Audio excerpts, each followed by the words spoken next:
Well, happy 6 a.m. to all you fine folks. Hello, hello. A much different kind of start time, but yeah, sleep schedule's been a little backwards lately. So I'm just doing some stuff offline, getting prepared from some stuff, figuring some stuff out, both for the stream and life, you know. Still haven't painted my walls or changed my office around, but soon. soon. We're gonna also, you know, a little different start time. We're gonna do a little bit of different content here. We're gonna take a glance through all the AGDQ 2024 submissions. Skim through them, see if there's anything interesting, see what friends submitted, that kind of stuff. Not gonna like go in detail or try to make predictions on it because I don't care to do that. And while we're doing this, I saw on Twitter going around, there's a huge thread of people giving their speedrun hot takes, so I thought, you know what, fuck it, let's dive into that. So we'll do the AGDQ 2024 submissions, and then we'll take a look at that, see if there's any funny ones to talk about there, and then possibly do some speedruns of my own later on. So I got a lot of plans. I'm kind of figuring out what I need to work on first, or want to work on first. We might also potentially get a key for a game that came out today. I'm seeing if that's going to happen. Usually that happens like later in the day if I get a key. I don't expect to get one at 6 a.m. in the morning. So potentially we'll have a casual game to check out later, or maybe tomorrow. I don't know. But the VOD channel, for anyone keeping up with that, is completely up to date. So it should be pretty... I'm going to try to stay on top of it so it doesn't get behind. It might take like 2 days once the stream's done to go up there. Processing takes forever. Especially for the longer streams that we do. Gotta chop them up and whatnot. Let's see here, 1 second, let me get this all figured out real quick. Did not prep. But all the playthroughs we've done lately have gone up on the playthrough channel. I'll probably make a Discord post later on with a whole bunch of stuff, to be honest. But more than likely, we will not continue Starfield. I know I said we'd get back to it, especially with the mods and patches and performance things, but thinking about it, I just really have no desire to continue playing, even through like the main story. So unless my mind changes that, we'll probably just not return to Starfield. I'm hesitant to play the second Daymare. It's still a potential. Let me get some stuff set up here. So we might check out Daymare 1994, but the first one was a struggle, and I've heard not so great things about the second one. So potentially, but not sure on that. We've got other games to play. Okay, I'm gonna knock this down to like 3 categories. People submit more than 3 categories, fuck them. Okay, that's looking kinda... I need to make this scene look better. I want to do more stuff on this scene. Let's see here. I think this is a browser source. Yeah, put this over here. I'm also changing it away from daily sub goal stuff to just having our sub goal or subtotal in general with the next emote unlock there at 1,000. That's a ways away, but I've got some plans. Let me assure you. Talk about it later. Let's see here. What did I label this as? This scene is so scuffed on my on my OBS. Okay, lock that, lock you. This one. Okay. Okay, lock that, lock these. Yep.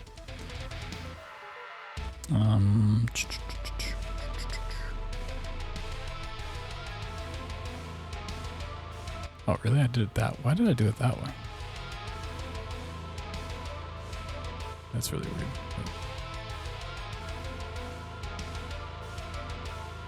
Oh, okay, I see what I did. Aha. Aha. I don't know why I did it that way. 1 second. You ever just realize you've done something really dumb? Me always. Okay, it's looking kind of good. Looking kind of okay. Maybe. Perishably. Oh, it has a gradient on it. Why does it have a gradient on it?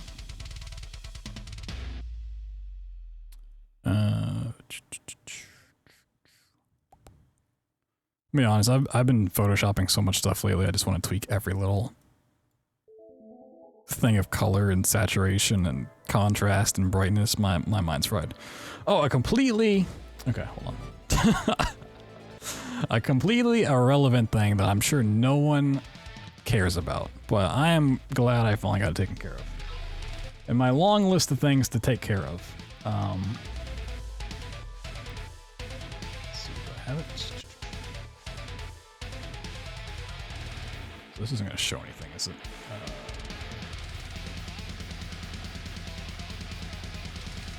It's cropped so poorly though. Alright, give me a second.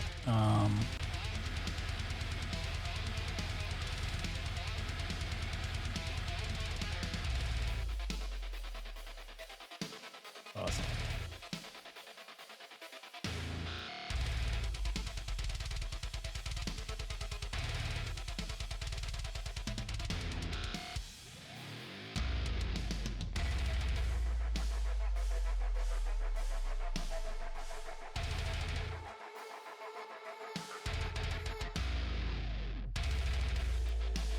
Okay. Thing I'm sure no one cares about. When we did the month of charitable mayhem back in 2019, as our month-long charity drive for St. Jude, seeing how many games I could play in a month. These existed on Twitch for a very, very long time. And then I exported them eventually to the YouTube, which was all together speedruns and playthroughs on one channel. And I just kind of left them there, just never touched them. And then I moved them over here to the playthrough channel, where I've been slowly trying to make things better and look nicer. And I started the process of giving them their all like thumbnails and making them look pretty. Not that it matters, but as of yesterday, I finally got done actually going through all of these. Said no one's, you know, probably doesn't care, but hey, if you ever wanted to go see any of these games played, they are on the other channel. They're kind of spiffed up, looking real nice. You know, I don't think I did too bad of a job. Stopped being lazy for once. All right, well, let's get to these submissions though. Can you guys read all that? I need to make this bigger, probably. Yeah, let's go down to 2 categories. 2 categories seem good. Should I go down to 1? What do you think? You're the one that actually has to watch this. Let's see.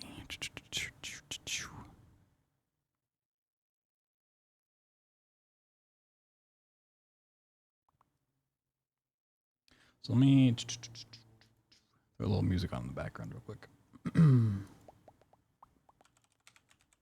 It looks readable. I thought you said it looks breedable. Alright, this will do. Been missing it. We're gonna throw on the old Trepang 2 OST in the background. Hopefully it won't be too loud.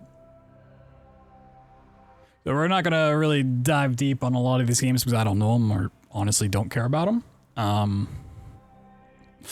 But I just want to skim through, see what friends submitted, see what got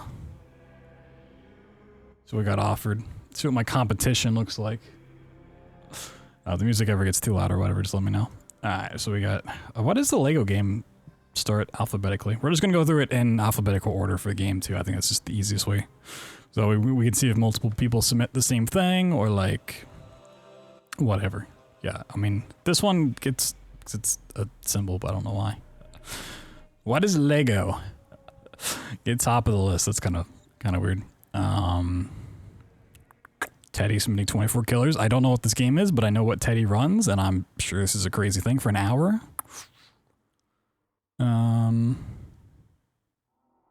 Not sure they call it that. Nobody dies in this game. It's actually pretty wholesome. Classic. That's, yep.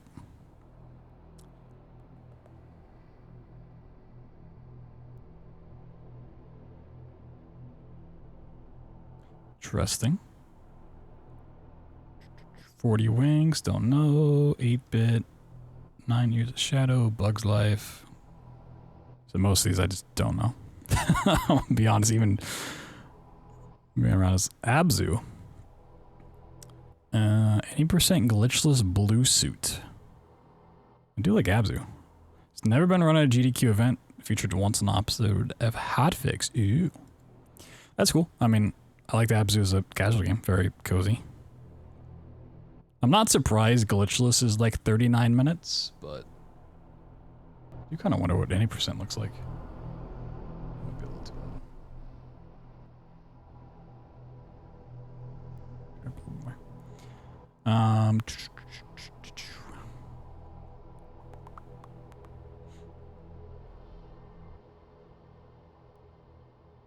After image, choose submissions there. Okay, it's mid race. I see. Alan Wake's American Nightmare. Sheesh.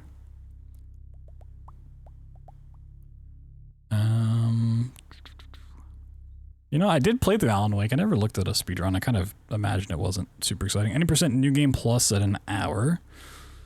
Oh, we also never played American Nightmare, I don't think. Did we? I think we skipped it.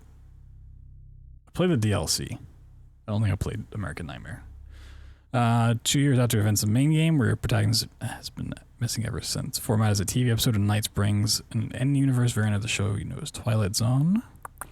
Relies on stamina management as well as optimized combat strategies to get through the game as fast as possible. This is a very fancy way of saying there's no tricks in it. And you better hope RNG's on your side. Ooh. So I'm not part of the games committee.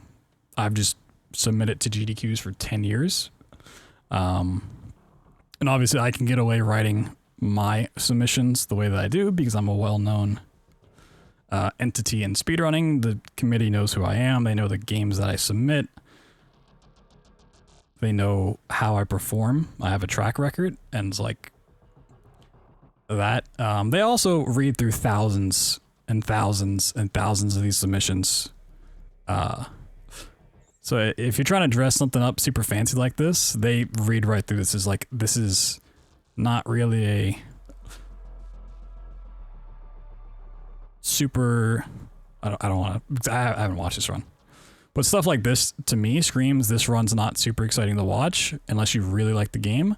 And relying on RNG, like, that's never a selling point. Like, that's a hindrance. I really should, like, open up, like, I will review your submission before you submit it. People probably hate me for that. Alice Madness Returned. Ooh. I actually want to run Alice Madness Returns from the time it was in GDQ before, back in 2013, I think was the last time. I was going to run any percent new game plus, and then realized I didn't like the new game plus, and there wasn't really a new game route, and I didn't want to route it, so I just dropped it. I'd like to see that. I'm a big fan of Alice Madness Returns. Shark Hat with Alien Isolation. Ooh. What is all missions CC plus FPS? Jesus Christ. The names, dude. In all missions CC plus FPS, we get to see one of the only categories in Alien Isolation with extensive out-of-bound skips and is the fastest all missions run. CC stands for crouch clipping, letting us get through walls. FPS in the name refers to using low FPS to crouch clip through thicker walls and hover in midair. Okay. I do love that the entire submission is just telling you what the name of the category means and not talking about, I mean, I guess it does tell you what's in it. It's funny. I don't know. Cool. Aliens 2. Don't know. Amanda the Adventurer. I don't know anything about this game, but I heard people are wanting this in. It's by Joe. I think Joe even said they were submitting for in person instead of online, which would be cool. It's always nice to meet new people in person. Don't know these. Hey, Amnesia the Bunker. Yeah, so the other two people who submitted, Nerd Squared and Tough. I think Tough might still hold the record for no major glitches. They both submitted the same category. Amnesia the Bunker's in a weird spot because it is so short. I also submitted glitchless. So I have any percent myself. Any percent such a meme, like this will not get in by itself unless it's like a bonus thing tied to another one. So they take like no major glitches with a bonus incentive for any percent or something like that. But I also submitted a tutorial showcase because it is so short that it's so easy to learn, right? The run itself is under 2 minutes. You can learn it in under 5.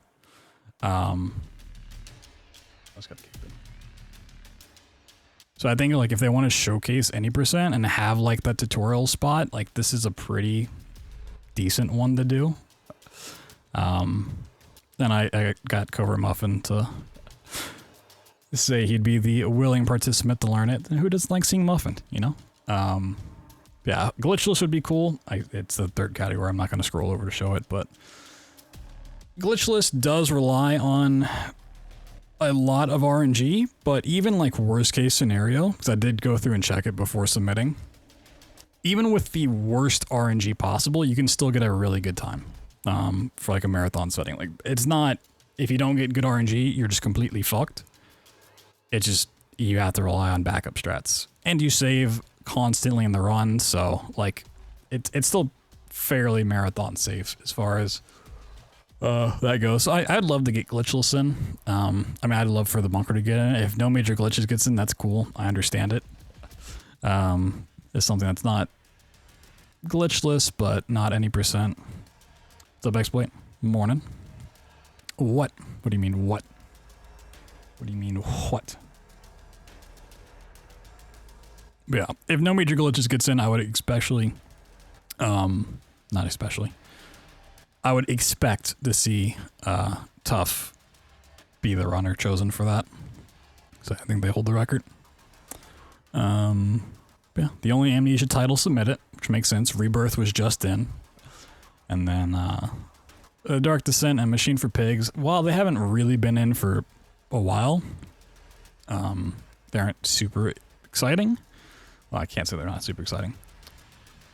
There's not a lot going for them outside, you know, when you're competing against Amnesia the Bunker, and they're really not going to let more than one frictional games in, especially for the horror block, which is already pretty short. It's usually like one Resident Evil, one Silent Hill, possibly one frictional game, and then like a handful of other small indie titles.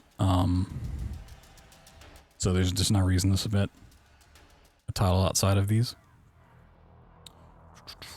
Out of character? I mean, yeah. I woke up at 11 p.m., so.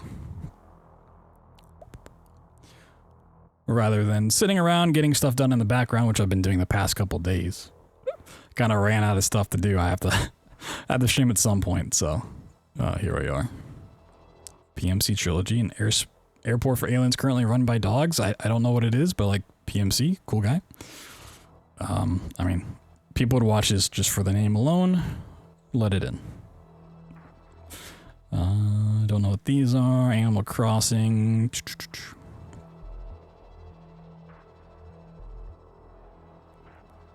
So most of these, I don't know the runner or the game, so I'm just not even gonna comment on it at all.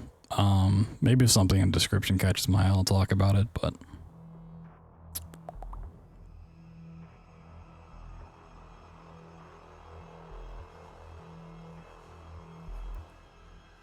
Ooh, a little origami. Ooh. A game that I did speedrun at one point in time. Actually, 2 different category submissions. That's interesting. Hammerline with the new game, No Out of Bounds. And Silent Black Hat with the new game plus all kills. I mean, they I don't think this has ever been in a GDQ. I can't recall it ever being in. I know Amy submitted it for a very long time now. I would suspect that this category gets in. I need to play the second. I actually need to play the DLC for the first two. I need to play both of those. So we did run the game at one point. I just never got good at it. Kind of stopped. Super cool. I'd like to see that get in. Armored Core 6. Sheesh. 245, new game, any percent. Don't know anything about it, but I know it's new. Also, this does not include the second submission category for newer games coming out. Because obviously that hasn't happened yet, which I would expect to see things like Liza P, potentially. I think someone already submitted Starfield, but maybe more Starfield submissions. I don't know when the range is for what's allowed.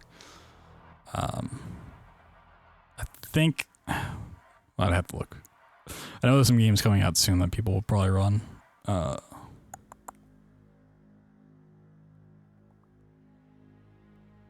ARMS. Is this the Nintendo Switch? Yeah, it is the Nintendo Switch game. Nice. Assassin's Creed 2, the only ass Creed. Crash the game. Okay. For the second game in the Assassin's Creed series, for this round I'll be doing a glitch that spawns infinite enemies in order to crash the game. This will require me to do 5 missions in order to unlock an armor set that sets certain flags in the game that messes with enemy AI to make that glitch happen. I mean, as funny as a category as this is, I don't imagine this would ever get accepted. Like, they just kind of opened the doors for letting non-completion categories in, bingos, or like meme ones, but like this is a very, very unique category. I like it, but I think that has a hard time getting into a GDQ. But who knows? Maybe I'm wrong. Been wrong before. I don't know any of these. Out of the A's, Baba is you. Need to play this at some point. It's blindfolded. We'll get into the speedrun hot take Twitter thread later. But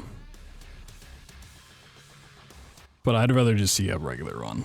Like blindfolded challenge runs, one-handed, feet only, whatever kind of challenge runs. Like they've just completely lost their appeal to me. Challenge runs in the game itself, sure. When it's just like challenging you, the player, I'm completely over those type of runs. Like, if this was just a regular run, cool, I'd be about it. But I'm just like, personally, I don't care. Back for Blood.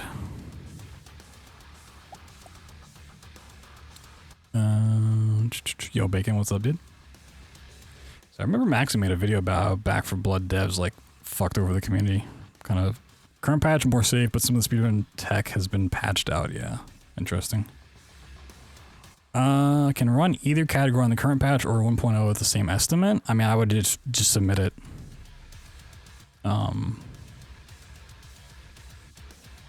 Yeah, it's whatever you want to run. Do you submit?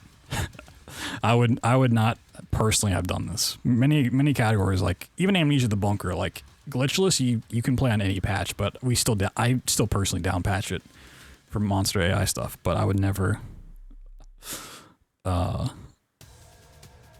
make this apart, you know.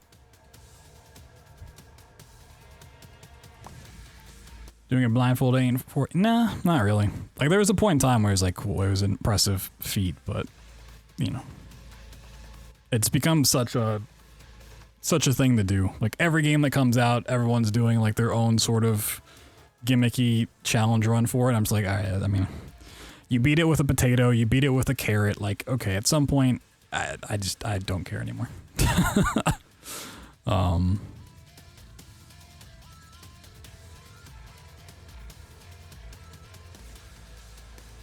Some Baldur's Gate.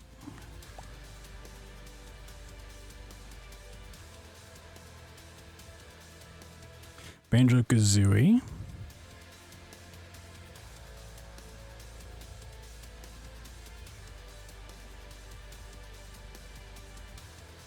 I'm a fan of Banjo.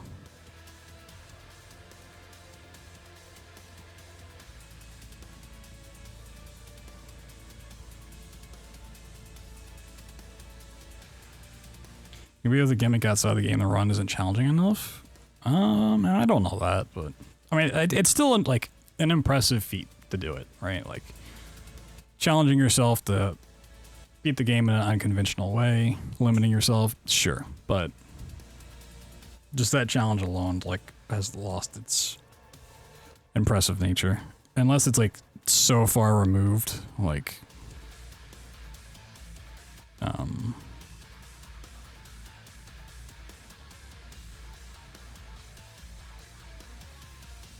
I have a couple banjo. Okay. No pog. Why would you want no pog? I don't know what that means, but I mean, that's a terrible name for a category. So 100%, any percent no pog, any percent no DDA. Oh, these are on the Xbox. Oh, interesting.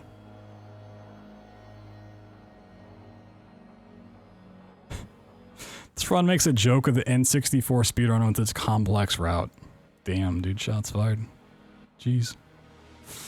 Jeez.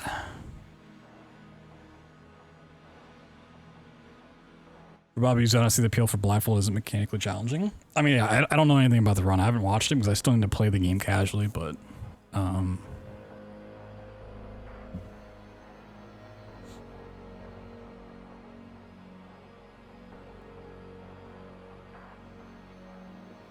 just the concept in general. Some Banjo Tooie runs. Is this a race? What we got going on here? They both just submit.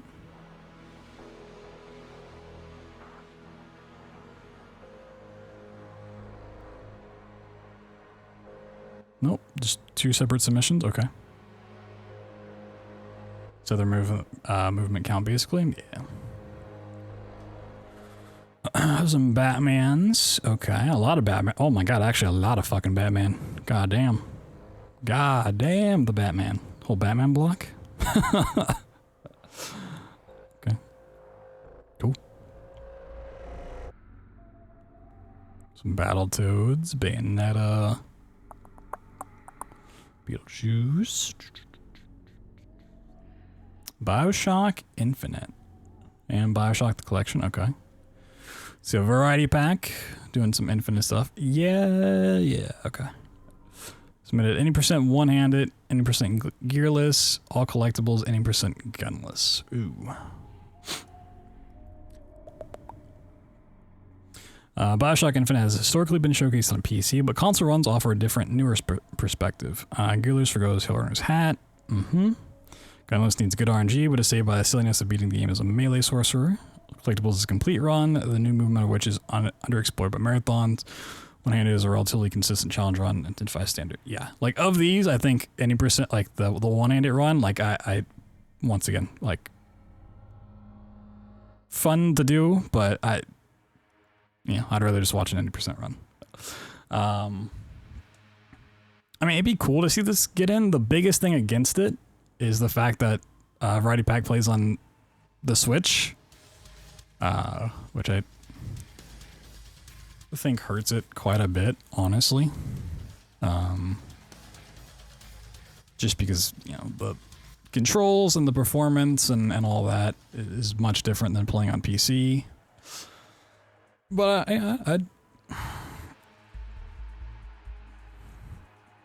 I would like to see all collectibles, because I think it's the most different from what's been showcased before.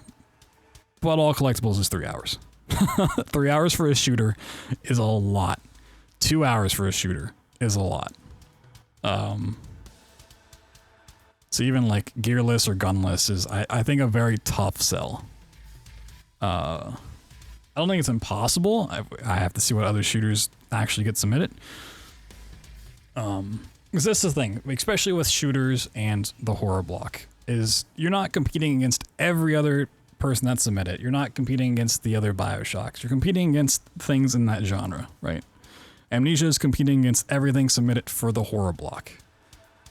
It's like, it might be good, it might be solid enough to just instantly get locked in, but if not, it's kind of in the middle ground. Like, they might want it, but it's not super, super strong. Then it literally just depends on what else in the horror block was submitted. And if there's not a lot of other strong submissions, then it gets the edge. Same for this. Like, if there's a lot of really good shooters submitted, this becomes a much harder sell. Not even because of what it is, but just because of the other games. Unfortunately. It's the sad reality of things. BioShock the Collection. This is just BioShock 1. With an 80% run of an hour, I would have to guess so. Groundbreaking addition to the horror shooter genre, this game's recently been heavily rerouted to have twice the clips and twice the fun. Console version also has some unique skips and item slots compared to the PC version, as well as some very silly launches that make the game a spectacle to watch the entire way through. The problem with this is the fact that I literally just did BioShock 1 last year. And while, yes, this version is different, it's not different enough to, like, warrant having it back so soon. BioShock's a beloved franchise. It is, but it's not a franchise that shows up every GDQ.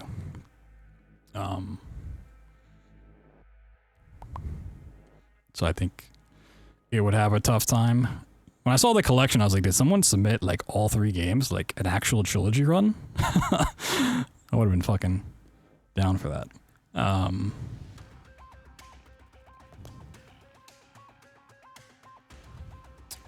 Interesting. Yeah, I mean, I would like to see either of these BioShock runners get in.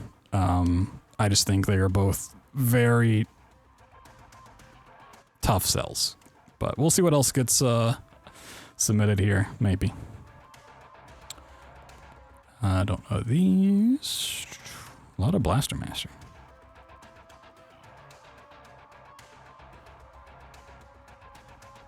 Is this a race? It's not submitted as a race, but kind of strange.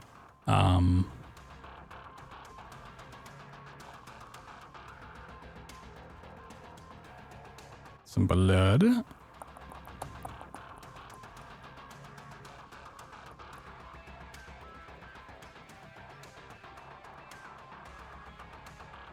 Bloodstains.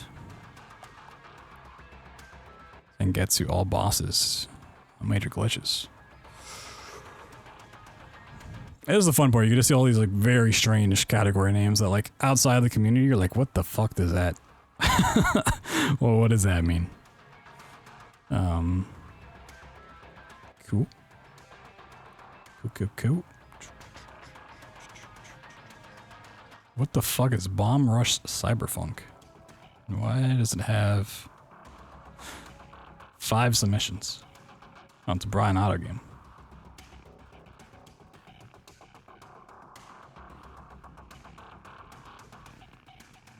It's intended to be the bonus incentive run. Oh, okay. What? Oh, this is the Jet Set Radio type game. Okay.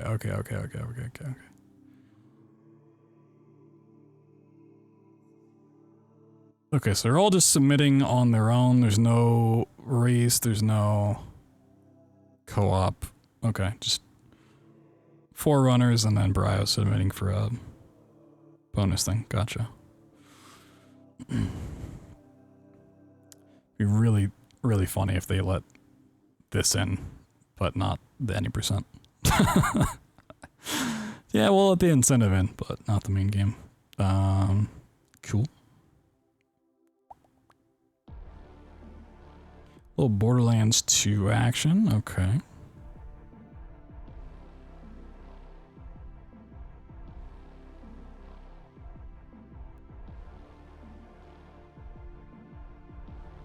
Okay, so there's... I see. There's a co-op run being submitted, and then there's a 3-player run being submitted. Interesting, okay.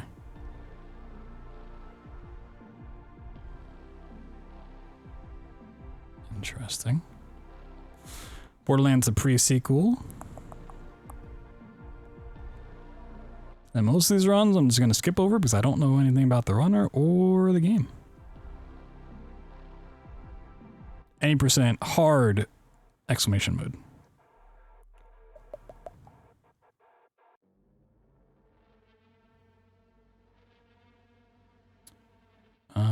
Why did they submit the same category 3 times at the same estimate? What? They submitted puzzle category at 18 minutes. They submitted puzzle category at 18 minutes and also puzzle category at 18 minutes. I left a lot of room down here. I mean, it stands out, I guess. Another Teddy game. CBT. You know what? Fuck it, just let all Teddy's runs in. 60 levels of movement and funky jams on every one of them. We go fast in this one. I do hard jumps. I air strafe like mad. Yeah, let it in. Don't know what it is, let it in. Cactus Cowboy Land VR.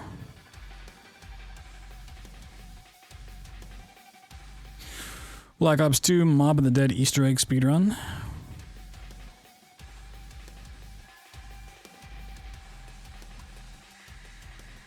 Interesting.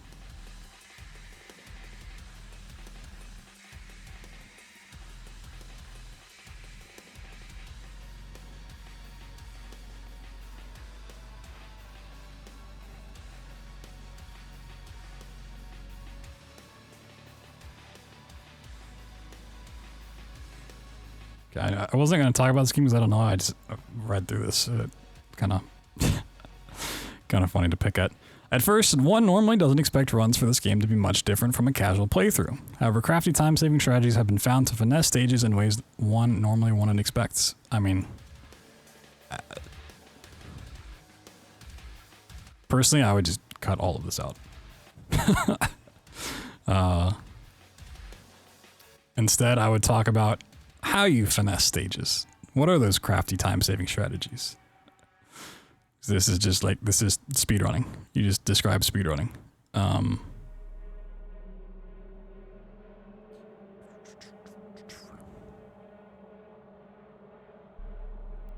Good old Castlevania. Ooh, a lot of Castlevania. Oh god, a lot of oh my god, so much Castlevania. I'm just gonna do a whole relay of Castlevania here. Let it in. Let it all in. You've just described speedrunning. Yep, true. Too much Castlevania. Yeah, maybe. Possibly. Cat Quest 2. Some Celeste. Celeste Bingo. 1v1 lockout. Ooh.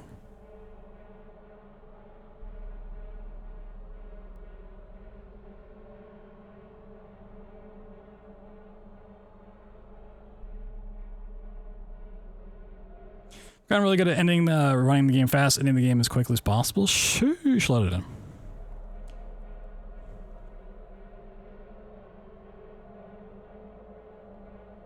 Chester Cheetah too cool to fool? Damn, dude.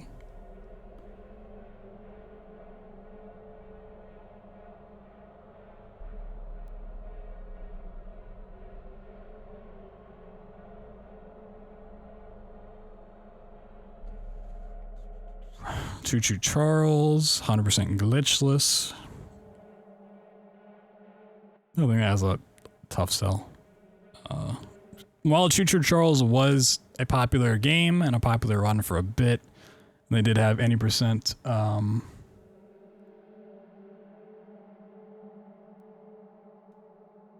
recently.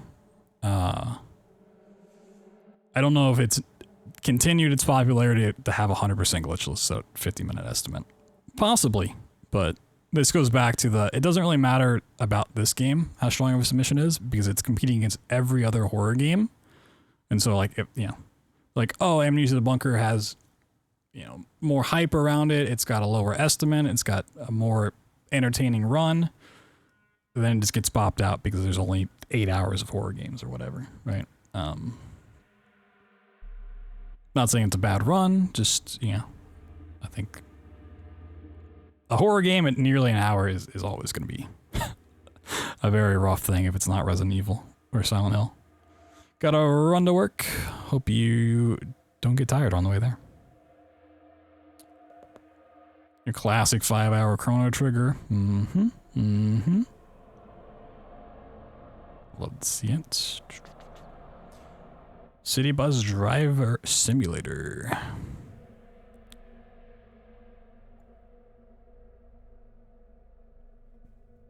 As a race, okay. So it is a standalone thing. Maybe as a race. Don't know. It might just be wacky enough to be accepted as a race. I watch AGDQ in 2 to 3 years. Have recommendations for which to watch. I mean, that's a very loaded question. You know, what type of games do you like? You know, are you someone that's looking for Nintendo games? Are you looking for RPGs? Are you looking for shooters? I mean, they just have all their stuff on YouTube. You can just go to Games Done Quick channel. And just find the playlist.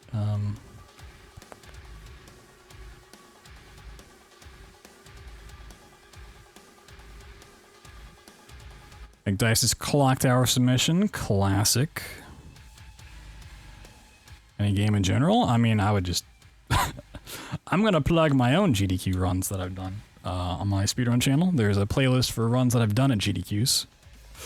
Bioshocks, Dooms, frictional game titles like Amnesia, Penumbra, Soma. Actually, I'd never ran Soma. The only 2 frictional games I haven't run at a GDQ, Soma and Machine for Pigs. I couched for Machine for Pigs, but we were offered it. Yeah, we got a handful of Clock Tower submissions. Okay. Got decent endings, all endings. Jennifer 100%, normal mode. Honestly, I don't know much about the games, but I would not be surprised to see one of these get in. As to which one's the best submission, I could not tell you. The shorter categories, you know, the 20-minute ones definitely have their advantage over an hour and a half type of runs.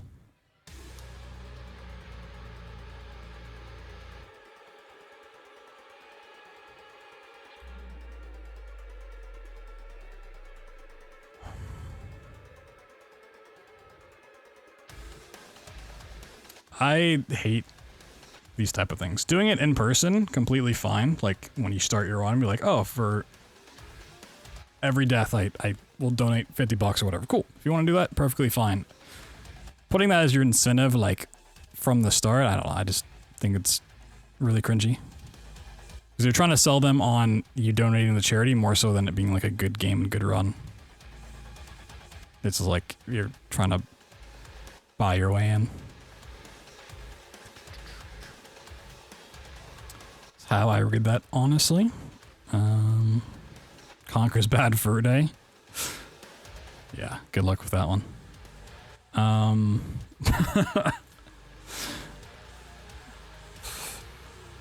Classic Conquers. Contrasts. Ooh, Contrast.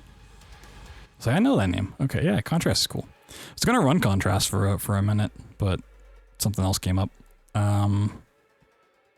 This is a game that like you go into shadows and stuff, puzzles. It's got some skips to it. Features a new skip. I don't know if this has ever been at a GDQ before. I honestly don't care to check, but yeah, that'd be cool. I'm down with that one. 18 minutes. Let it in. Here first. Let it in. Some Corpse Party. Come. Don't know anything about it, but I see this pop up on Twitter all the time. Percent all chapters, 45 minutes. A lot of Crash Band. Oh my god, so much Crash Bandicoot. Oh my god. The most submitted thing of all time, apparently. Jesus fucking Christ. Contrast is SGQ 2021 online. Ooh. 2.5 years? Possibly.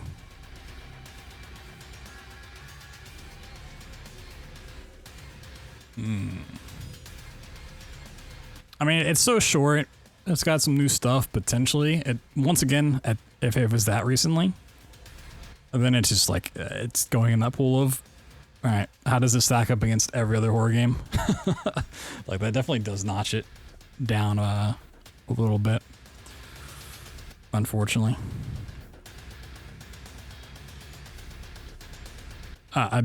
Probably one of these Crash Bandicoots will get in.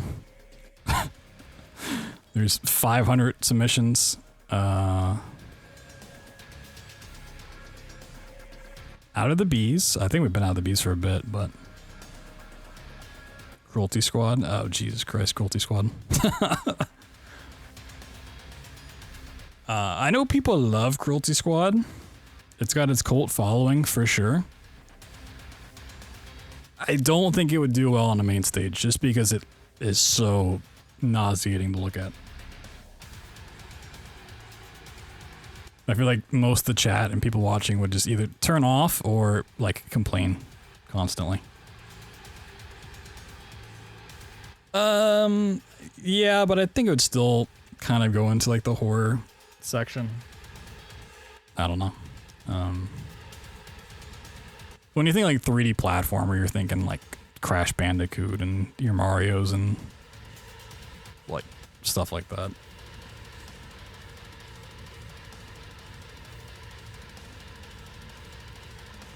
Crypt of the Necrodancer.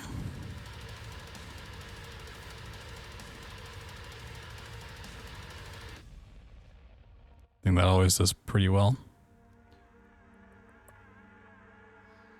Cult of the Lamb.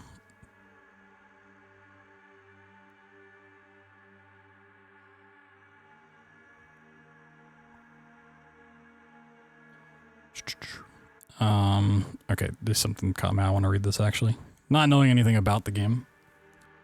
2022's favorite Satanic Lamb is back again with the latest update to the game that introduces penitence mode and allows you to skip all the repeated tutorial and dialogue stuff and instead gets you straight into the action-packed nature of the game. That's cool.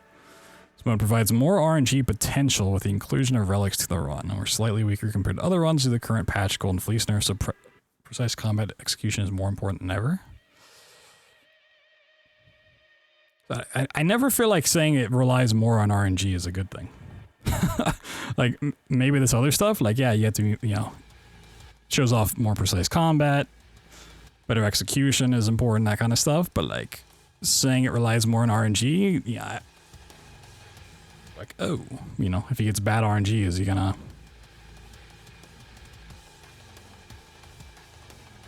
You know, is it marathon safe? Because I was, like, going back to the bunker run, right? If you watch the bunker attempts, glitchless stuff, you're like, oh, it relies heavily on RNG. Like, stupidly amount. If you want a good time, you have to have good RNG. But if you have the worst RNG possible, it's still very marathon safe.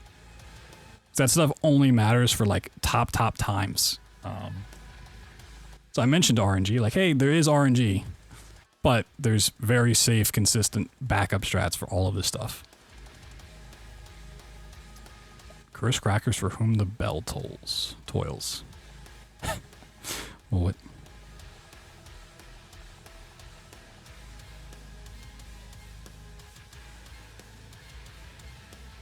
I don't know anything about it, but I like the name. Well, I feel like this is a promotional thing, but... Shockwave of Cursed Halo. Imagine Halo Combat Evolved, but there are a plethora of things wrong with it. I mean, as soon as I imagined Halo Combat Evolved, the second part wasn't needed.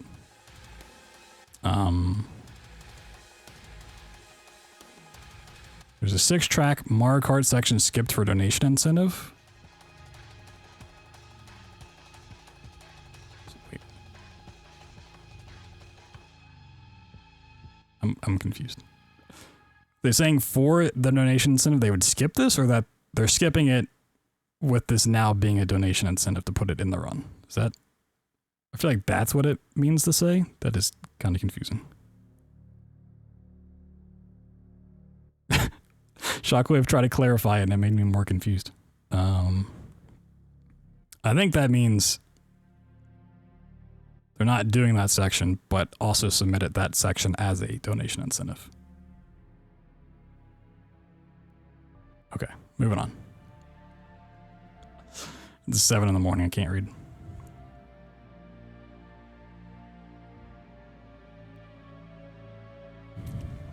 Some Dark Souls.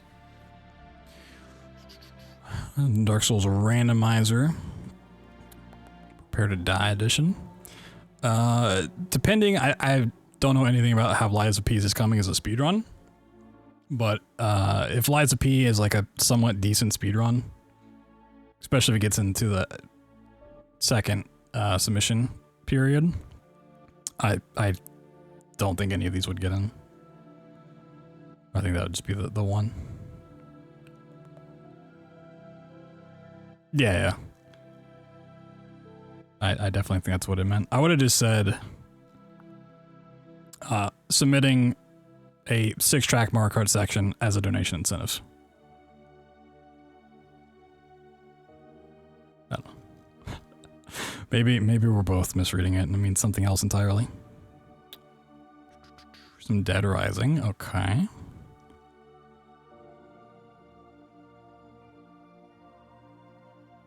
Got a co-op Dead Rising.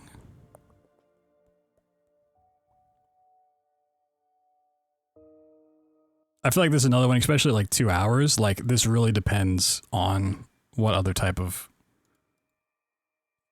horror games. I mean, Dead Rising might as well be a horror game. Fuck it. Get submitted. You know, things of the nature. As strong as the submission as it is, 2 hours, like you have to really hope there's not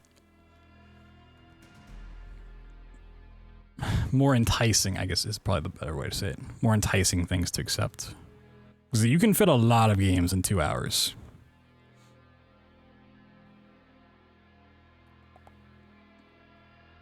Speaking of 2 hours, Dead Space remake. And Nervy Destroy and Shark Hat, okay. It's another one like, yeah, I mean, 2 hours is still a tough sell, but I could see it getting in. And while it did come out this year, we're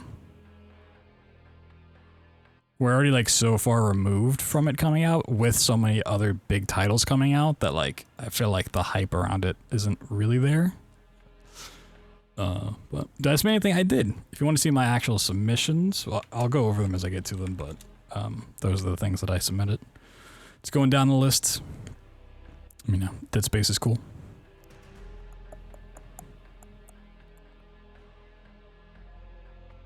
It's just, yeah, anything over an hour is a really tough sell. Anything over an hour and a half, even harder. 2 hours, incredibly difficult. Unless you're submitting like a JRPG,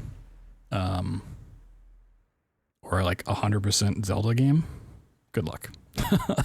It can be done, but yeah, the stars have to align. Daily Premonition, 3 hours, yeah, like, whoo. Oh yeah, a new skip cuts out 15 minutes of the 3 hour run. That's great. That's awesome. Just,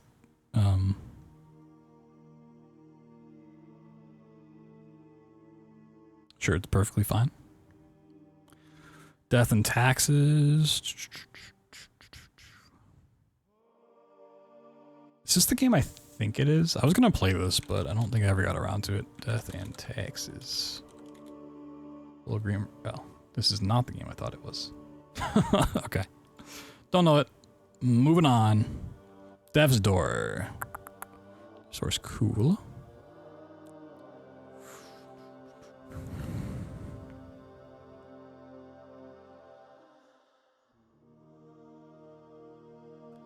I'm not going to comment on the game, another just nitpicky thing with the submission.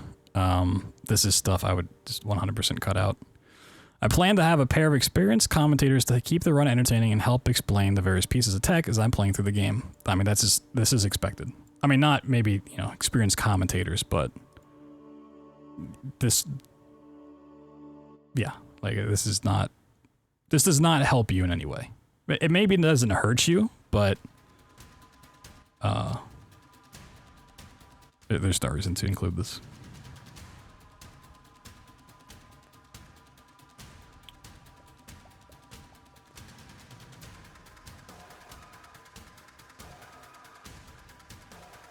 Deep Rock Galactic, a game people keep trying to get me to play.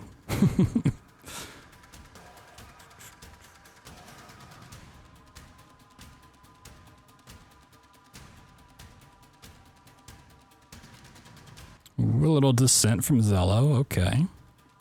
That's been running since AGDQ 2015. I could see this getting in. Had some huge things happen recently, did they? I remember when I was playing through it casually, people were mentioning some stuff about the run. I don't think I ever watched a run.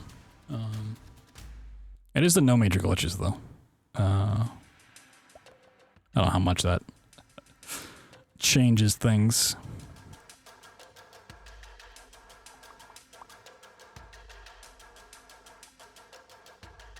Some Devil May Cry.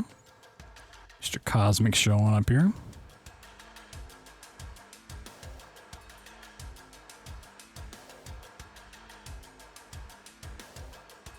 Okay.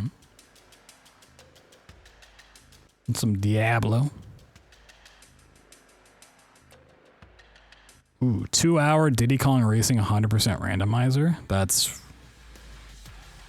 a crazy song. Oh, okay. Not only is it a 2-hour 100% randomizer, but it's also a race, apparently. Interesting. Yo, Mr. Maxi. Oh, my alerts are completely hidden. Yeah, sup, dude? How'd your subathon thing go? We're currently just skimming through the GDQ submissions. But most of these games I don't know. I'm just checking out what friends submitted, what my competition looks like, I should say. And then after this, we're going to check out a thread on Twitter of speedrun hot takes. Just to kind of have some fun with it. And we might do some speedruns of my own later, if I can figure out what I want to work on. But welcome in. Hello, hello. What's going on, everybody? My name's BloodThunder. You may know me if you're coming from Max's channel. Call me Blood BT. Speedrun a variety of games. If you want to see my actual submissions, we'll go over them as I get to them, but here's my stuff there. Most unknown, yeah. I'm just gonna, just kind of seeing what's there. 10% record is about 35 minutes. Oh, okay. Dishonored, the only Dishonored submission, and it's glitchless, really. That's really surprising.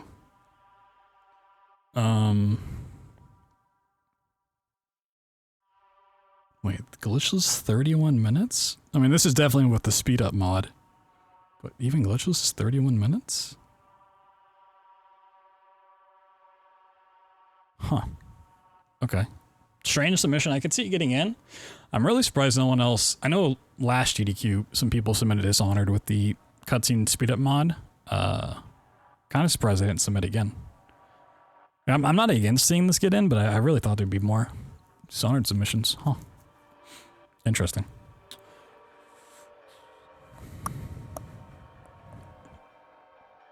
Some Disney games. Classic.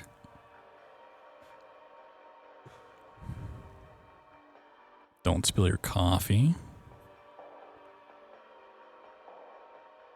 Now, this is a game that, as much as I ragged on, like, challenge runs, like blindfolded, one-handed, whatever, if they did this one-handed while holding a thing of coffee, trying not to spill it, like, that would have made some sense. You know?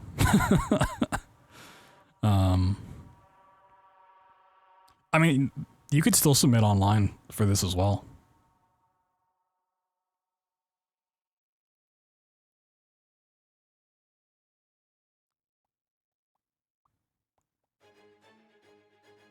Donkey Kong 64 randomizer. Yeah, that's been popping off lately. Whoo! All along. Oh my god. Hour 55 for randomizer. And you got no levels early, 215, 101%, 5.5 hours. Sheesh. Yeah, now they've gone back to being in person. They still take some online submissions. I don't know how many or how they go about choosing it, but you do have the option of submitting for online stuff.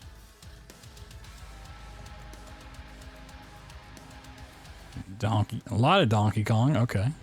Not more Donkey Kong than we had Crash Bandicoot, which is interesting.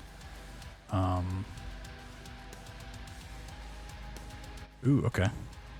Actually, quite a bit of Doom. All right, let's see what Doom submissions are here. Dangerous of 2016, 100%. Okay. 100% Nightmare. I'd assume Dangerous is also running Nightmare. Classic, but...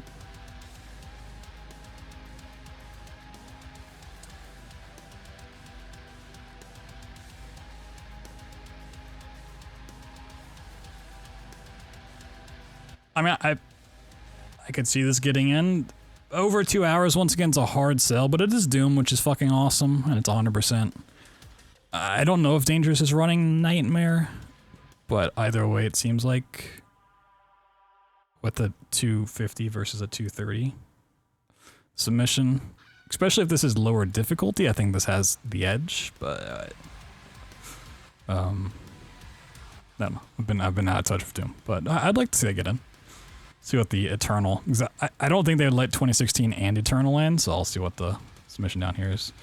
Zello of Doom 64. Jesus Christ.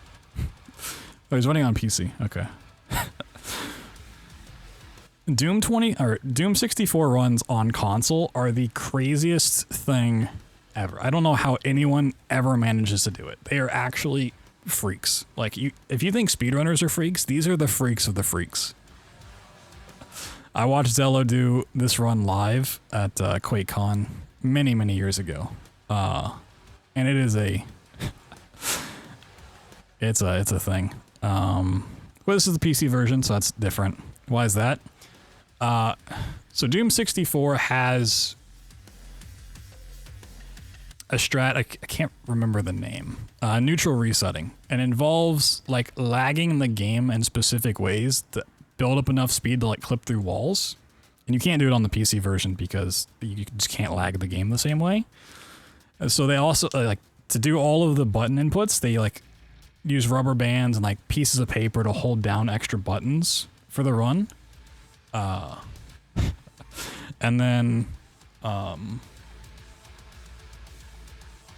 the brightness is a huge problem as well because the game is just stupidly dark, like more dark than you've ever seen a game be. So like trying to get the game to be bright enough to see and then also on stream and stuff is just a technical nightmare. It is just... When I ran Doom 64, I tried to learn it on console because there wasn't this version out. And gave up on like the third level. It was just like literally impossible. I don't know how. Zello, Peaches, yeah, they're actual freaks. I love it, but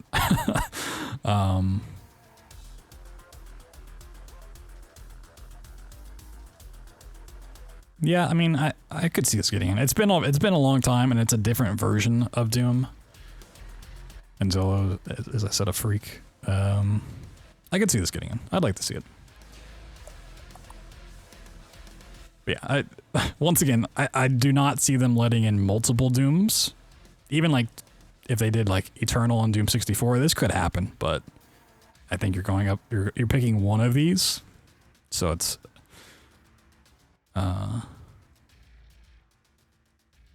more than likely, unfortunately. Ooh, this is a race. Okay.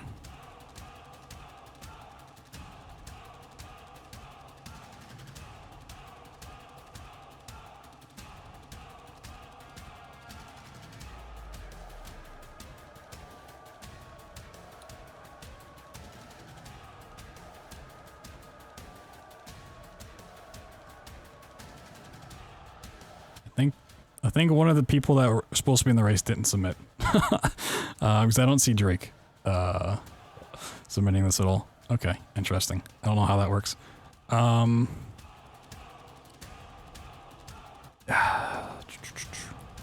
it being a race makes it way harder.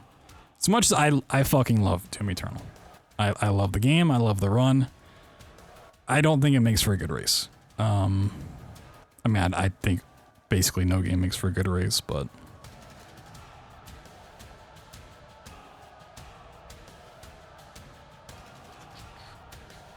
So yeah, we have an 80% restricted race, not the actual 80% run. I think if someone submitted real 80%, it might have a shot to get in. It's been a long time. And it's pretty short, but it's also it's also 80%, which is just, yeah. Well, once again, I'd like to see it in. I don't know how strong of a submission this is. I haven't touched the category or like seen the category in a while compared to like Doom 2016. I don't know. I'd be happy to see any of these Dooms get in. I think Doom 64 would be my bet, but who knows? Seven-minute race of an unknown game. To me. let me reiterate. An unknown game to me. Tough sell. Some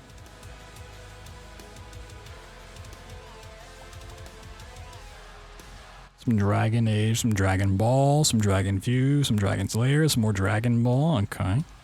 Got our dragons covered.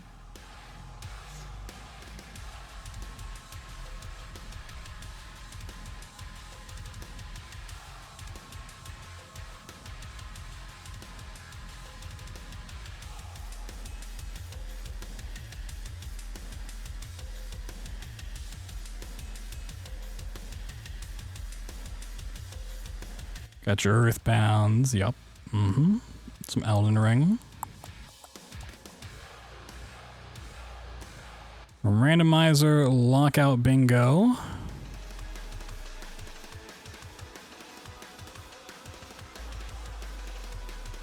Yeah, this is another one, kind of like the Dark Souls. I think if Liza P could submit it and has like a good run for the second thing, this would be very difficult to get in as well.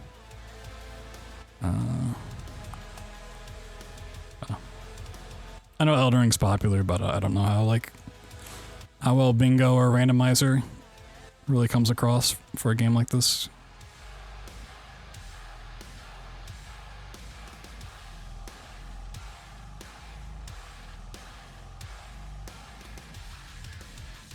Which, you know, speaking of which, we need to play Elden Ring soon. Gotta play it here eventually. Yo, sir, what's up, dude? Almost Number Journey. Sheesh.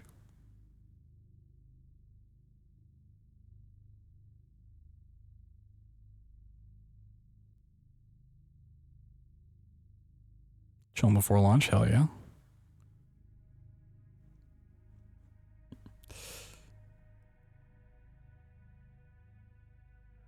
All episodes is the full game without skipping any main features. It takes about 44 minutes to complete and it's quite the run. Perfect pitch. Nothing to expand upon there.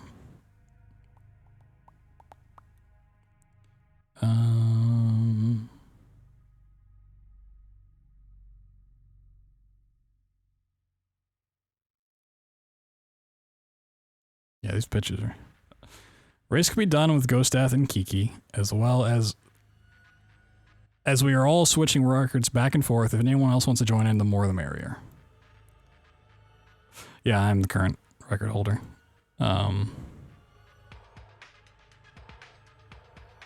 Stuff like this seems like a decent idea to put in. Like, you want the community to know, like, you know, this might get submitted a couple times, and I have the best time, best run, whatever.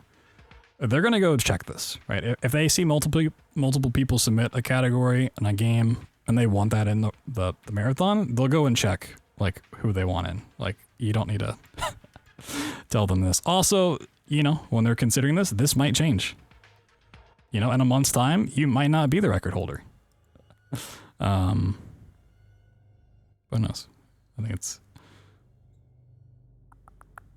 A lot of okay. Yep. Meta getting in there.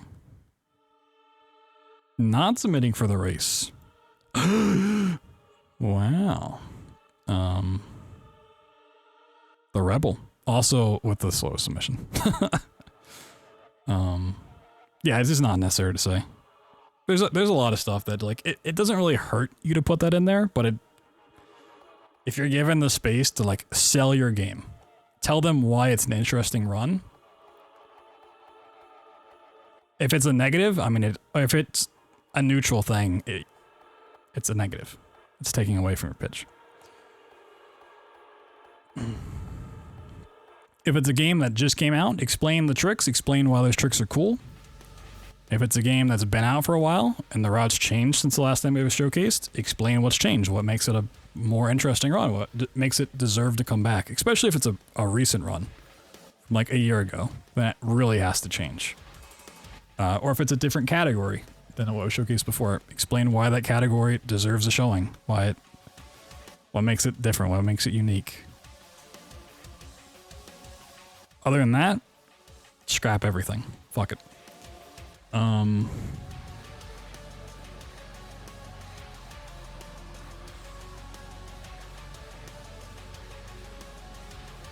Everybody's gone to Rapture.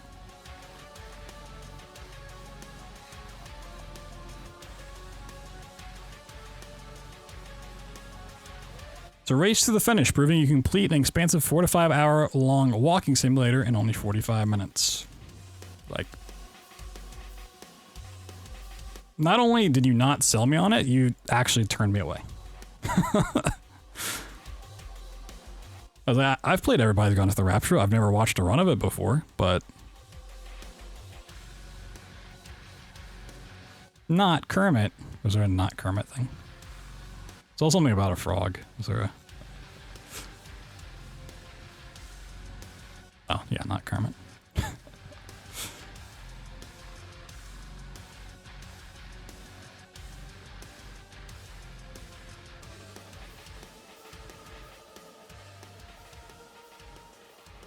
Signing Bass 3. Sheesh. Some fish. F-Zero. Ooh, Maxis. Let's take a look here. Shit all over it. After running Fear twice at past events, I feel it's time to bring the sequel to the stage. Over the past couple years, this route has gone through major changes that have cut in time by over 10 minutes. New clips, out of bounds, skips, and unintended parkour make it just as flashy as the first game. There's also a heavier emphasis on optimizing combat in this run, which makes fighting sections much more interesting. It may not be as spooky as Fear, just as entertaining. Yeah. I mean, I added a little fluff, you know. We were talking about some fluff. It may not be needed, but got the point across. Talked about, yeah, this is things that have changed with the run. This is what makes it interesting. And yeah, decent. Yo, Gulch, what's up, dude?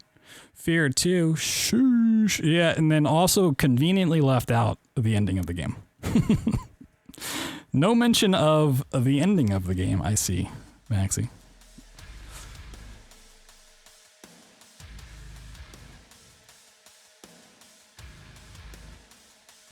Yeah, I mean, Fear 2 is cool. As someone who ran Fear 2 for like 2 days and have been meaning to get back to it, I'd be down to see it get in. Surprised there's no Fear 1 submissions from anybody. Some Fable. Some Faiths.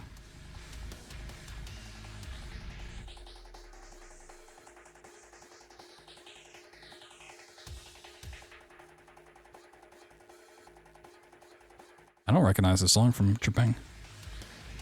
It's a banger though. Must skip that part of the game. There goes gonna submit, I believe. Ooh. And they didn't. Psyched you out. Yeah, guys, don't bother submitting. I'm gonna submit, so you guys can just relax and then just not submit. Classic. Meta with the Far Cry 3 Blood Dragon. Okay.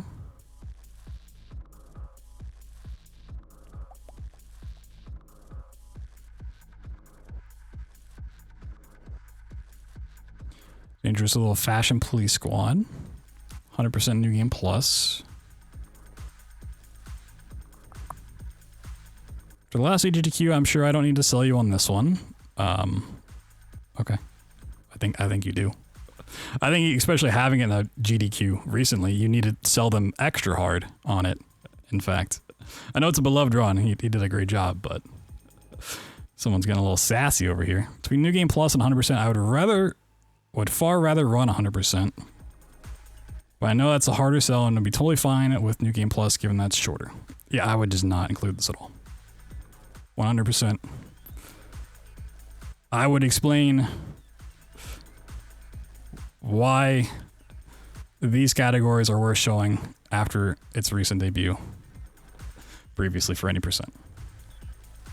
That's what I would do. So, you know, maybe it works, but let's say, oh, New Game Plus changes this about the route. And 100%, while it is a harder sell, or it is longer, it does all of this other cool stuff that would make it a really interesting run to show.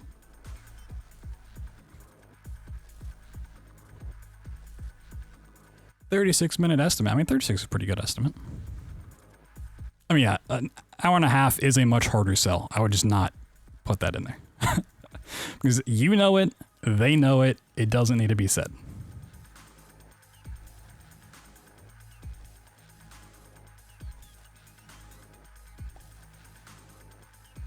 Right, if you know it's a harder sell, then you need to sell harder.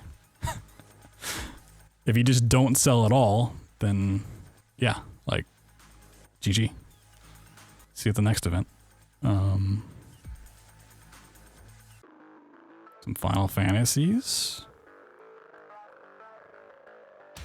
All the Final Fantasies, yup. More Final Fantasies, yup. Fill the entire marathon with Final Fantasy, yup. There might still have been more Crash Bandicoot submissions than Final Fantasy.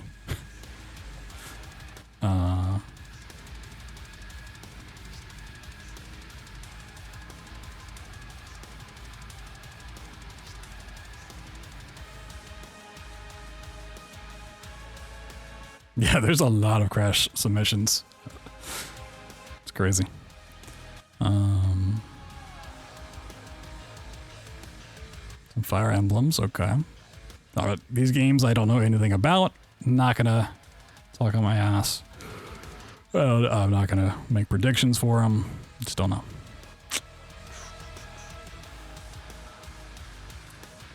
For Honor. Is there like a campaign in For Honor?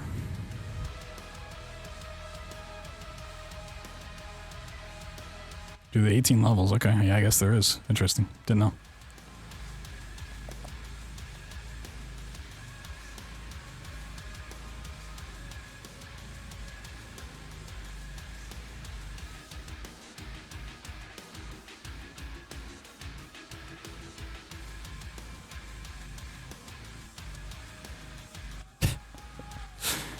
I like how they both included this detail, not just the one, but he changed it for the other one.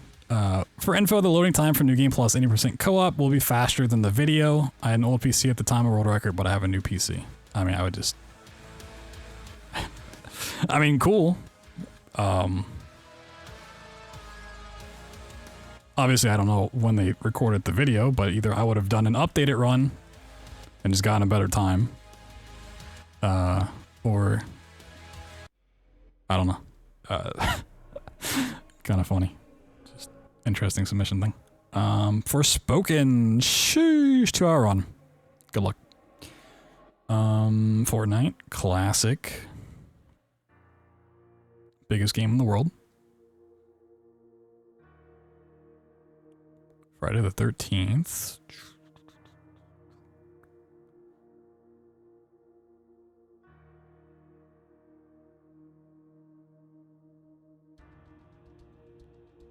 Oh, this is the NES game. Okay, this is not Friday the 13th. That was... Okay. I thought this was like the asymmetric Friday the 13th horror game. Okay. Yeah, gotcha. Frog Detective series. The whole trilogy? Sheesh. Let it in. Cute. PMC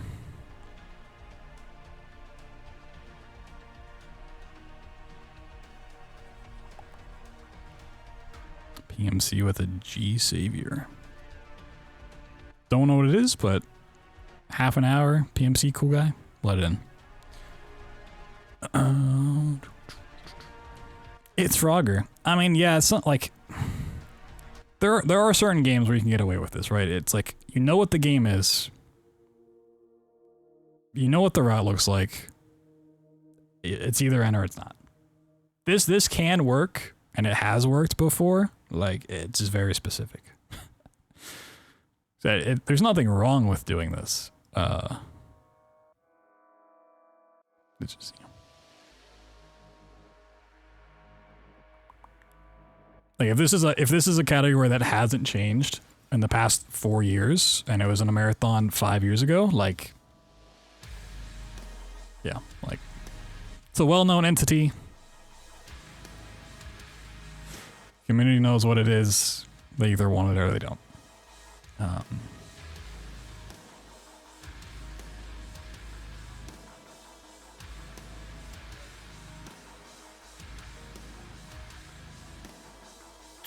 The Garden of Ban series, quadrilogy.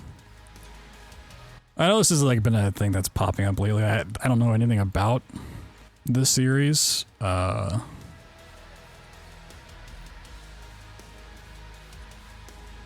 think submitting it as a quadrilogy is a little it's a little rough,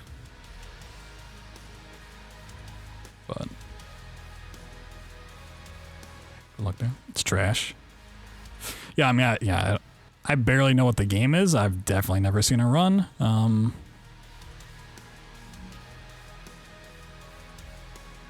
I think maybe if there's one of these that was like 20, 25 minutes, submit that on its own as well. I know it's never like the fun thing to do. Like you want to go for the full thing. Like if I do a BioShock trilogy, I want to submit the whole trilogy. I don't want to submit the trilogy and then BioShock 1 on its own. But you have to be realistic. Like, yeah, maybe they'll let the whole thing in, but if not, do you want nothing or do you want to show off one of the games? Gears of War 3. 4-player thing.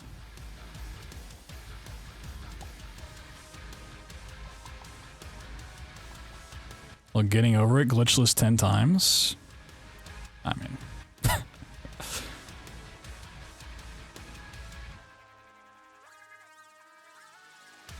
I mean, it might be crazy enough to take, honestly. I would say it's like an instant, just like, no, because of what it is, but it might be so stupid they take it.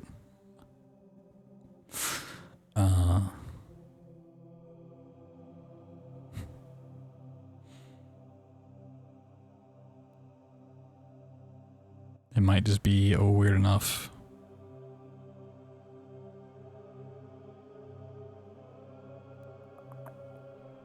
The problem with this is like, you know, is 10 like a good number? Is like glitchless times 5 better? Is honestly, I think what would help this submission is if it was a race. The one time I'll say it. I think if this was a race, it might be better.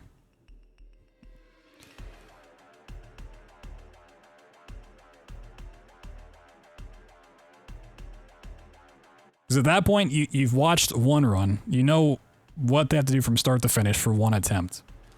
So you can keep up with it fairly easily. But it's like the first to 10.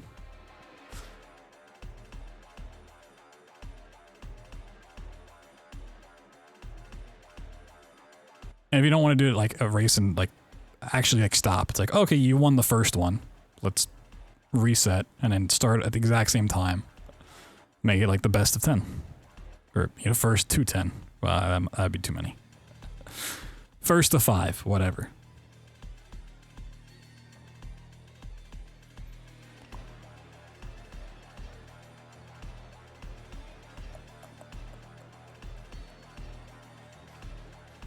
Yeah, first to 10 would be that'd be best of like 20. Ghost Runner. I think Ghost Runner 2 will be out in time for second submission period. I mean, it would still be a tough sell, but if that is the case, it makes it harder for this.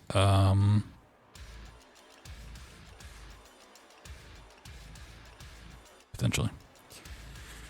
2 Ghostwire Tokyo submissions. Mr. Niddle. Yeah, this is, as far as I know, has not been a GDQ. I don't know if like it's been like a hotfix or anything. Yeah. I mean, this is one, like Ghostwire Tokyo was never a strong speedrun as someone who wanted to love it. I know it's gotten some recent changes to make it a little bit faster, but it's a lot of just like gliding through the air and then some very generic combat. So it's like, this is, I feel like a pretty neutral submission. It just, once again, goes back to what other horror games are submitted.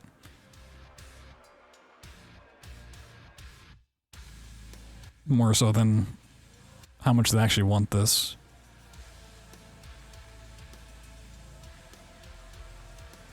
I'd like to see it get in.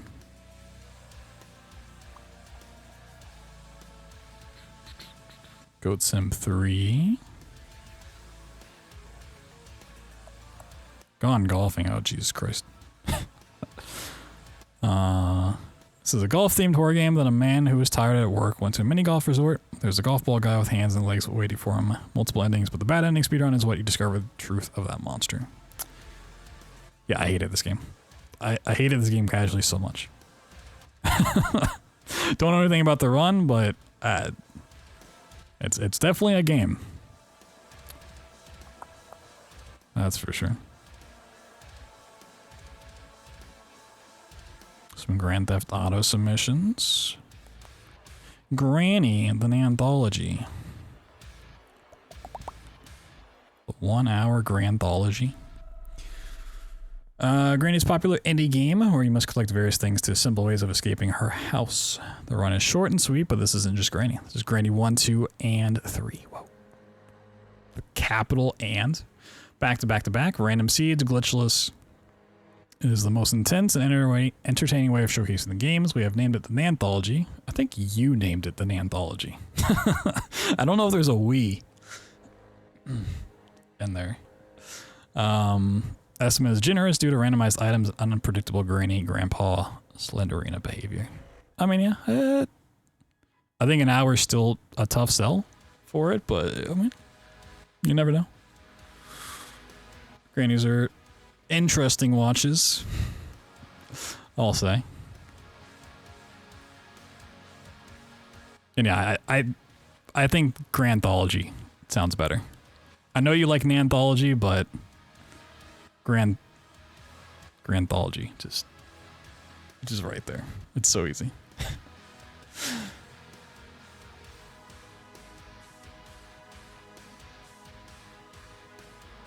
No, it's everyone. Yeah. I mean, if you're the only one doing the category, then yeah, it is everyone. Gravity Rush. Gregory Horror Show.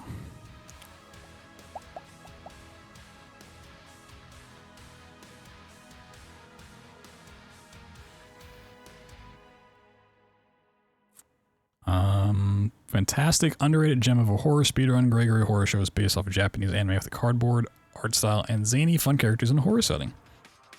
Gregory Hotel. Go around stealing people's souls, not their actual souls, just the one in bottles, while trying to avoid them and carefully sneaking around, as well as Mario Party in the middle of the run. Never been a main event and it's super cute and fun. Sold. Let it in. Oh, we got 2 submissions.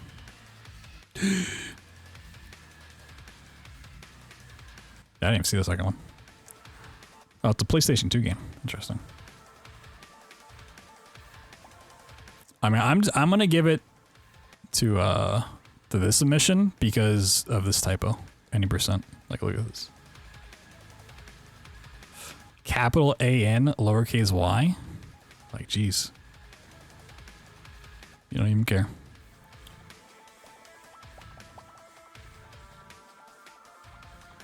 Just doesn't even care. Yeah, we're only on the G's. Stream for an hour and a half, we're only on the G's. Some Hades. Ooh. 3 weapons, 2 players, 1 controller, mod it. Unmod it, mod it. Wait, what the hell?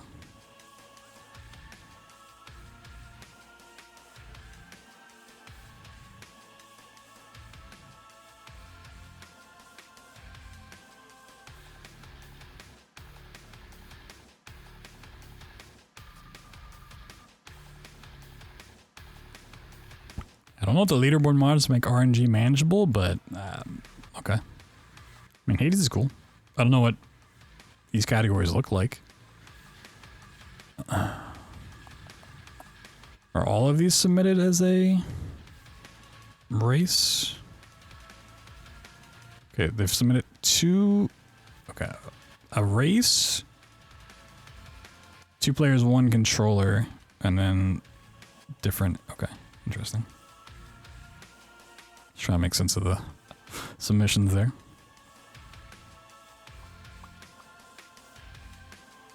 Some Half-Life Alyx stuff. Some VR titles.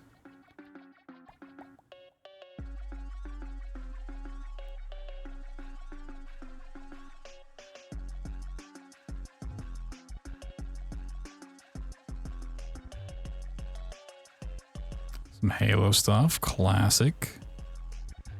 2 Combat Evolves, Reach. There's Shockwave's other Halo modded submission as well. Don't know anything about Halos, to be honest.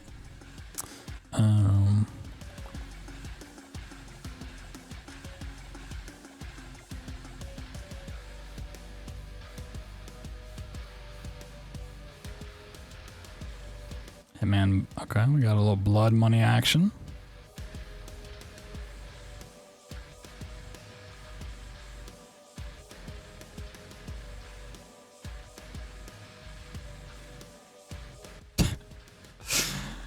Oh man, this this submission text just tickles my fancy. I am the world record holder for the most prestigious category for this game. Requires a high level of expertise, knowledge, and improvisation skills. This isn't like any other typical speedrun where the goal is to complete the objective as fast as possible. This category demands maximum stealth, but you're still doing it as fast as possible. There's a fair amount of RNG and mistakes can be quite costly, but I am the best. Not only mentioning you're the best once, but having to do it twice.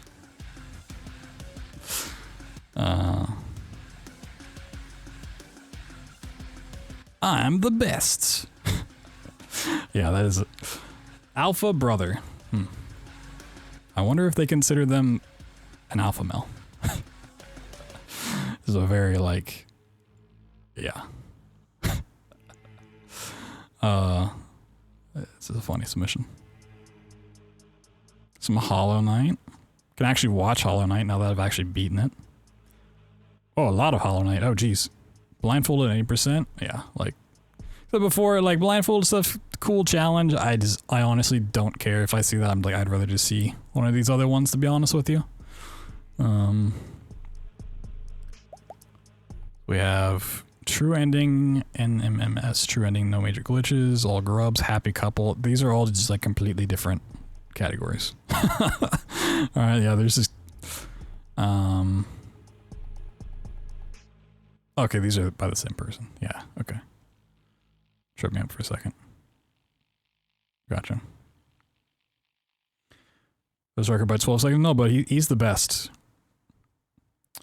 Watch it. Yeah, I mean, even if like not getting spoiled, anytime I haven't like played a game, I tend to not watch it. Just because you never know.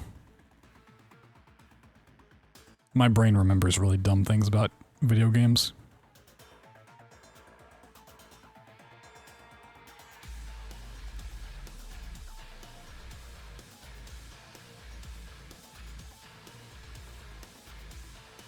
Hyperlight Drifter, Mr. Muffin.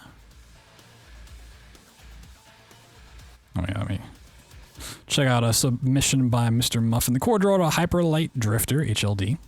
The speed game revolves around the complex movement refinement as well as brutal up-close combat. The game lives up to its 2D top-down Souls-like nature, with the exception that dash is not dodge with invulnerability frames. All modules, no major glitches, showcases off every collectible objective, even extra ones, which requires all boss fights as well as the no out-of-bounds core rule set. The All Drifter is a special drifter with less health and faster movement. Yeah, like, yeah, this is like, I won't say a perfect submission, but exactly what it needs to do. It says what the game is, why it's cool, kind of like compares it to something else that may be a little bit more known, and then explains the category and why the category is cool. That's all you need. Most interesting submission so far? I don't know. I probably should have like written down stuff, but I'm just kind of skimming through. Yo, Verdant with the 44 months. Sure. Thank you so much. Thank you, thank you, thank you. Yeah, this is like how I approach all of my submissions, which most of mine are in the back half, I now realize.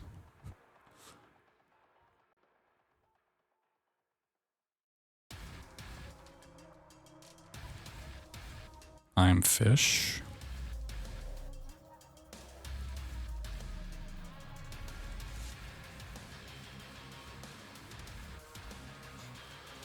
I am Jesus Christ. Two completely different types of games. Well,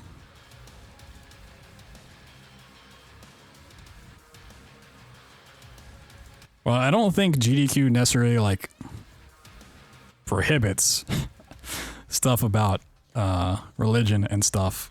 I do feel like what this game is kind of a tough sell. Just because the nature of it. Even if it's not strictly prohibited.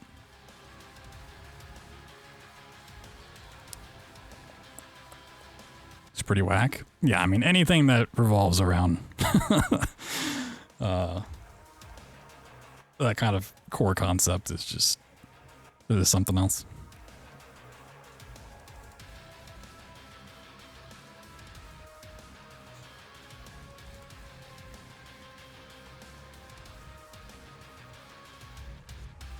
Do you guys believe me if I played Icy? I have. Played back in 2019. 15-minute new game plus a Judas ending. Sure. Expect to be, yeah.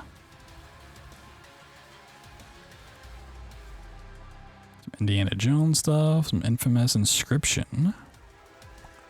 Couple Inscription runs.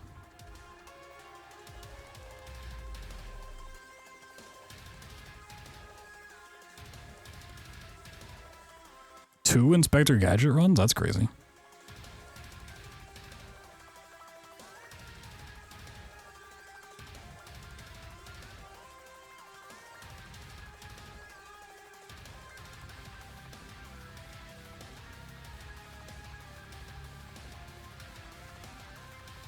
Some Jack runs, okay.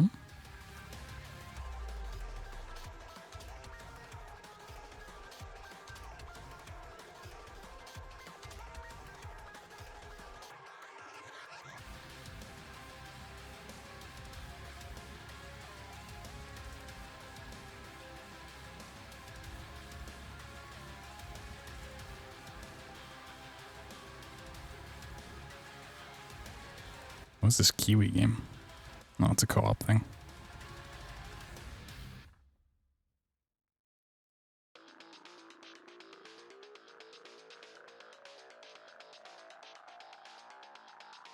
Okay, so they're doing...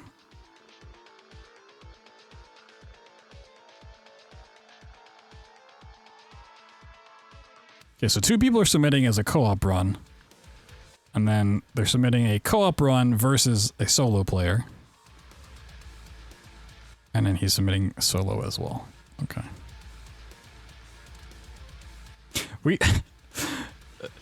I mean, this would be a very tough thing to get in. I think they'd just take the co-op run. It does remind me of the time we submitted a Bioshock Trilogy run as, was it Igdisis doing Bioshock 1, Benedictator doing Bioshock 2, and Kat doing Bioshock Infinite versus me doing all three. which is a really crazy sell, but that would have been cool to get done.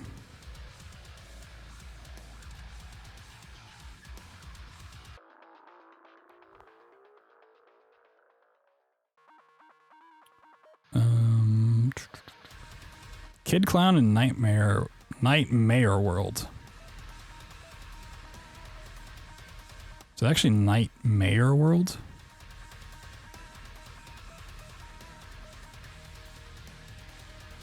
Interesting. Gotcha. And we're only in the K's. We got so much to go through. Kingdom Hearts. Yep. And you got some randomizer in there. You got a lot of Kingdom Hearts. Still not as much as Crash, but quite a bit there.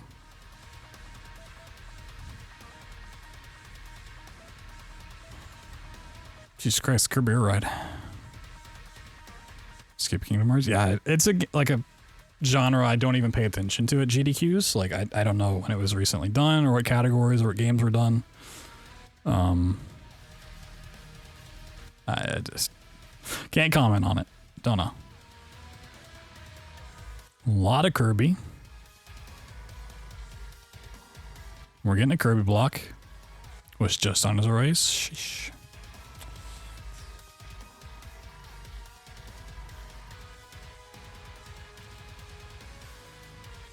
Some Left 4 Dead 2. Okay. I feel like Left 4 Dead 2 was done somewhat recently.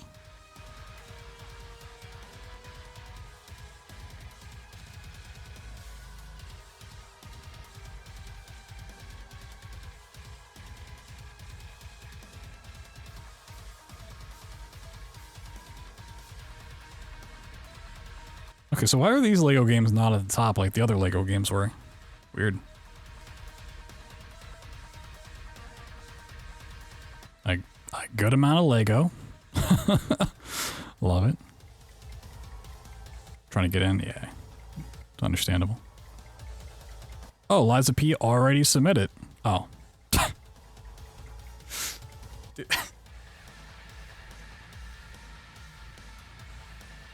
Oh, the classic. The classic, this game's not even out yet submission, dude. Come on. I mean, there's the second submission block. What? Liza P is not out yet, but comes out on September 16th. And the demo that they released already had speedrunners competing and finding glitches in just the demo. Yeah, every demo that comes out has that. The combat is a mix of Sekiro and Souls Elden Ring, offering safer dodging or risk-perfect guards that can break the enemy's posture. The game is looking to be one of the greatest non-FromSoft Souls-like games, and I want to show it off to the world at GDQ. Time estimate will be adjusted when the game comes out and the runs are completed. Like, this is 100% just tossed in the trash, just immediately.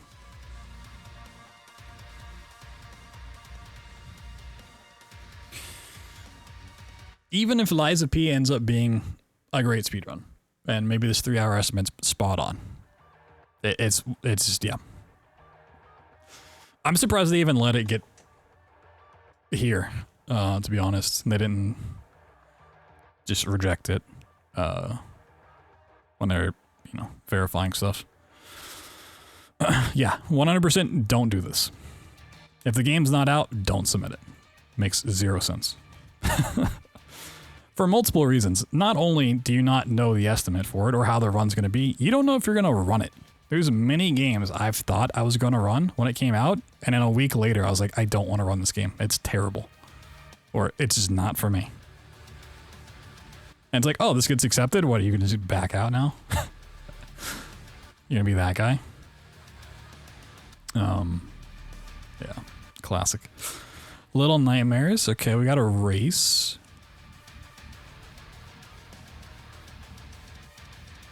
A 4-way race. We have Little Nightmares 2 as a race, but also not a race. Wait, or okay, I think they're both races.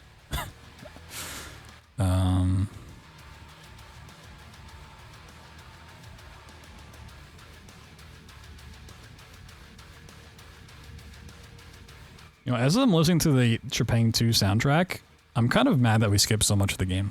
There's songs in this playlist that I've never heard.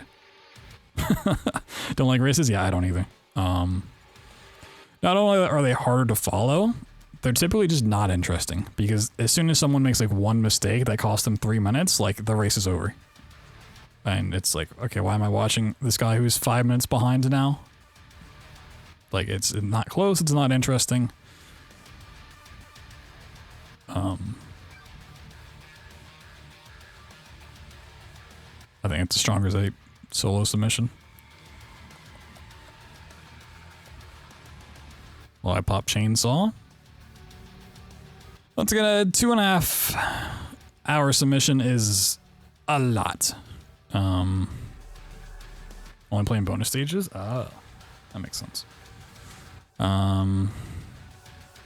Yeah, I mean, I don't know this game that well. I know it's somewhat beloved. I think this is cool. But I think 2.5 hours is a very hard sell.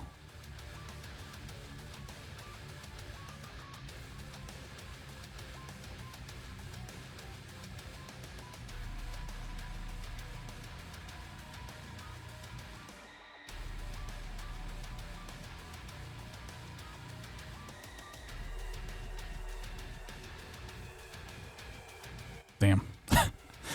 Luminescence, 100%, 50 minutes. Any percent, 50 minutes.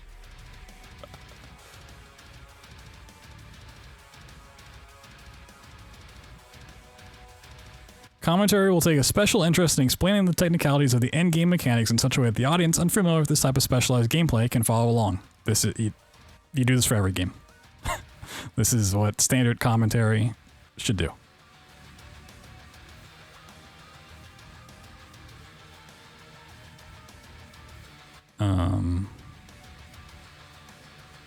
See, compared it to the other submission for Luminescent, 100% showcase is the main game plus 3 extra levels, requires the player to be even more precise through the level game, through the whole game to collect gamer coins and start some like true ending. Like it sells you on the category more. I mean, the estimate, like, yeah, if you're gonna have this in for 50 minutes, like, might as well showcase more of it. I think it's just, yeah, okay. Don't know anything about it, but just reading the submissions, I like this one better. Especially if you submit the same game as somebody, like, look at their submission text. And see like what they're saying. You're like, oh, this is what they're saying. Let me like explain it better. Let me, you know, because you now have to sell your pitch, your category, more than they did. And they're talking about, you know, what the category is and why it's more interesting. And you come and you're like, oh, the commentary is going to talk about typical commentary stuff. You didn't do a good job. So Madden. Nearly 3 hours. That is a super rough sell. Put a winky face in there. Classic.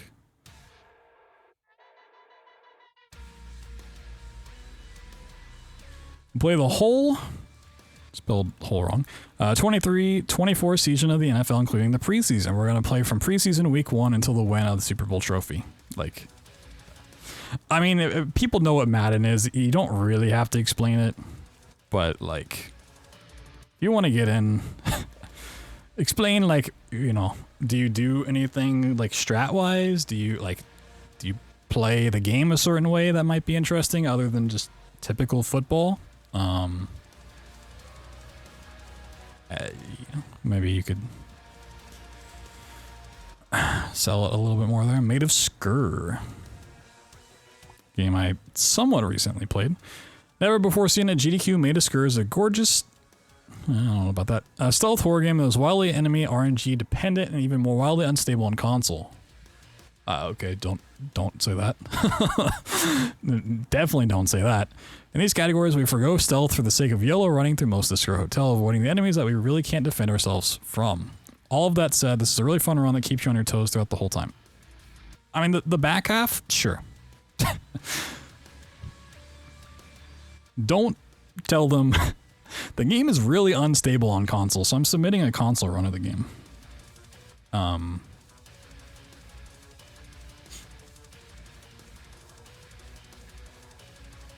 Based on the first sentence, no, I mean, it is, sometimes it is nice to throw in that, you know, this has never been in a GDQ before. I mean, obviously the games committee either knows that or will check that if they're not sure.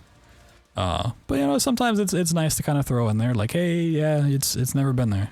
But yeah, I don't know about the quarters part.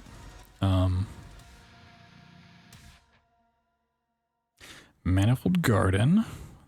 Okay, we got 3 submissions. It's a solo run and it's a race. Okay.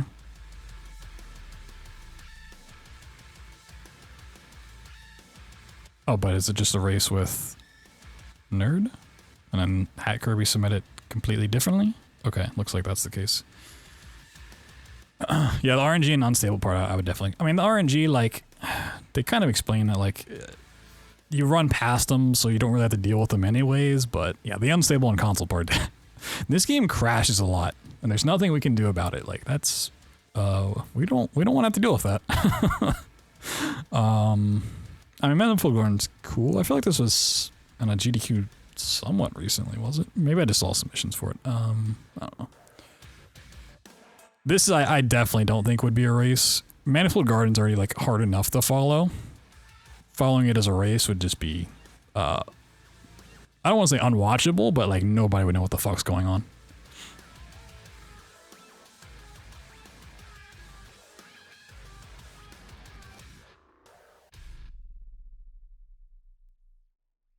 Yeah. All sort of the same time. SKU 2021 online. Yeah, possibly. Yeah, exactly. If the game's already like hard enough to follow, even if it's not like mechanically hard to follow, just like visually, which I think Manifold Garden is a visually hard to follow game.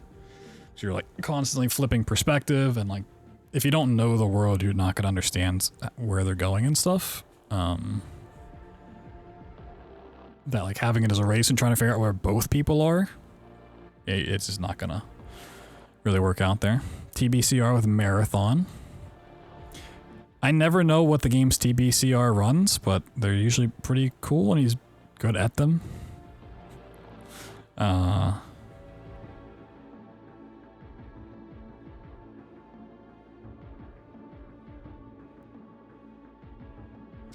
first title of the original Marathon trilogy, which is a weird thing to write. The initial fight against the Piff-4 is made into a cakewalk, as most of the tricks and strategies used later in the series originated in this title. Fans of Xbox Live Arcade Marathon 2 can take solace knowing the physics and grenade jumps are performed similar to that version, so certain objectives are done in a different manner in this version, which allows more creative ways to complete levels. This is like good, but like it kind of relies on you knowing what the other things are, which, you know, the Games Committee probably does.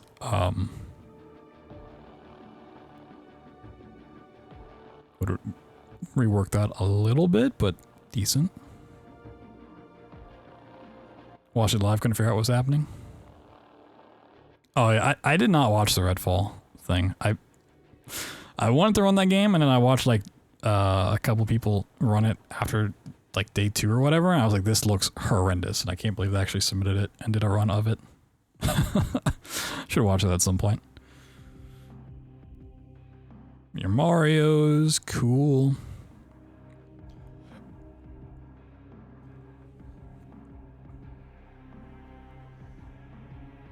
Lots of Mario. Even more Mario.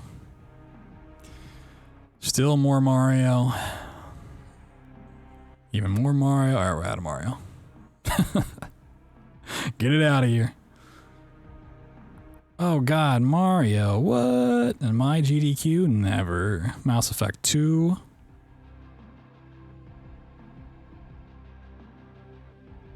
Don't know anything about it, but, yeah. Cool. Cool. Max Payne 2 by Matt.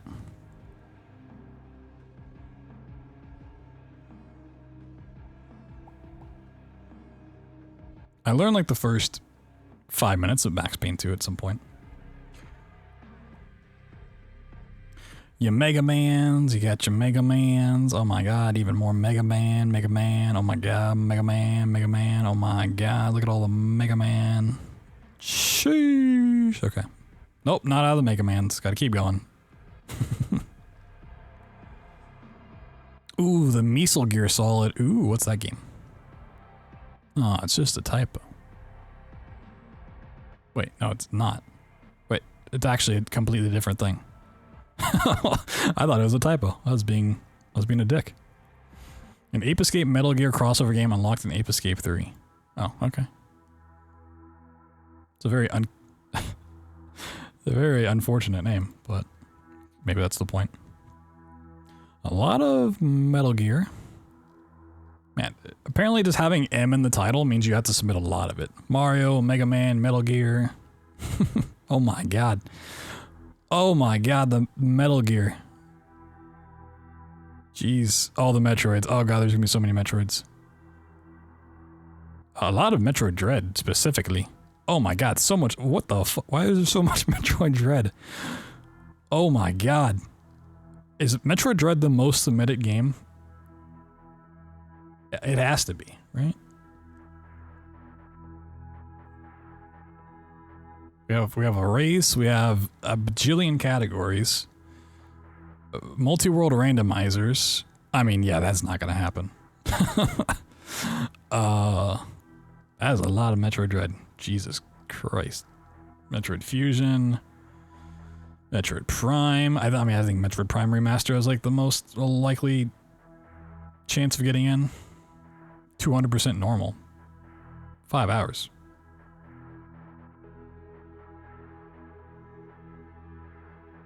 Combo randomizer. Metroid Prime 2. Oh my god, so much Metroid. I love Metroid. I'm a big fan of the franchise, but that is a fuck ton of Metroid. God damn. Got your Minecraft at 4.5 hours. Woo!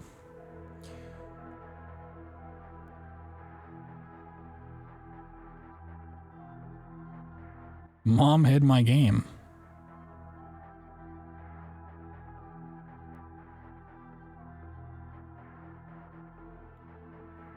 Getting through the M's.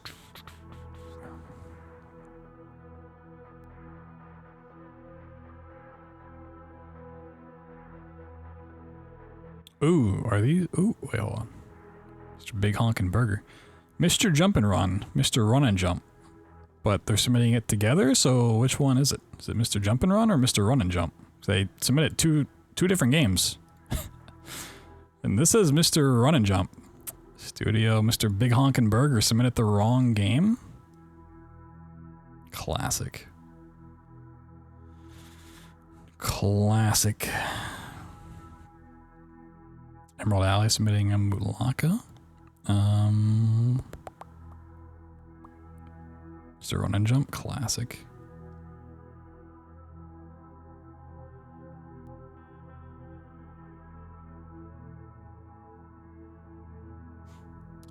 Just because I was curious because I don't really tend to read submissions all that often. I kind of like skim through it and just like look at names, but just kind of interesting to see how people submit and how they write up things.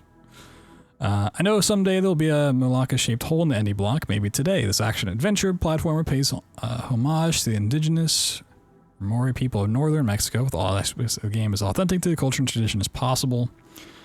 I would just chop all of that. It's also a great fast-paced game. Well, maybe not all of it, but condense it. It's also a great fast-paced game with lots of interesting speedrun tech. This game has been tabbed backup before. AGDQ 2021, and I've shown it on hotfix and frame fatales before. Let's get to the biggest stage in 2024. Yeah, I would take this sentence, this small sentence in here, and expand this into the entire thing. It's a great fast-paced game with lots of interesting speedrun tech. There you go. Tell me what this is.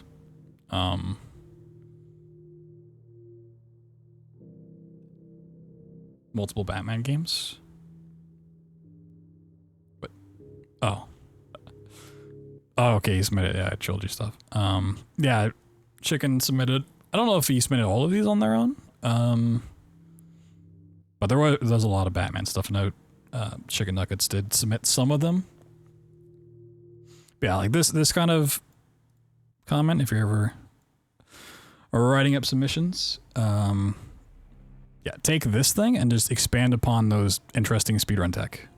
Just say what it is, say what they are, how they impact the run.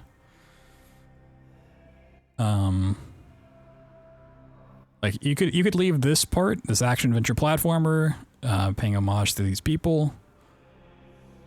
That's fine. I would cut the first part, cut the next sentence, expand upon the tech, and leave it at that.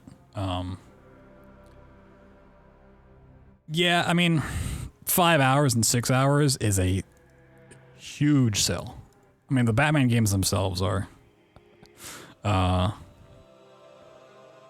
already pretty lengthy. I think one of them gets in or something, but 5-6 hours, you better hope there's no other games submitted. I mean, yeah, the runs are pretty neat from like the brief glimpses of stuff I've seen, but this is a submit it because why not sort of situation. But you know what? Sometimes that works. Sometimes that just works. Multiple classic Mario games. Oh, this is okay. People are just submitting multiple something. Got it. More Mario, more Metal Gear. Fuck it. Murder House. Not Puppet Combo stuff. Murder of Sonic the Hedgehog. Honestly, I think this would get in. Because I know it kind of had a boom when it first came out, and it's short enough, and it's fucking Sonic. Like, knowing nothing about this game, I could see it very easily getting in.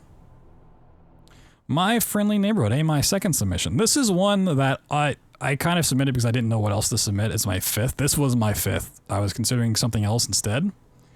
And I think one of these should get in. I would not be sad if no major glitches got in. I'm kind of surprised no one else submitted any % at all. I honestly thought someone would submit a better run than mine.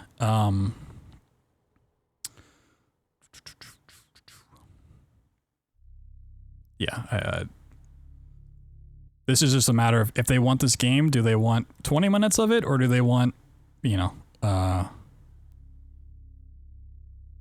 wait, did they submit any % and no major glitches? Multiple categories, wait, what?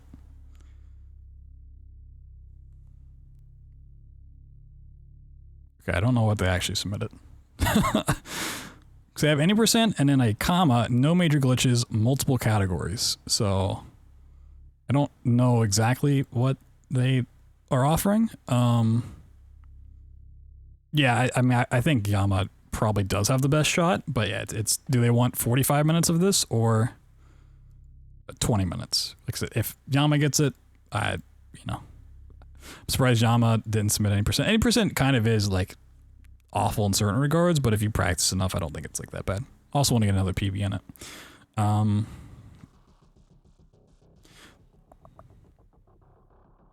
So this is where I go against everything I've been saying. This is a do as I say, not as I do kind of moment. My Friendly Neighborhood is what you get when you set a Resident Evil game inside of Sesame Street. Sets the deck. Yep, brand new game. This is what it is. You don't have to really think about it, even if you watch like 30 seconds of the game. Oh, you know, it's a Resident Evil game inside Sesame Street. Kind of know what you're going to get. So massive skips allow us to bypass pretty much all combat and huge chunks of the game and help to get the puppets of My Friendly Neighborhood back on the air. Won't you be my neighbor? Kind of a cheeky thing. So, yeah, sometimes you can get away with it. It's kind of cute.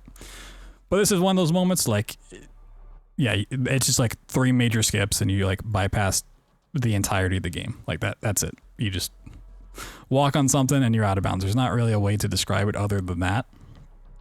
And as someone who's done multiple runs, they know my commentary style. They know the type of games I submit. They know what I kind of bring to the table. Like I kind of get away with not describing things as much as I should. But you know, let me do the smart thing. Let's see what the no major glitches submission is like. My Friendly Neighborhood is a new and very popular indie horror game themed around a Saturday morning puppet show. We play as a repairman named Gordon, whose job is to get to the bottom of the once abandoned TV network station mysteriously broadcasting over every other channel. The no major glitches category is most entertaining way to show off the game's charm and unique style and puzzles, providing a generous estimate to account for the potential unfriendly RNG. So if I was going to submit no major glitches, which I didn't because I don't run the category, I would explain why. Like why is this more entertaining than a standard any %? Like, yes, this skips big chunks, but like, are those chunks that get skipped more entertaining? And then I don't even know what this submission is. Yeah, we'll see. So that's for me my weakest. I wasn't even sure I was going to submit this one, but kind of just threw it against the wall.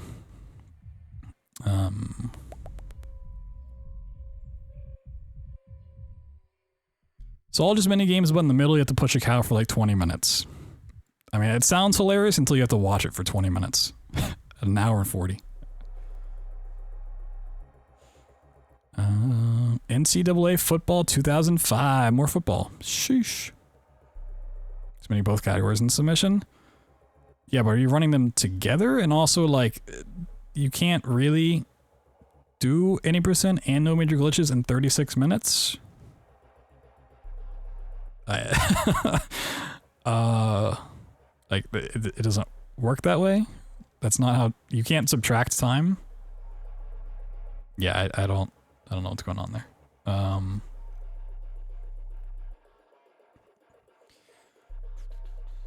Some Need for Speeds. Oh my god, Neo Contra, Neo Beats. Ooh, Neo Beats. Oh, Neo Beats. Wait, this isn't a rhythm platformer.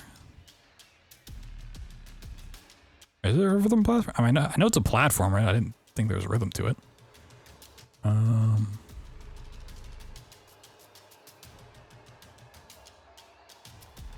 mean, this is like a standard, like, 3D movement platformer. It's pretty cool. 20 minutes of it. Sure, let it. New Pokemon Snap, 3 hours. Nice.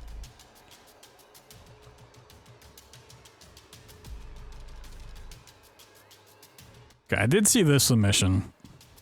5-player co-op NHL 94. 10 goals. Like...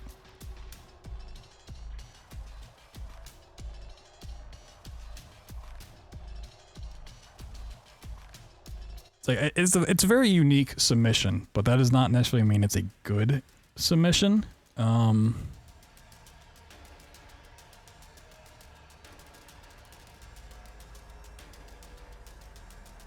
Also, 5 players is kind of tricky.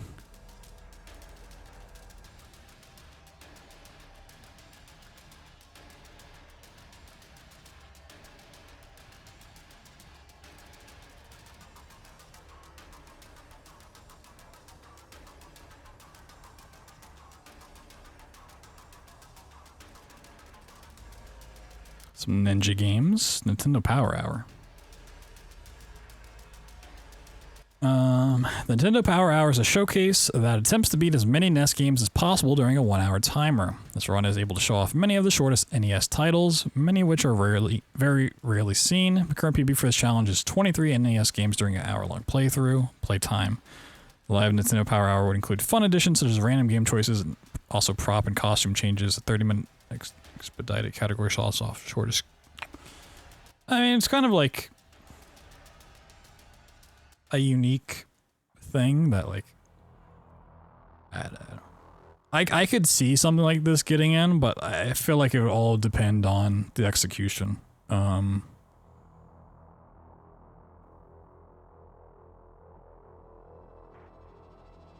It being Nintendo really helps. I'm gonna be honest.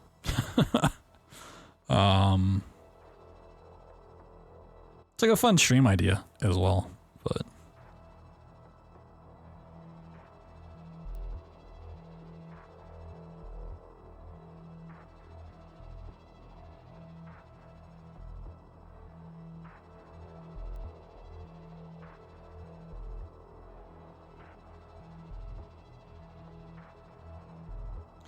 This is a game of racing. A game of watermelons and doggos and another doggo and some Australians and narwhals, business people and terrible AI. It's a game you need to watch. Sorry.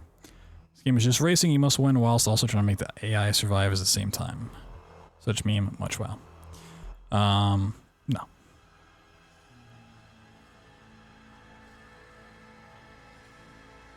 Maybe this works for some people. Like the super memey games, like it has to be a very special game for it to work. Otherwise, it just like, especially for an hour, like Pepsi Man, like kind of works, and it's like I feel like it's run its course, but it was so iconic of a game that like the meme factor worked for it. But it doesn't work for every meme game.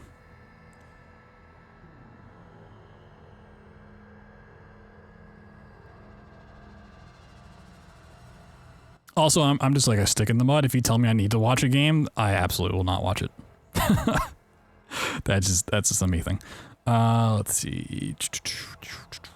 Obscure. Submit it as co-op. But there's no other submission. Ooh, how's that work?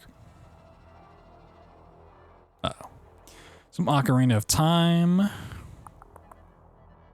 Gotcha. Some Octopath Traveler 2.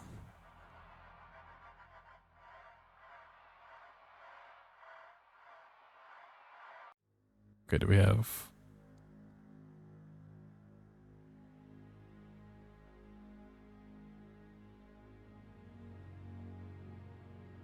Okay, I see. I was like, how is this working? But yeah, Forrest didn't change this to say Alta Biscuit. Copied the homework, but didn't change it. Classic. And then just their own submission over here. Gotcha. Old school RuneScape. Sheesh.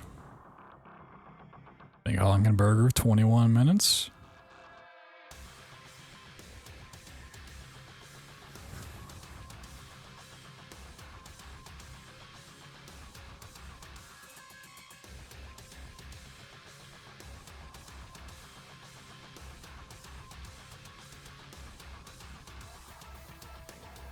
Oh, we're in the O's, I just realized. We've been in the O's for a bit, but... the only up game, oh my god. I mean, honestly, I could see this getting in. I'm super over only up, and I think everyone else is as well, but... I could see it getting in. That's like a bonus game.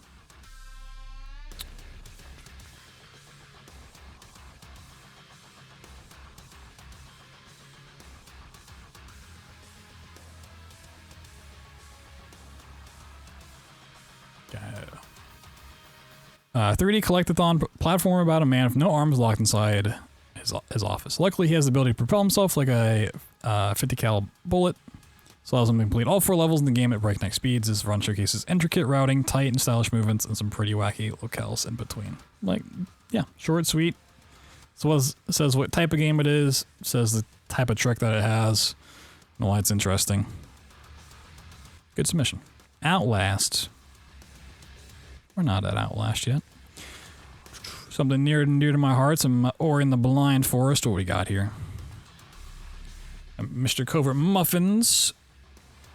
Rando submissions. And then we have a 2-player 1 controller between Cutie and Trojan. Ooh.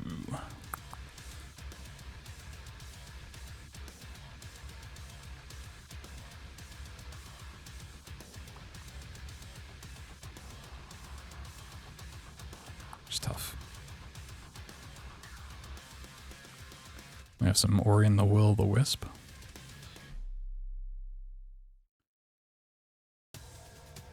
I'm confused by their submission. They say completing a co-op run, but we'll be doing it while using the same controller. A co-op run, I thought traditionally meant they each play their own version of the game, and I don't think they're each gonna be playing their own version of the game while using the same controller. I feel like it's just we'll be doing a rando with the same controller.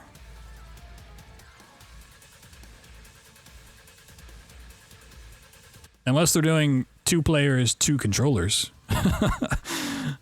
which would be one heck of a watch. Yeah, I mean, I think Muffin has a very strong submission, but you know, maybe they want to gimmick it up.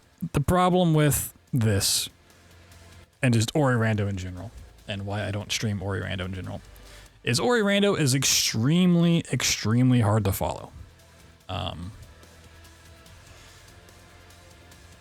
For a lot of different reasons. Fun, great. It's Ori and the Blind Forest Randomizer, despite me being a FPS and horror speedrunner by nature, is my favorite speedrun to do.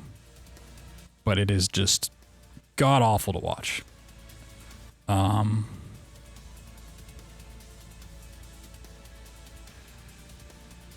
Unless you're really deep into it.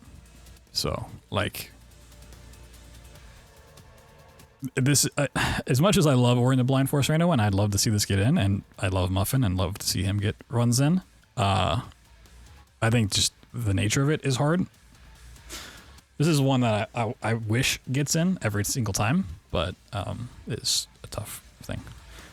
Adding on top of it, 2-player, 1 controller, despite being a gimmicky thing, does also add another layer on top of the fact that it's already very hard to follow and watch, and now you're having 2 players. On it. It's pretty tough. So I'm willing to Google Doc explain the category for what?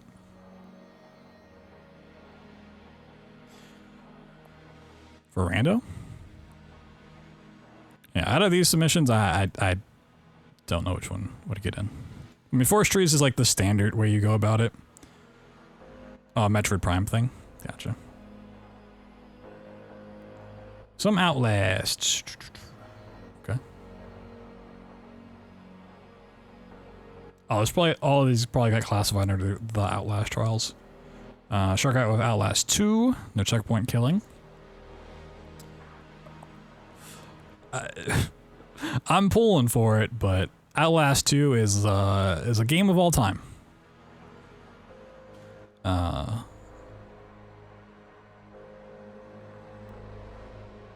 So,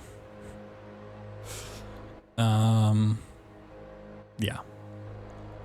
The Outlast Trials is like strangely got potential, but I think there's also like 2 groups submitting it, and it's getting an update within the next month, which could drastically change things. Because they probably can't down patch it at all, considering it's like an online game.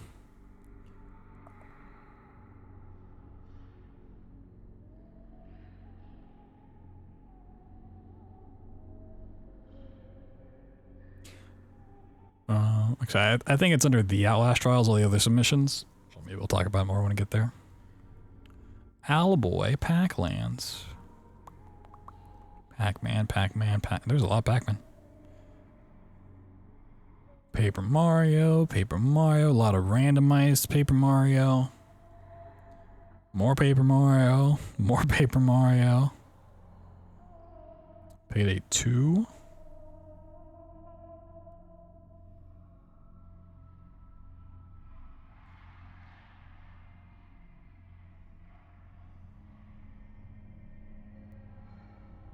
This is like an interesting category to like somewhat do for a game like Payday 2, but a 2-hour thing of this for like a marathon setting is a very rough sell. Because unlike the Outlast Trials, which is just, you know, you have to complete all of the trials. This is just farming levels. Where did it go? If this was like stealth all levels or something like that, I think it would have a better shot. I don't know how long that is, or like stealth certain chapters or something along those lines would potentially have a better shot. Some Peggle. I mean, Peggle was just done. I know there might be like some differences, but especially at an hour and 20, that is a lot of Peggle. Oh god. The Peggle floodgates have opened apparently. God damn. 3 hours. Holy. Some Pepsi Man. I already talked about Pepsi Man. I'm over it. That's just me. Some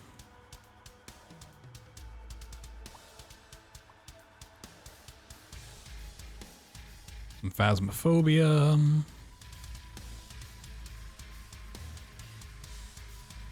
I feel like Phasmophobia was in not too long ago.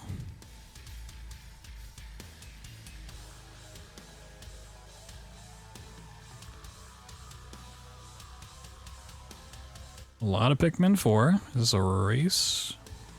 Are these all just separate submissions? It looks like just completely separate submissions. Okay. Gotcha.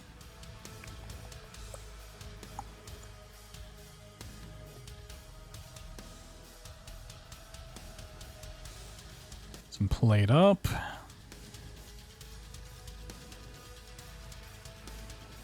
mean, I love Played Up, but I don't know how fun a run of is to watch.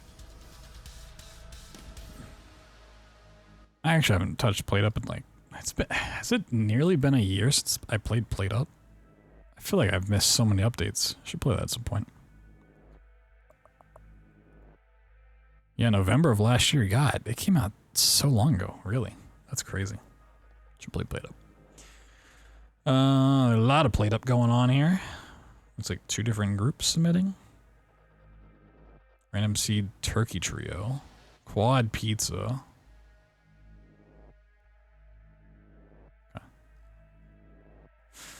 Interesting. Okay. Oh, the Pokemons. Oh, shit. All obtainable Pokemon. 7-hour run. Let it in. Need something to throw on that Thursday 5 a.m. time slot.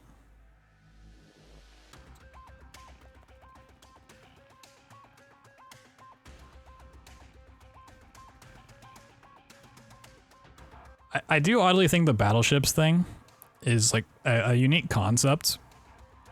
I just don't know how I would do in a GDQ kind of setting. I think it's a cool idea they came up with.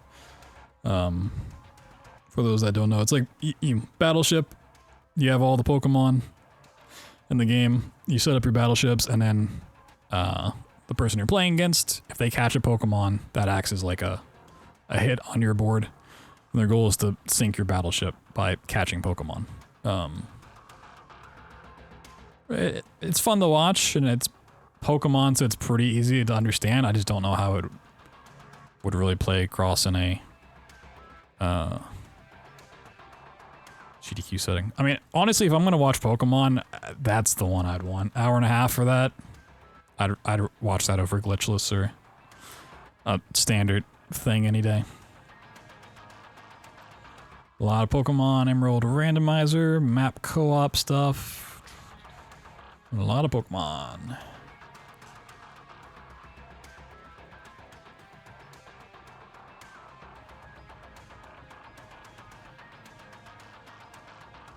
Lots of Pokemon. Ooh, Pokemon Puzzle League.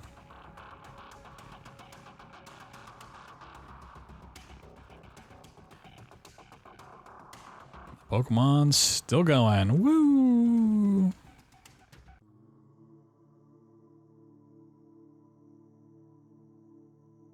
Okay, Pokemon might be the most submitted franchise.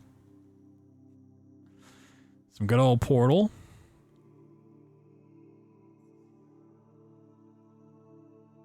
Okay. I mean, someone who started off speedrunning as a Portal runner, it's near and dear to my heart.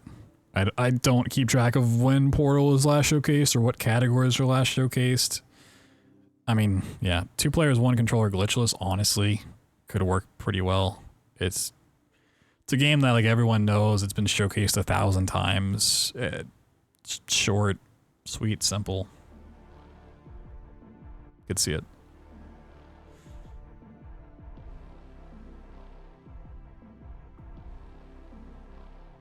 Some Power Wash Simulator stuff.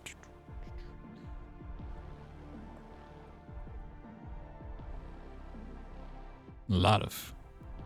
Is any of this like co-op? Oh yeah, it's 6-player co-op.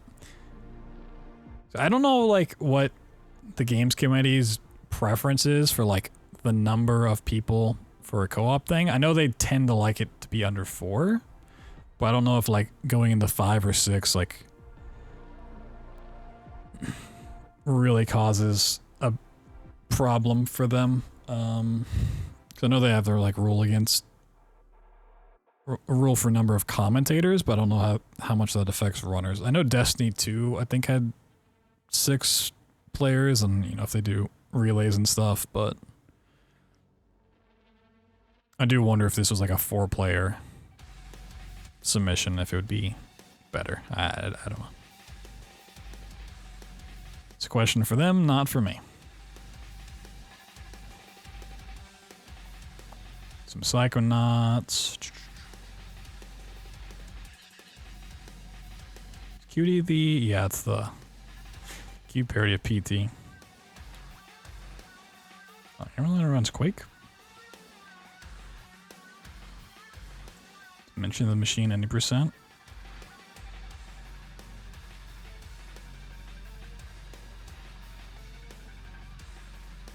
Okay. Some Quake stuff. I mean, Quake for 2 hours and 20 minutes. No rocket jumps allowed. That's a little bit harder of a sell. I'm just surprised I'm now learning Hammerline runs Quake to some degree.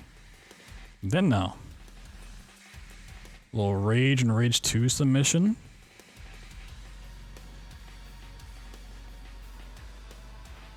% jump fix. Assuming there's some community thing for making jumps better. Yeah, I mean, once again, 2 hours is a lot for a game like Rage that is not a well-beloved franchise. This has been out for a very long time. Is a lot of just bunny hopping from what I recall. Rage 2 is Rage 2. This is also any % and not New Game Plus, which I think is the... Despite the fact that I don't love New Game Plus runs for the most part, I do think Rage 2 is a spot where New Game Plus is better. Especially because the beginning of any % kind of sucks.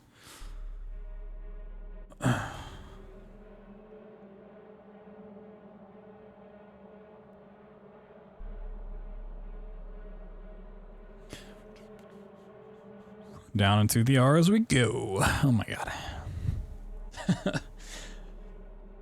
So many games. How do you choose? Remothered. Did you go? 100% is only 2 minutes longer. What the hell? The classic. We got your Resident Evils. Resident Evil 1 Remake, Resident Evil 2 Remaster, different categories.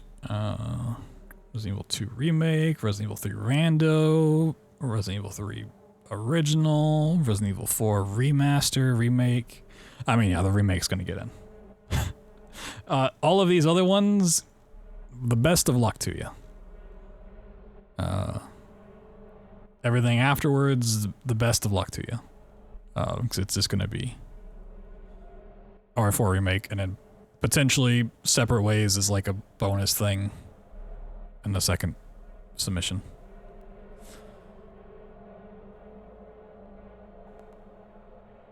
It all looks like the same. Yeah, 80% New Game Professional. Big Guidance for Awful Block? No. I mean, maybe. I mean, 40 minutes though, when you're already taking 2 hours and potentially more for Separate Ways, that's... I mean, maybe. Could happen.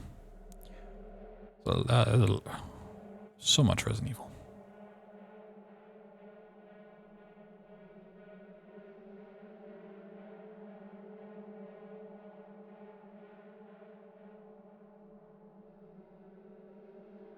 I do like the submission for the same category, first and third person.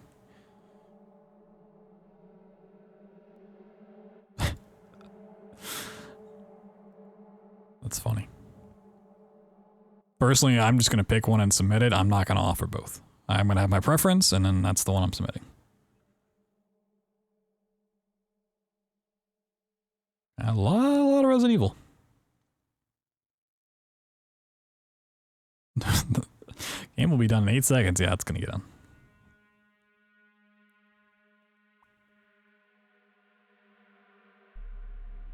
Some Returnal. A little race, okay. Don't know anything about the games, I'm gonna skip it. Ricky and Vicky. Co-op full game. Oh.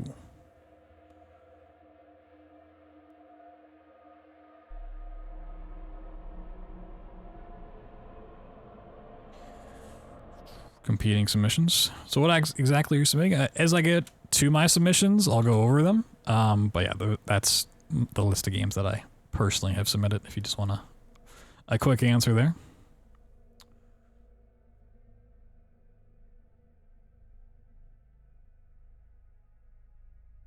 Rise of the Tomb Raider from Satori. Okay, the DLC. Gotcha.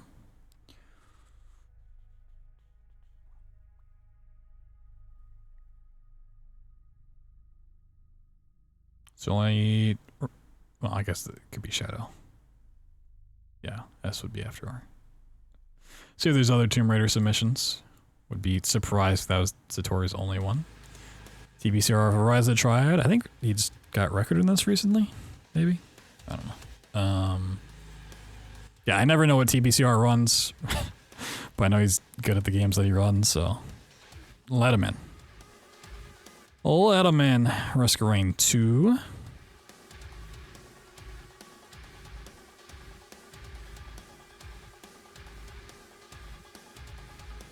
I love playing Risk of Rain 2, but I don't know how great it is for a marathon setting. Considering, you know, if you die, it's pretty punishing.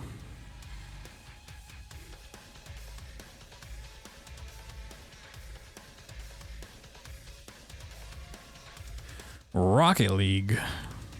The workshop refers to the custom user-created maps available to download on Steam can be considered the Kaizo of Rocket League. Speedrun Island features 6 of the most impressive maps and a super challenging trial that showcases all the different core mechanics of Rocket League at a very technical level. Be prepared for precise flying through rings, air dribbling the ball across vast distances, and parkour where one wrong move will send your car flying to its death.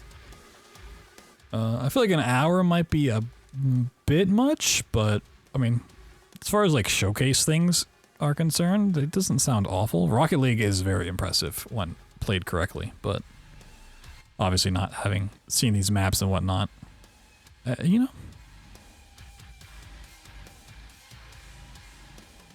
It also has a huge fan base, surprisingly. It's a game I never hear anything about ever, but still has a shit ton of players constantly. Could see I get none.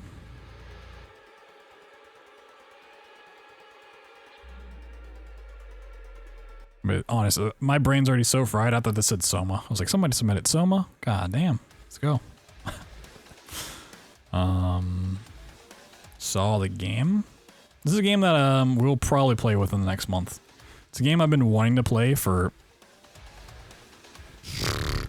nearly my entire time making content, which is like 12 years now. I've just never gotten around to it, and I finally found a way to play it. So probably this year we'll check out Saw. I know it's a really janky, derpy, weird game. I don't know like the amount of graphic content in a speedrun setting for it, which I would say is the only potential detriment. So while, you know, not specifically prohibit it, you're allowed to submit it and potentially they would take it, but if it's very over-the-top violence and gore and stuff, it will have a much tougher time getting in. And Saw is typically all about torture porn, so. Anybody excited about Saw X coming out Friday? I want to watch it, but not in theater. Some Scooby-Doo. Okay. I hope it's better than the last two movies. Jigsaw and Spiral were fucking messes.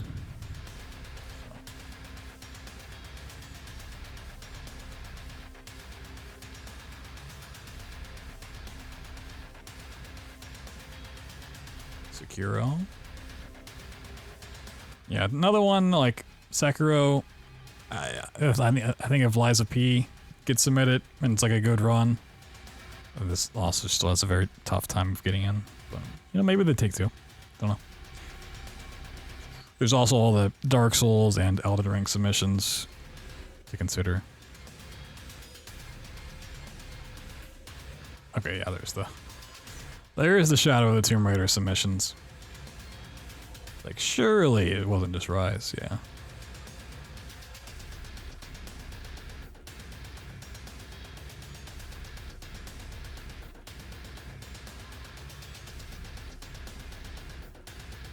Yeah, I mean, Shadow of the Tomb Raider, it's cool.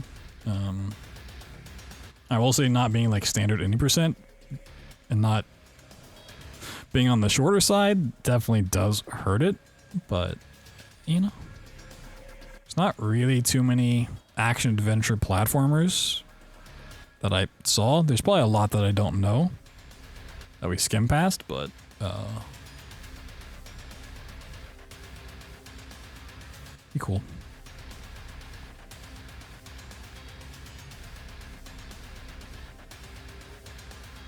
Shadow the Hedgehog. Speedrunner's cut.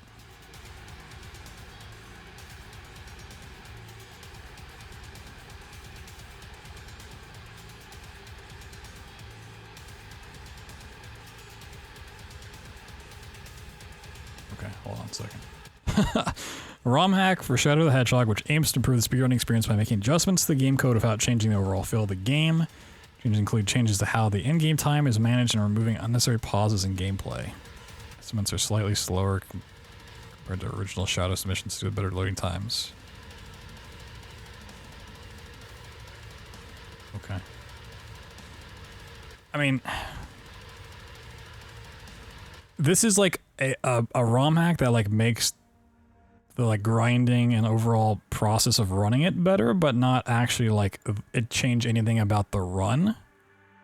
So I would have, honestly, what I would do is I would submit this as this. I would cut this category.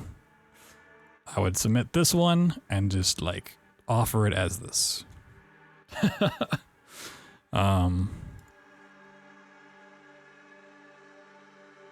Or just submit this. I don't know. If like all this does is remove or change how the in-game time is managed, like that doesn't matter for anything. Ever. Especially not in a marathon.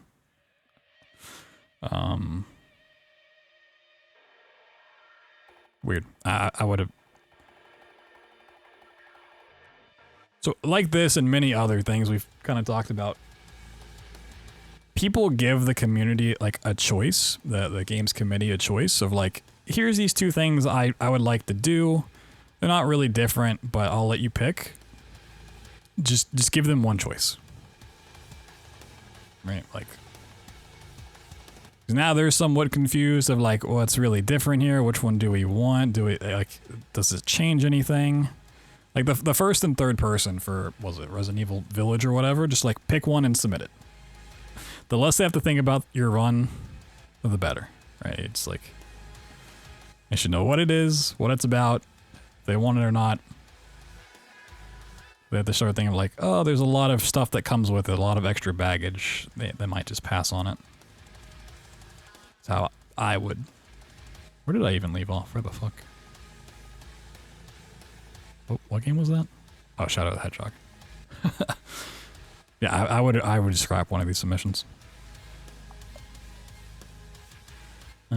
Shadow Warrior 3. We got metas any percent, and then we have all arenas hardcore.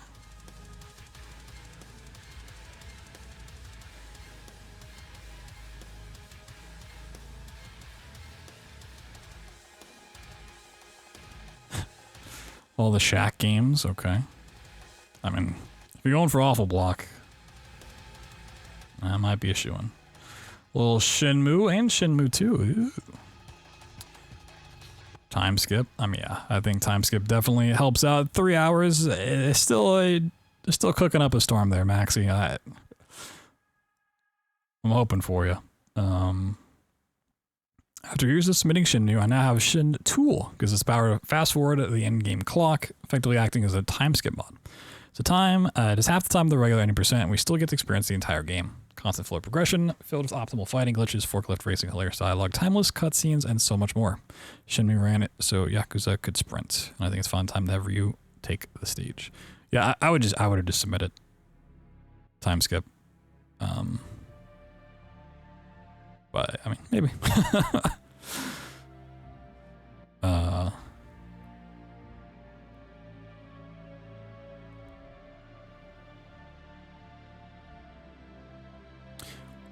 Shenmue 2. Yeah, I mean, this is also just, unfortunately, a problem for getting this in, which is being shorter in nature. Let it cook. Let them cook. I mean, you never know. Could be the time. Some Sherlock Holmes. Shovel Knight, Shrek 2. The Silent Hills. Okay, not too many Silent Hill submissions, honestly. Silent Hill 2, 3, and Shattered Memories.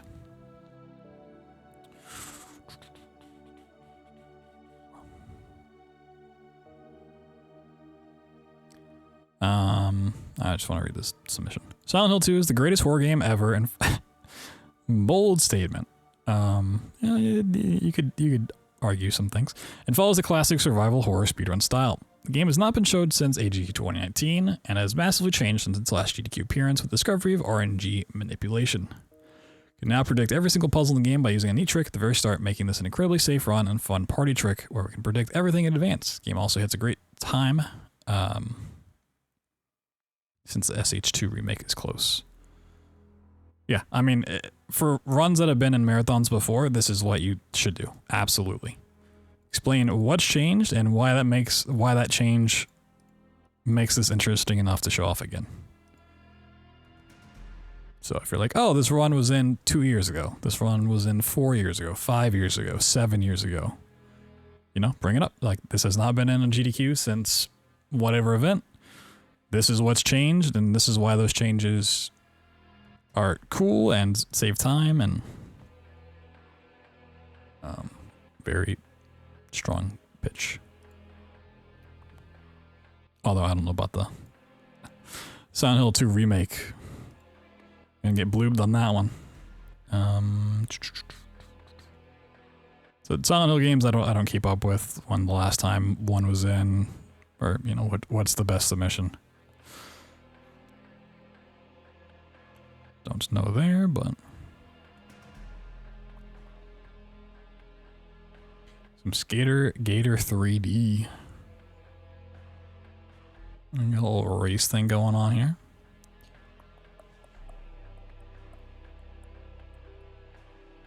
Slave Zero, ooh. Slave Zero is a game that like I played as a wee lad. I don't even think I got past like the first level though. It's PMC. I recognize the name. Let it in. Simple as that. Doesn't need any more explanation. I'll let it in. What we got down here?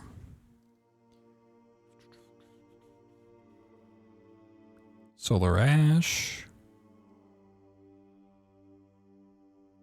The Sonics. Yep. There's more Sonics. Yep. Yep. Sonic. Yep.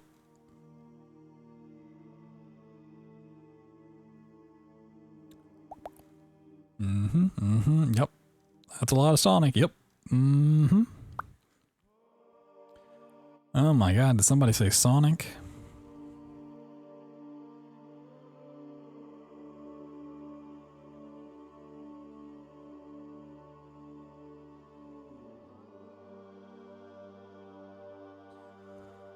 Yep. Oh, are we past the Sonics? Oh my god. We're out of the Sonic block. South Park, The Stick of Truth. This is another one that, like... Yeah, it's not off limits to submit, but... it's a very out there game.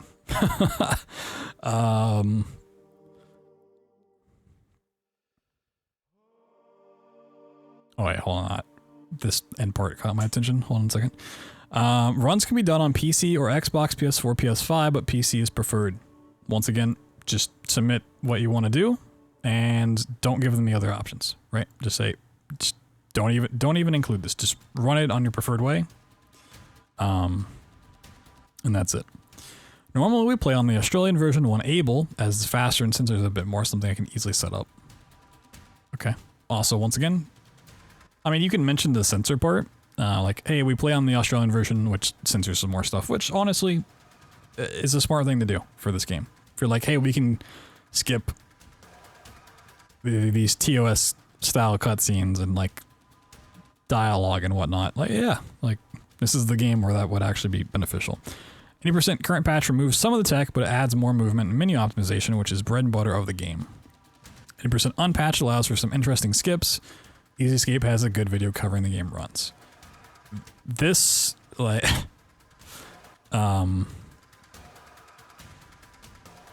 this part about like the different patches, if you're submitting the different patches, sure. I personally would still just pick one of the two. Especially if they're 10 minutes apart. Like,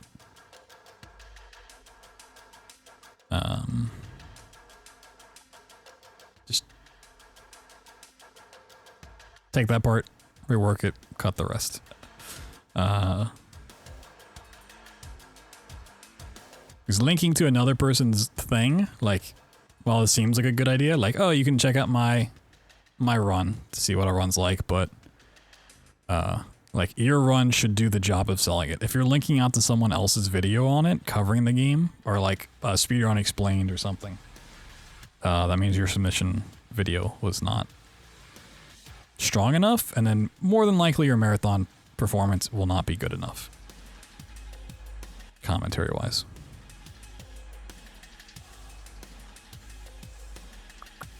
Like years ago? Yeah.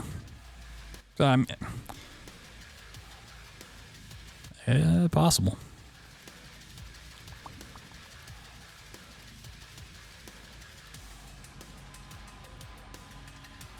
Some Spider-Mans. Some Splatoons. Some SpongeBobs. Some Sprawl. I'm actually kind of surprised more people didn't submit. So yeah, it's my third submission we got to. Yeah, The Bunker, My Friendly Neighborhood, and Sprawl. I do think this has a pretty good shot. I want to work more on this game. Brand new FPS movement shooter, taking a heavy inspiration from the likes of Doom, Quake, Titanfall, and more. I hate when you put like a space in the submission. It puts like 3 spaces. It's so dumb.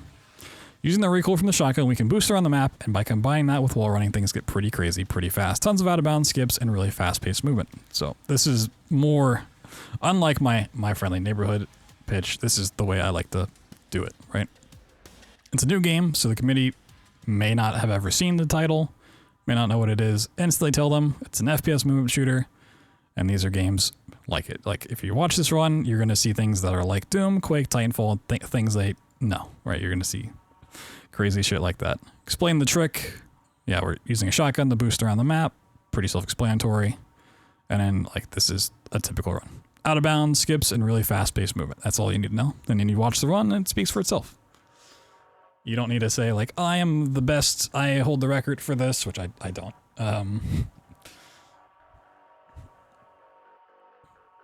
Or, you know, I can run this on console or whatever. Just short, sweet, simple. Tell them what the game is, tell them what the run's like, and hope you have a good run. Some Spyro stuff, okay. Spyro, another game, another classic franchise. A lot of, goddamn, a lot of Spyro.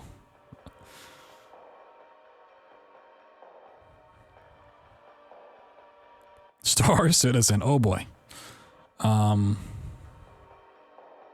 I I will attempt to get a live world record lap time on every Arena Commander racetrack within a specified time limit. This involves 2 joysticks and a Tobii eye tracker for a 6 DOF movement and head tracking. Attempts will be submitted to scr.gg leaderboards. I guess Star Citizen something about me. Oh god. I'm Splend, professional, I guess Star Citizen racer and world record holder with over $5,000 of winnings today. I'm honored to bring the massive Star Citizen community to GDQ flight to fight cancer right in my hometown. I mean, like,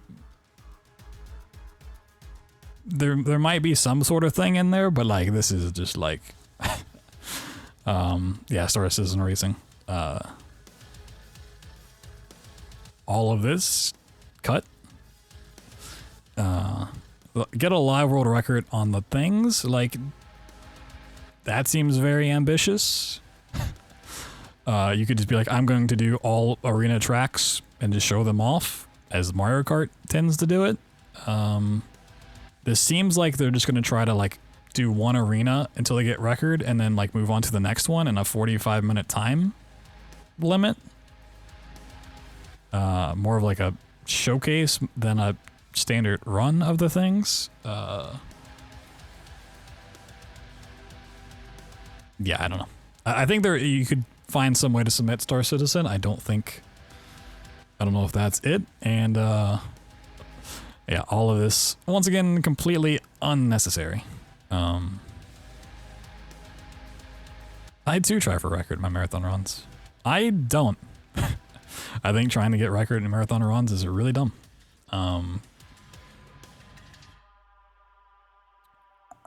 Some Star Fox.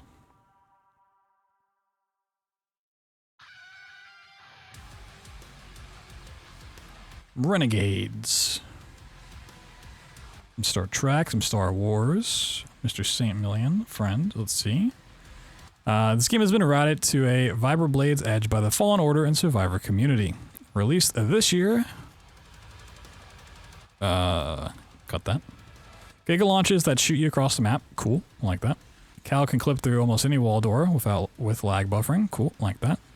Major sequence breaks that skips many hours of story. Like that. Skippable cutscenes. Great, perfect. Basic movement tech, so the action is constant. Like that. Funny glitches to show, especially with the cute echo mount. Awesome, love that. Break final boss AI. Love that. Optional mullet long the route. Ponchos. Cool. Yeah, I mean, this is actually a pretty cool run. As someone who doesn't like Star Wars, admittedly, I'm just not a fan of anything Star Wars. And so a bias against it, I actually do like this run. Terra speedrun. What? Millions of followers I'll get when I record. Oh my god. Look, we'll get into some hot takes about speedrunning in a bit. we'll talk about that. Yeah, I mean, you know what Star Wars is, but hey, these are the tricks that'll be showcased. This is what makes the run entertaining, interesting. There you go. Some more Star Wars stuff. Force Unleashed, Star Wars Trilogy, Knights of the Old Republic, Jedi Survivor, okay. Yeah, I mean, I think the more recent one, 45 minutes, it's a good shot over the older titles. Oh, live tutorial showcase for 1 hour and 15? Jesus. A live tutorial showcase where I teach my friend Friel the joys of Vader jumping like a maniac and skipping 9% of missions in an 80% run. First, Friel will do a run of the game with me providing step-by-step instruction, then he'll perform a second run for me having limited or no input, showcasing how great of an entry point to speedrun 80% is. Also includes a bid war incentive for costumes, letting us play as classic characters. I mean, 1 hour 15 is a run like, what, 30 minutes or something? I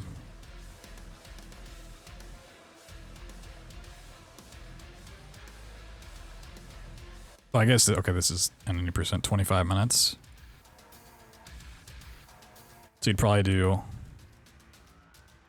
like 40 minutes of teaching and then 35 for a run.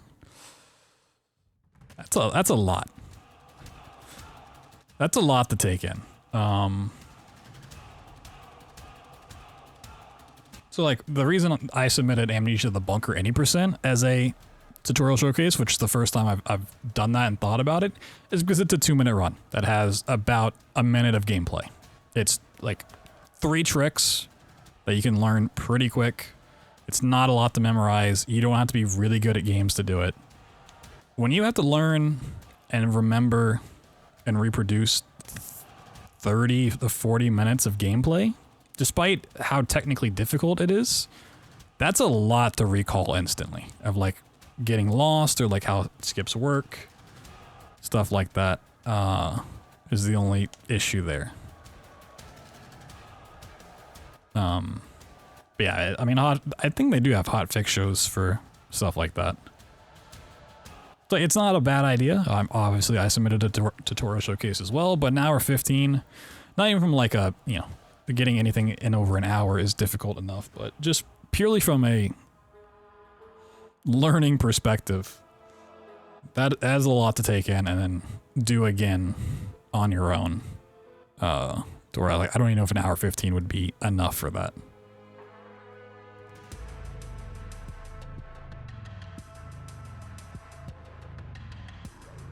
My favorite just chatting streamer. Whoa. Stardew Valley. 3-player glitchless community center restoration 3 hours. God damn. It's a beef. It's a beefy submission, and there's Starfield. We've been working hard as a speedrunning community to get this time down as low as possible. Most communities do. A lot of the run is based upon a frame-perfect trick to get out of bounds, used to sequence break the game. Video attaches to the submission is the current fastest time by around 12 minutes. We were hoping to find enough optimizations to get the run below 1 hour. There's RNG associated with 3 of the artifact locations, which is the biggest determinant of speed. I mean, yeah, like, I don't know exactly when things came out. I don't know if this would fall under the second submission period, but probably better off left on that, or just holding off for the next event. Because I feel like even this is probably already significantly out of date. And once again, like, you're working on it now, but by the time they make the games list, and this run maybe is like 45 minutes, and it's a really cancerous thing that you don't want to run, what are you going to do then? It's going, you know, it's kind of on an awful sleep schedule. You shooting shot? I mean, there's not. It's just, I feel like this isn't even shooting your shot. Is more of the case.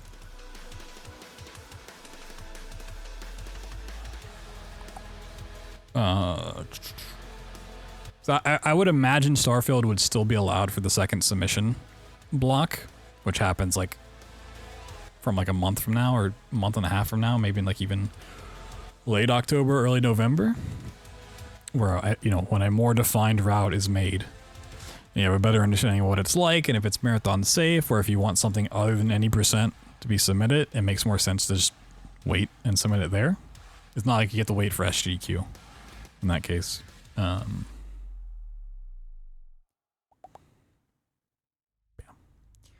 It is all what it is.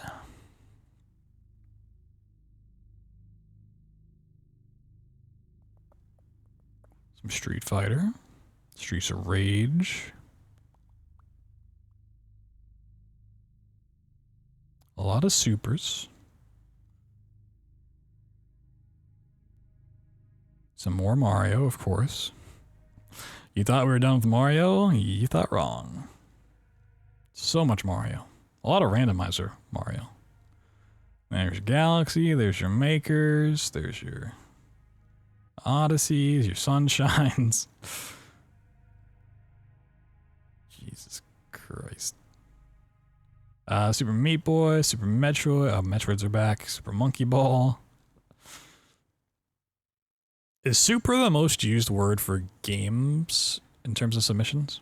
Like if you took all of the game names, is super the most reoccurring word? Reoccurring, what does that mean? Probably.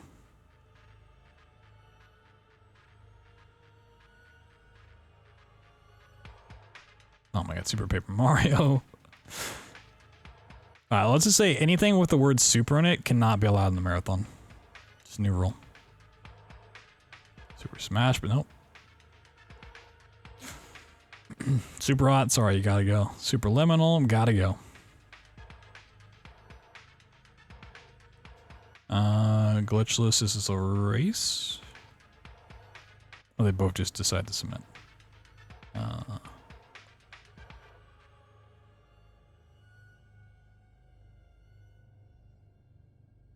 Not sure.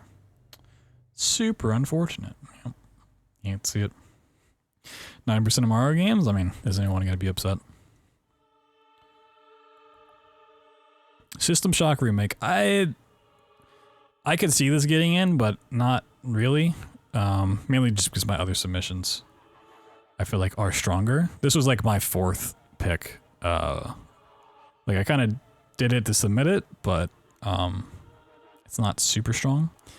Complete remake of one of the original immersive sim games dating back to 1994. By saving and loading in a crouched position, you can clip up through collision and end up outside the map, allowing for some very large skips. Saving and loading during specific parts of animations allows us to carry certain quest progression through save files, meaning this run creates and manipulates different timelines that we bounce between. Do I still have the image? Let's see. I might still have this. Let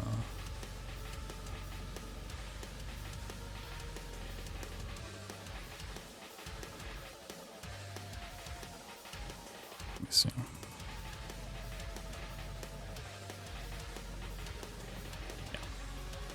So this is the timeline, and even this is outdated because it changed after a couple runs. This is the timeline for System Shock. Every one of those little arrows is like a different save. And once you get to the executive area, you're just like going back and forth between different save files and continuing quest progression in a really weird roundabout way that makes 0 sense. You're literally time traveling. Part gets really confusing, but it's really cool. I could see it getting in, but it really depends on if they take my other submissions, I feel like. This is a run that is competing with myself. Because while GDQ does allow people to run more than one game, running more than 2 almost never happens unless it's like a very specific circumstance these days. I feel like even getting 2 is pretty lucky.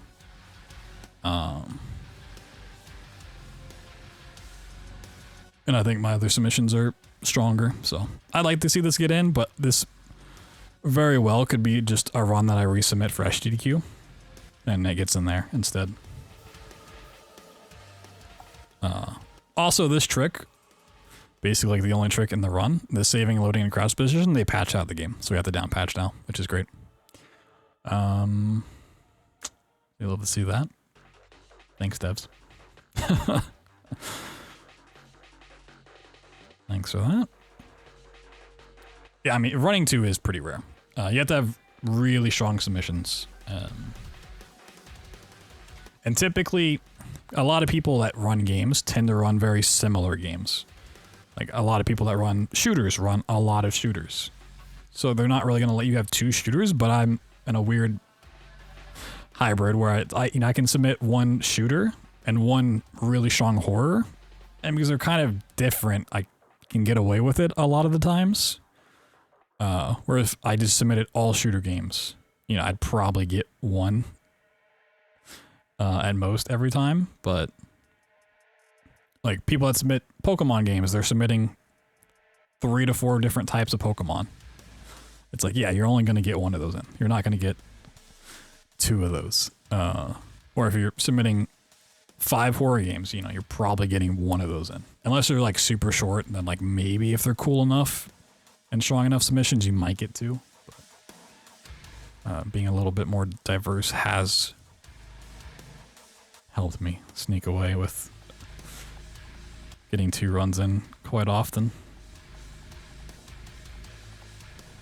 Some task spot.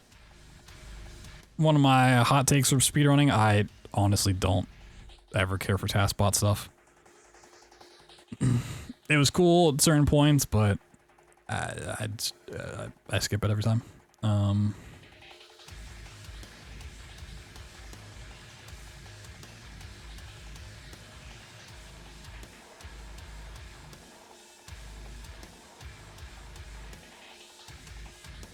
Got some turtle action.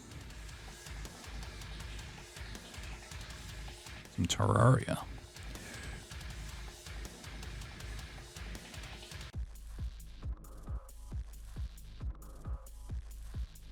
Nintendo DS brain training game. Yeah, that was a really interesting one. I think that's like the last time I cared about it, to be honest.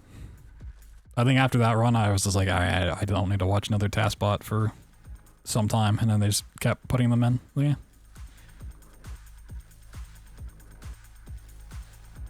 Clearly a shooter. I mean, you're not wrong. The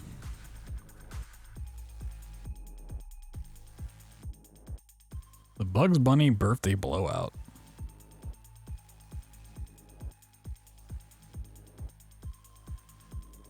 Callisto Protocol.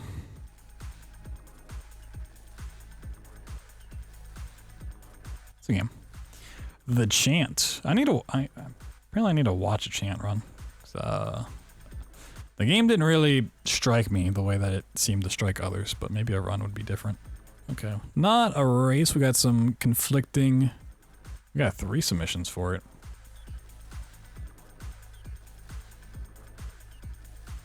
I'm just gonna read through these submissions to see how they differ. Surreal Cosmic Horror. We join Jess as she meets her friend at a spiritual retreat to battle her past trauma. Little does she know she's about to battle psychedelic horrors as well. Armed with smudge sticks and essential oils, we uncover the true depths of prismic science.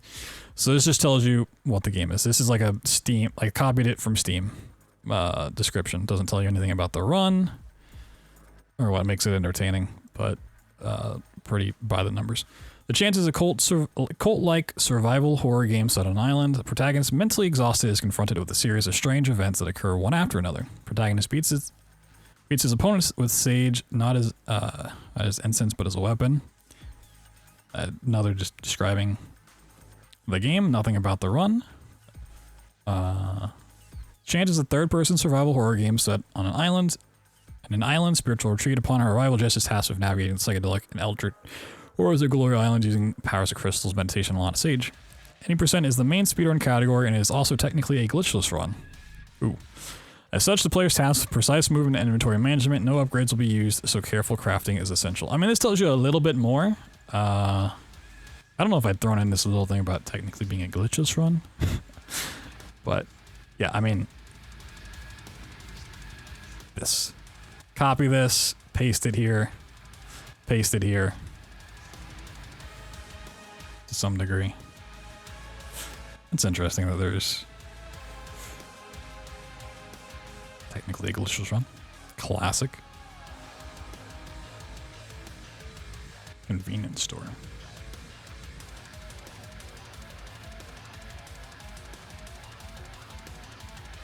Another Dice's submission, Crow City of Angels. Never heard of it, but Hey, Clownface. The Crow is truly terrible. You solve every fight with a spinning kick, guns explode the moment they make contact with the ground, you are forced to walk whenever you're in range of an enemy. Tank controls, you will hear the same insults very repeatedly. Are introduced to new mechanics you will never use more than once, yet they will kill you immediately if done wrong. To top it all off, I'm offering Giraffe Mode. It's a donation incentive that makes everyone's necks really long. Yeah, I mean,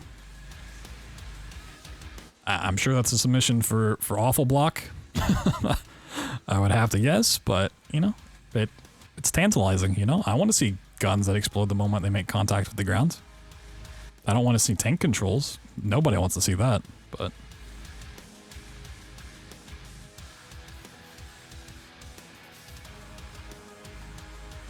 Some Elder Scrolls submissions.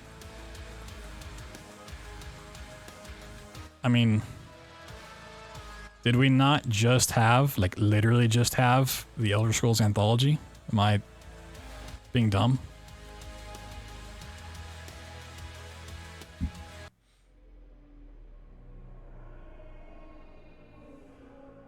It's the block.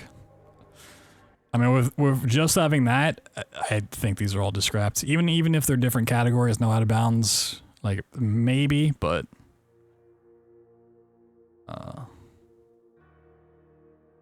yeah, I don't know. That's where you would really have to sell the fact that it's a different category.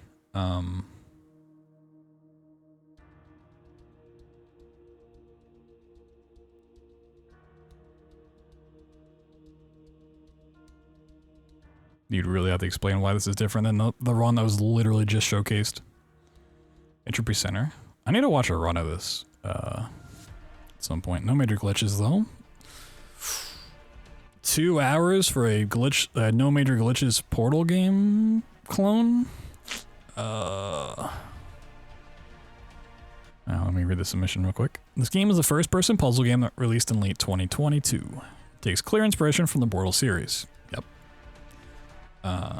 Entropy Center showcases quick movement, precise platforming, and importantly, clever time manipulation that the GDQ audience will be hooked on. Yeah, sure they will. I love to showcase this beautiful and story-rich game. Yeah. Everyone would love to showcase their game. I would just stop there. And I'll also explain why no major glitches is a better sell than like a standard 80% run. Especially at the 2 hour mark, like no. I mean, the thing with like a Resident Evil anthology run, which would include a fuck ton of games, is that they're not going to give that to one person. At best, you could probably get away with a relay of a certain number of games, like maybe like Resident Evil 1 through 3 or 0 through 3, and do like a relay of that or something. Multi-game anthologies for like one singular person have to be typically a lot of games in a very short amount of time. So like the Elder Scrolls anthology was like what, 5-6 games in like a couple hours. When they did the Fallout anthology, it was, you know, the 4 games in 2 hours or whatever.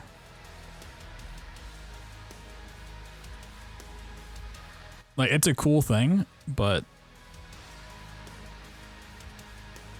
it's got to be a lot of games in a very short amount of time.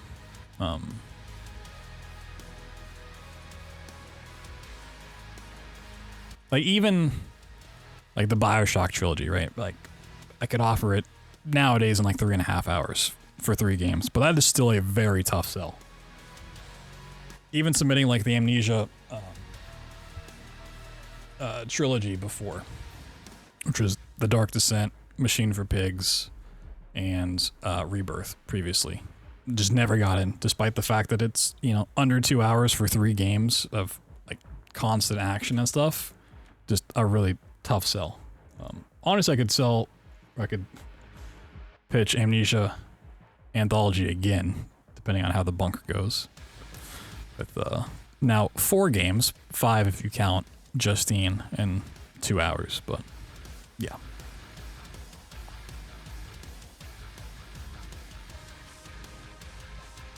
The First Tree. Is this the Fox game? I think I always think this is the Fox game, but... Oh, it is the Fox game. Somebody... What the hell is this from? 25 minutes? This is a weird game. Ooh, the Hex. The Hex is, if you guys know the game Inscription, this is the title made by the same developer before Inscription, which I think is a cooler game than Inscription. Also creator of Pony Island, which is another game much like those. Not card games, but just really weird, out there, super meta, super strange titles for an hour and 50. I think it's a lot for this, but I honestly would like to see this get in. I don't know what a run of this game looks like, but I do like the game a lot, so let it in.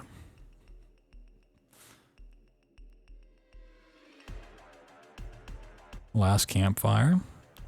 Okay, we got a little race. Races, once again, definitely do hurt. They do tend to accept a lot of races still, even though I think a lot of people in the community, and maybe that watch, don't really like races.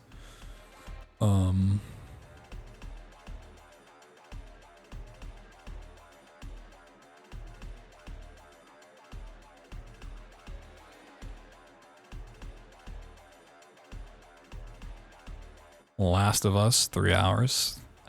Anthony Caliber trying to get it in once again. Little 8-minute shebang. The Last of Us Remastered. Sheesh. Are either great or awful? Yeah, and it's like a 95-5 split. 95 awful, 5% great. Ooh, shit, we're coming up on Zelda. Uh-oh. Time to start scrolling.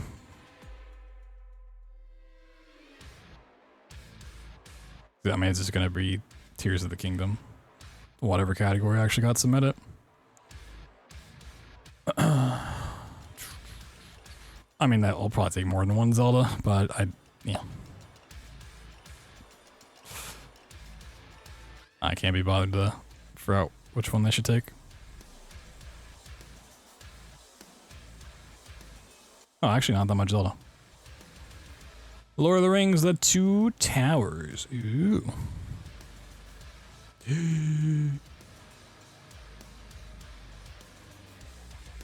Okay.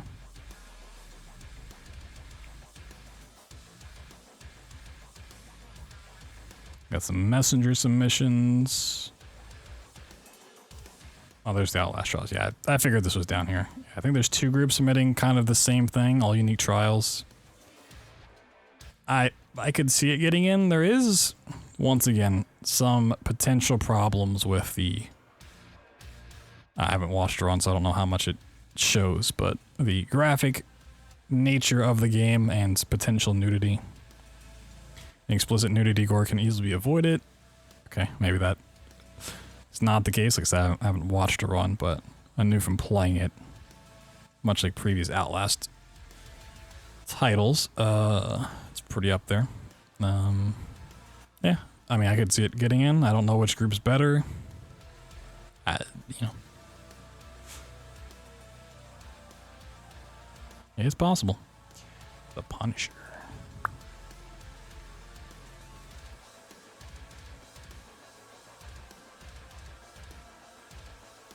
Outlast in first.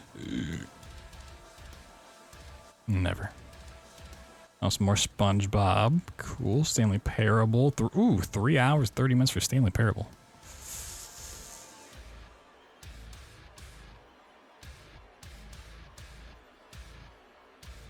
One second. The Stanley Parable Ultra Deluxe is an updated remaster of the original Stanley Parable game, which over twice as many endings, many more jokes, and even a bug fix. In May 2023, 2 additional endings were added in an anniversary update, which was so recent that they are not yet on speedrun.com.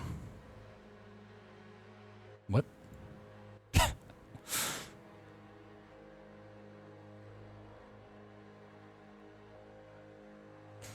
What? It came out in May. I feel like by the end of May, if you're speedrunning it, it's on speedrun.com. What? Does just no one run the game? That says to me that like the community's not active and doesn't do anything.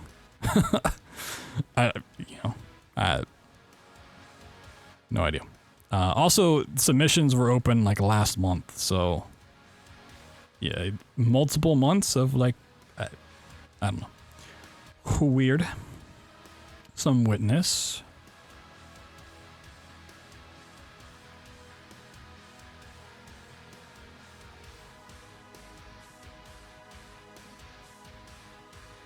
This submission caught my eye. This game recently got a trick that I would love to showcase at the marathon. It is done at roughly 2:48 in the submission video and requires a pixel-perfect click within 3.5 seconds, allowing you to skip the lasers. Could use this save file as backups, although this would invalidate the run. In case I mess up any part of the trick and need to finish the run. Large estimate in case of any mistakes. Submitting alongside Hat Kirby as potential bonus incentive run, but be done on its own as well. That is certainly a way to sell it.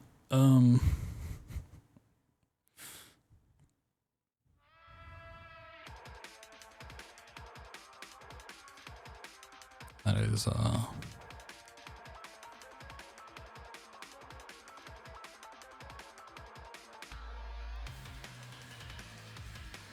I mean, how long is this run really?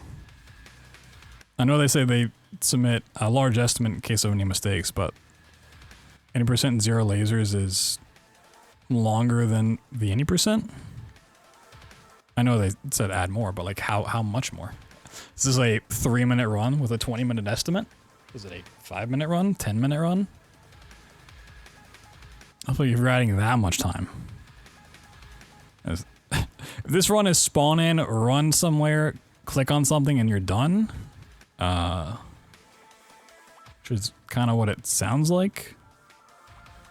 That is certainly a speedrun of all time.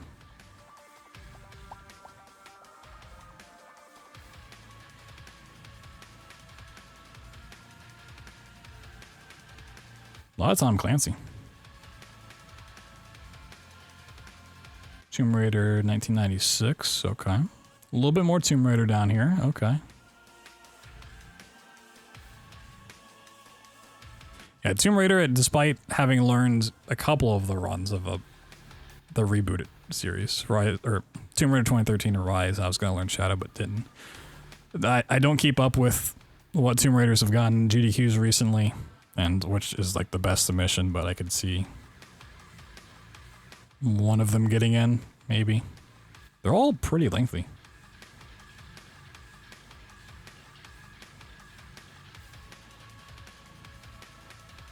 Yeah, they're all over an hour. That's kind of crazy. Oh, wait. This one's under. That one's at 38.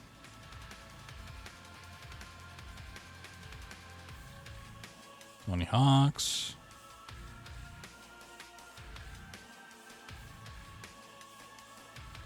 Oh, shit, Tripang. Okay. Astrid Tripang 2 as well. Okay. 20% new game plus cheat mode restricted. Okay. I mean, I'll just go over that and then go over hers. Tripang 2 is a spiritual successor to the Fear franchise with a heavy injection of Doom. Jump kicks and kick boosting is the only main trick in this run, but it cracks the game wide open. Kick boost allows us to redirect any momentum into any direction we want, so we can build up a ton of horizontal speed and kick the ground, sending us flying into the air. Tons of creative movement with a heavy dose of out-of-bounds skips to boot, also featuring an amazing OST that we're listening to right now. That sets the mood perfectly. Yeah, I think this is my strongest submission. Potentially Sprawl's better because it's shorter. But this is one that I would love to showcase. But you know, maybe if they want Tripang 2, they go for the 90% new game plus cheat mode, which is not wildly different. What does feature some differences for sure. A fast-paced FPS of moments of horror inspired by fear. This run consists of speed tech like sliding, slide canceling, object acceleration, and momentum manipulation through the use of kick jumping off of different surfaces. Since there's cheats, there'll be a few essential to the run category, but also big head mode will be on. I can include fun things like T-posing enemies and NPC thrusters, which makes bodies ragdoll more. Possibly as donations and restrictive is no out of bounds. Yeah, I mean, a lot of this stuff is also in 90%. Cheat mode like kind of gives you like infinite stamina and like infinite ammo and stuff. Just kind of, I want to say like it makes the run easier. The big difference is just unrestricted versus restricted. Honestly, like new game plus cheat mode, for the most part, just doesn't really matter or change too much about the run. You kind of have to worry less about how much you do this stuff well. But it's just kind of, you know, do you want an 80% run or do you want a slightly less broken category?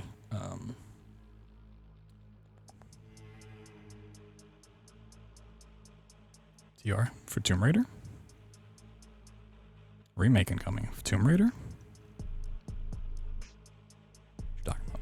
Yeah, Tripang 2 would be awesome to see. I think that's is. I don't even remember how to spell. Is that all of mine I've covered so far? Yeah.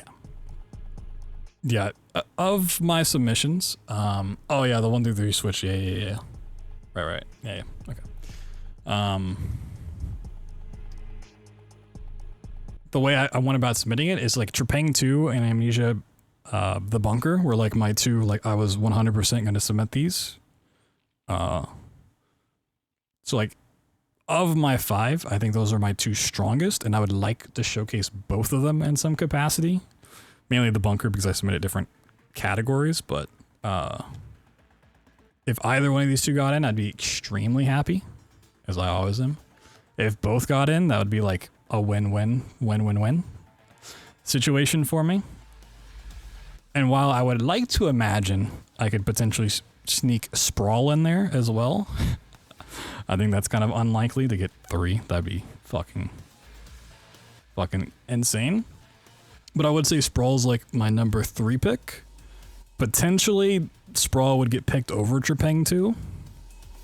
Going back to like just kind of competing with my own submissions, because they are movement shooter-esque with a little bit of like crazy flashy tricks here and there. Like, you know, they're not beloved franchises. They didn't really pop off on launch. It's like they have their audiences, but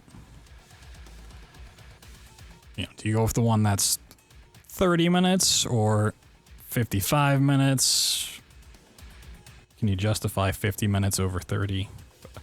So I want to be surprised if Sprawl got in over this.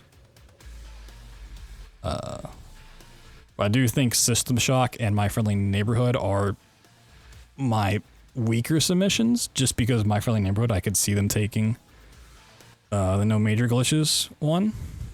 I just don't think System Shock Remake is a super strong submission in its own right. But, you know, I mean, maybe I could be completely wrong. Maybe they take System Shock and that's it. I'd be super surprised, but, you know, I've been surprised by Games Committee's selections before. So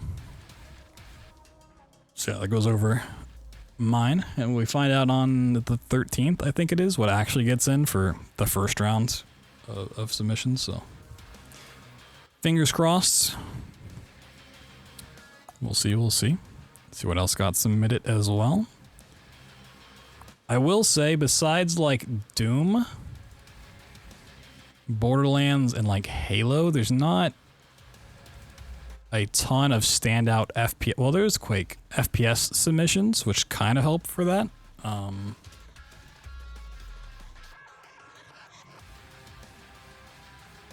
So it's one of those things like, you know, could you sneak Trepang and Sprawl in? Potentially, if there are no other FPS titles out there. If it's a stacked submission block of just like, there are just god tier FPS titles up for grabs, then it's like, okay, this is not going to happen. Just 100%. Like maybe one of them gets in, but not both. Sorry to comment if I do. Nah, you're good. Followed you since around 3 years ago. One of your Dark Descent runs AGDQ first time commenting though. Anyway, good luck with submissions and run later. Made some content. Well, thank you. Yeah, you don't have to be sorry about that at all. Ah, I gotcha. Yeah, I was mentioning Fear. I was surprised there weren't any Fear 1 submissions, and people were saying you're going to submit and then show up. That's unfortunate, for sure. That is definitely unfortunate. Little Tunic action, okay. 80% has never been showed off in main GDQ stage? Interesting, really. I thought they did show it off one year. I guess maybe it was just like 80% restricted or no major glitches or something. Interesting. I mean, sure. Cute Fox game. Let it in. Some Turok 2 stuff. Gotcha. Some Turok 1 stuff.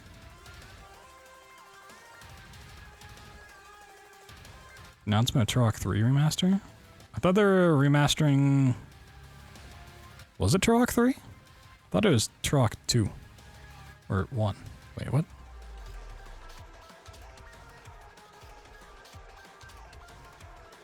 Oh, wait, was it 3? Oh, I guess it is Turok 3. I misread it. Okay.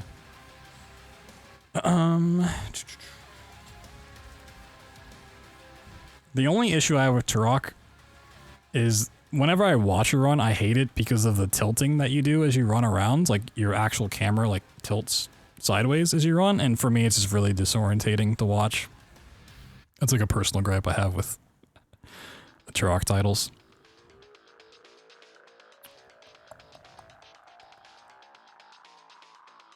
Twilight Princess randomizer.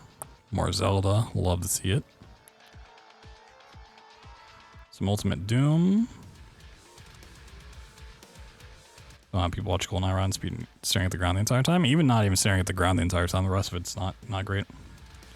Option can be turned off. I don't think so. Honestly, I don't know. I'll be honest. Some Undertale action. Quite a bit, actually. Got a little Uno. Okay. Get a little silly with it. Some Unreal. Okay. Some more shooters popping up down here. Untitled Goose Game.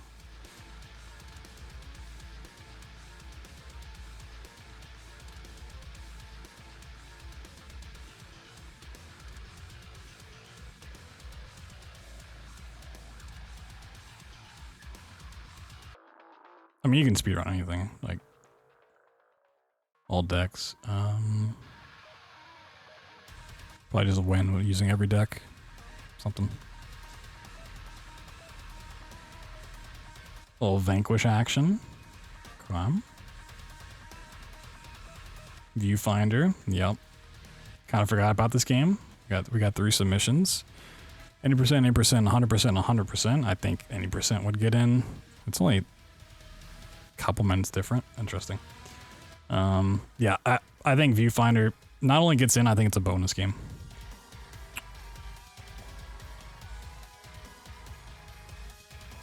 To be honest with you.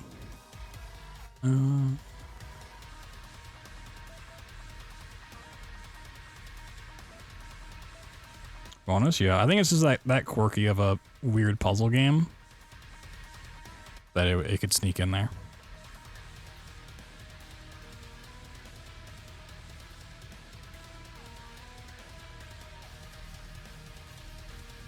Especially if they...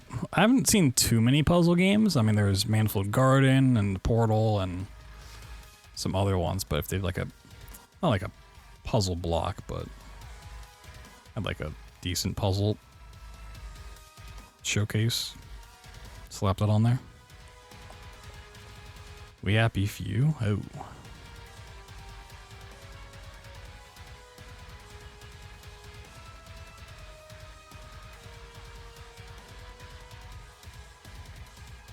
Where's Waldo? Classic. 80,000 attempts. Love this game. 3 minutes. Yep, it's getting in. Let's give me your last submission. Did I pass it?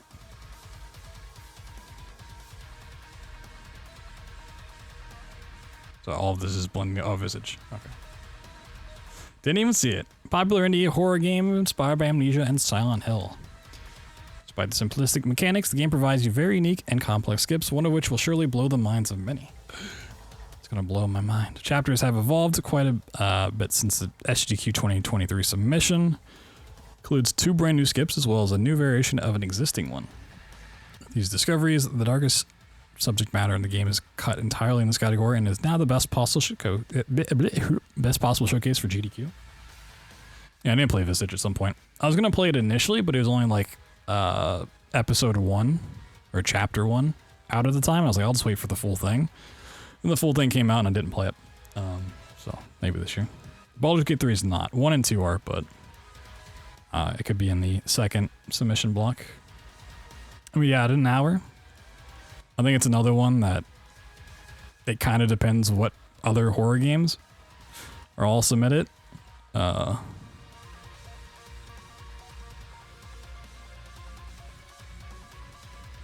so than on its own.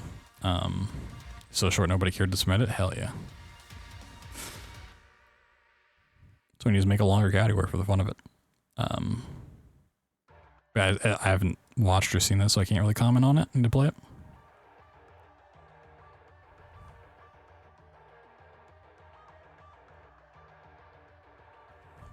Tech sounds exciting. 2 brand new skips. Cutting out, you know, potentially a questionable subject at an hour.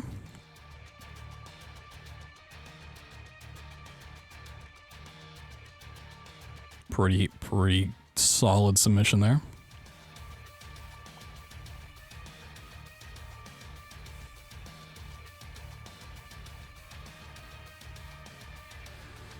I'd say it's potentially your best submission.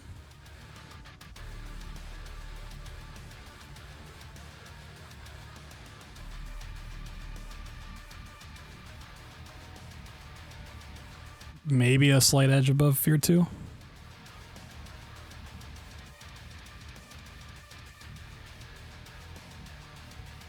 Length, maybe. That and just being more of a pure horror game. So there's not, I mean, there is like a decent amount of horror games, but like a somewhat broken, just solid runner doing a solid horror game, I think fits in better than like that. Like I would compare it to the anthology, Grandthology. And despite that being like a multi-game run, I think Visage would probably do better in a marathon setting than the granny games.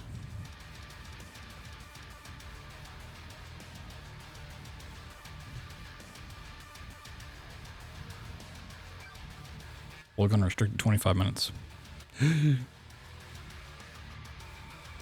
Where did I leave off? Dude, my mind is gone.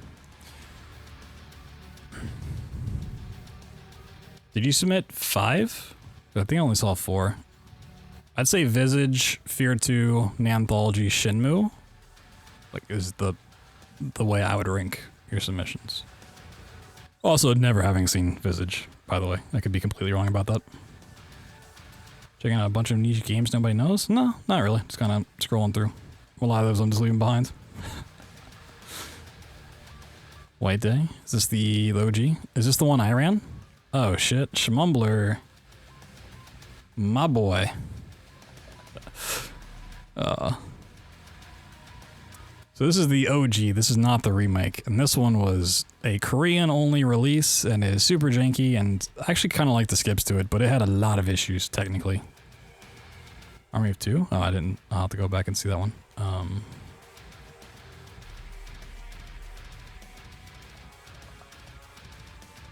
Yeah, I could see this getting in. I mean, I submitted this a couple of times, and then Vol'jin told me that he would never let it in. Kind of as a meme, but I also somewhat believe him. And Vol'jin's no longer on the staff, so let it in. Yeah, I mean, this would fit into a horror block pretty fucking well. Like a nice 4 a.m. time slot, this would be right up there. Hrot. Doesn't ring a bell, but we can double check. Once I get to the bottom, I'll like do a quick scroll back up and then look at some speedrun hot takes. Wolfenstein, The New Order, Old Blood, and Young Blood. All right, hold on a second. Let me check these out. So I think Anarchy has submitted these a couple of times now to GDQs in the past. We got Wolfenstein The New Order, glitchless at 2 hours. Rough sell. Someone who has sold this game before. Wolfenstein The New Order is the first game released in the Wolfenstein Alt Timeline collection, a revival of the Wolfenstein series created by Machine Games. Once again, I would just tighten this up a little bit. They know what Wolfenstein is. Tells the story of the alternate 1960. Yeah, I just shorten this to like, bam. Or, you know, rework it to be like that long. Personally. Featuring the glitchless version of TNO, this run has also some cool speed techs outside of glitches that make it an interesting watch, including checkpoint reloads, movement quirks, and more along with an already action-packed FPS. So despite running these games, I don't really know what the glitchless runs look like. It's not significantly longer than an 80% run. And it has been a pretty substantial time since the New Order got in. But being at 2 hours with, unfortunately, a lot of this being cutscene, even any percent is a lot of cutscene. Once again, it goes back to, you know, you're now competing this against Doom, and like, if you want a 2 hour shooter, you know, you have Doom 2016 100% Nightmare, which is a much more action-packed, interesting run. You know, as much as you don't want to say you're not going up against, you know, people that way, you are.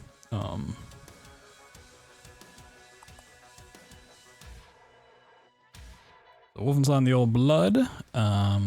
Yeah, just setting up the stage. Featuring glitchless run of The Old Blood. This run does include, okay, so this very interesting speed tech. Yeah, okay, basically the same thing. An hour and 30 is, I think, substantially longer than any percent for this one. Because any percent for the Old Blood is also a lot of skip. This is also a lot of cutscene. Unfortunately, like any percent is a lot of cutscene. This would include quite a bit more combat, if my memory serves me right, which could be interesting. So I don't really know the route offhand. I would say of these three, this is the one I would want put in. I think it's the best. I'll look at Youngblood in a second, but this is a Youngblood's definitely a game. I would give the edge to this one, but yeah, when you feature a 10-minute opening where there's really nothing going on, it's a hard sell. Unfortunately, as someone who fucking loves these games, the reason I don't run these games anymore is because of the cutscenes and the downtime. And the fact that they got into a marathon at all is basically because there are like no other big FPS titles going on at the time that people were submitting, so they kind of just snuck in by proxy. Would you speedrun any solo games in the future? I mean, I would have to play them to know, but more than likely no. While you don't necessarily have to play and run those games on a controller, I feel like they're just naturally more fun to play on a controller. Like just mouse and key would be pretty frustrating, I feel like. And I don't want to ever run a game with a controller ever again. Did it once and like I don't mind. I didn't really mind playing Lies of P on controller. It's just if I want to be really precise and really accurate, I don't feel like I can do that with the controller I have, and I'd have to buy a new one, and I don't want to pay $200 for like a decent controller. Something like that. Youngblood. Yeah, this is with glitchless. This run is probably the most action-packed of the games. The little downtime, it mainly utilizes weapon upgrades, optimized for routing, and new PEP system to be fast. More interesting as solo run relies on a CPU, second player adding RNG.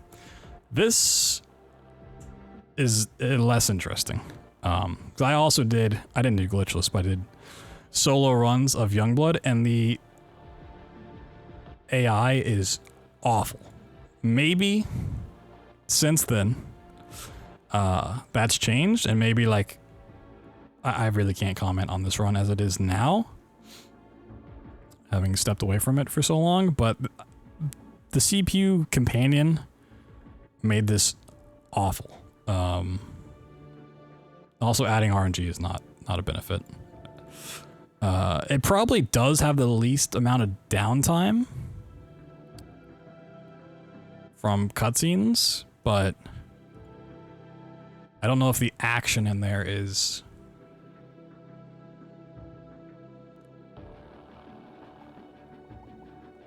Man, it's been a long time since I played this game. I mean, yeah, I'd probably say the Old Blood, Young Blood, and then New Order is the order I'd go in, but I think all of these are rough sells, despite the fact that I love these games. Using a PS5 controller, yeah, I just have a like super old school Xbox 360 that's like super worn down, and it's not fun. Also, my hands get super sweaty when I use a controller. Yeah, I mean, it has been a long time since any of these have really been in, and glitchless has never been in. I just think that the time and the cutscenes, especially in these two, really hurt its chances. But you never know. Some Wolverine games, some Worm games, some XCOM,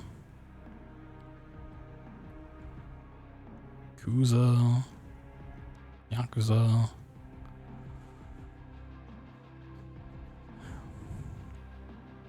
Oh, another 80% plus live, 80% tutorial. Come. Oh, let's see that way. tutorial showcase competitions like here. You own the Celestial Elephants, and % is a very entertaining run with a lot of tight movement and crazy skips. It is a very cute, comfy run. Due to just how broken the game is, the category is also very short. To compensate, this mission is also includes a tutorial for the % category showing off how to do every skip and room in the game in detail, with some backup strats and explanations of how the movement and skips all work. Co-commentator is expected but not guaranteed depending on scheduling. I mean,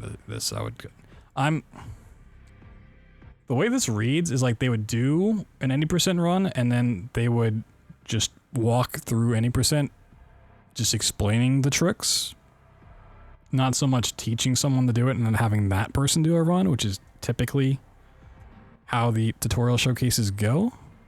Maybe that's what they meant and I'm misreading it, but it sounds like they do an any % run and then just tell you how to do the run after the fact.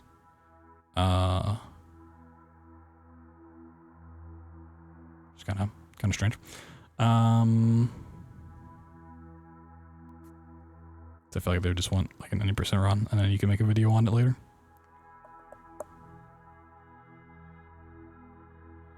Might just be a tutorial. I mean, they literally said an 90% run plus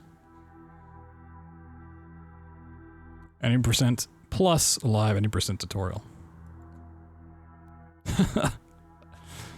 To compensate, this submission also includes a tutorial for the 80% category. So I don't know. Will Xbox Wireless and Takeoff handle? I mean, if I ever get around to playing a ton of games where I need a controller, maybe I'll upgrade, but don't tend to play. And that is the end. Sheesh. So are there any submissions I was expecting to see that I didn't see?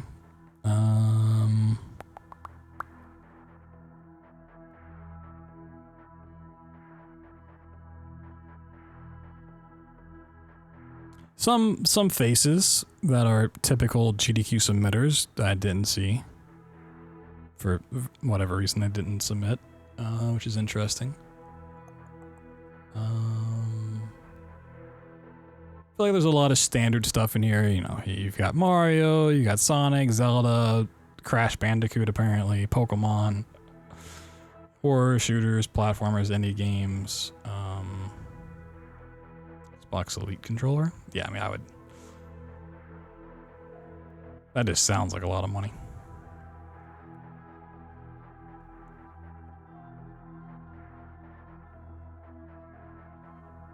What was the total? 1,700? See that right? Let's go back down. Whee!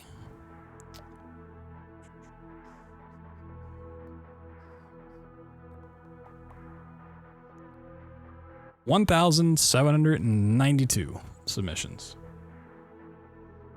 Obviously, you know, some of those are races, some of those are like the same person submitting the same game, but on different lines.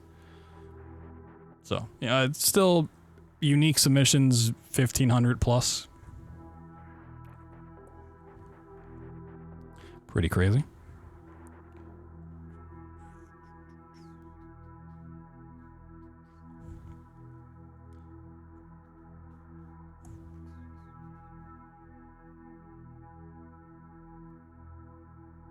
Bees, Army of 2. Oh, okay, this is why I didn't see Army of 2, because I saw arms and started talking about it and just skipped the rest. You got the old arms treatment. Title that stood tall among many popular third-person shooters on the 7th gen consoles. Since picking this game up, I've implemented new strategies involving AI manipulation, new checkpoint exploits, and 2 new skips in missions 3 and 5, which are first out-of-bounds skips in the game's history.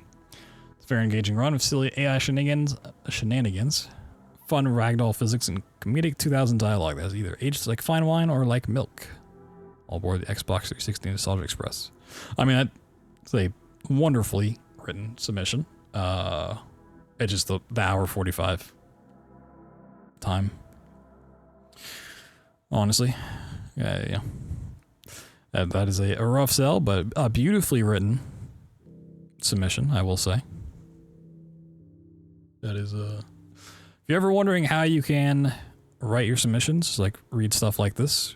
I mean, honestly, if you want to like get better at reading or writing your own submissions for GDQs is literally pull up this page and just read every single one of these. You will quickly realize the ones that are not good and don't grab your attention versus the ones that do. Be like, wow, that person has no idea what they're talking about. Or wow, that person did not explain a thing. Or, oh wow, I really like the way that person kind of sold me on this game that I've never heard of before. And just fucking go through. And even like the exact same, I mean, this is a bad example, but like Amnesia the Bunker, right? Like this is the same category. Look at this, like I don't know Amnesia the Bunker, any percent number to glitches. Let me read it. This guy's submission and this guy's submission. Which of these two do I think's better? You can like literally be like, oh, this is more informative. That's how I want to structure mine. Still Battalion? Yeah, I remember. Someone remember that game. Look that shit up. You know what? I will. So I honestly might be thinking of a different game. Oh yeah, that thing. That behemoth of a thing.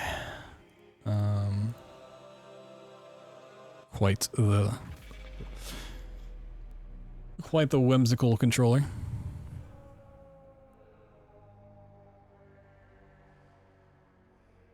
Yeah, exactly. Like modern controllers are stupidly expensive. And yeah, they can get dead zones or stick drift or have something break. And I just don't know enough about controllers and brands and companies to really want to even dig into it all unless I really, really have to. All right. Well, I'm going to get some water real quick and then we're going to shift gears. We're still going to talk about some speedrun stuff, but instead of this, lately on Twitter, the whole trend in the speedrunning community is the post your hot takes. And so we're gonna go through some hot takes, see if they're actually hot, maybe talk about them. After I get some water. I need to quench my thirst. So back in a moment. Hope you guys enjoyed this. Like I said, a lot of these games I don't know, and probably will never know, but it's always fun to look through, see what friends submit, see what games there are to look forward to. Laugh at a couple submissions here or there.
Alright. Give me a second to get this set up. So I don't know how long we'll do this. I do want to do some speedrunning of my own. I gotta figure out what game I even want to play today, but I feel like this would be a pretty fun thing to do. Refresh this and then get it captured. Gotta be a little careful free scrolling on the old timeline.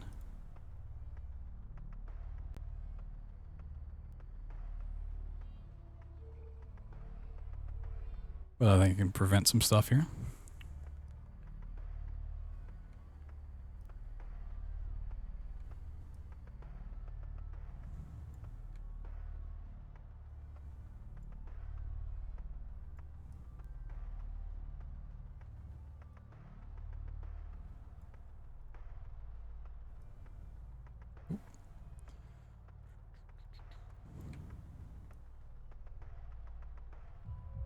You know what? I'm gonna cut that. Cut out profile pictures. Okay.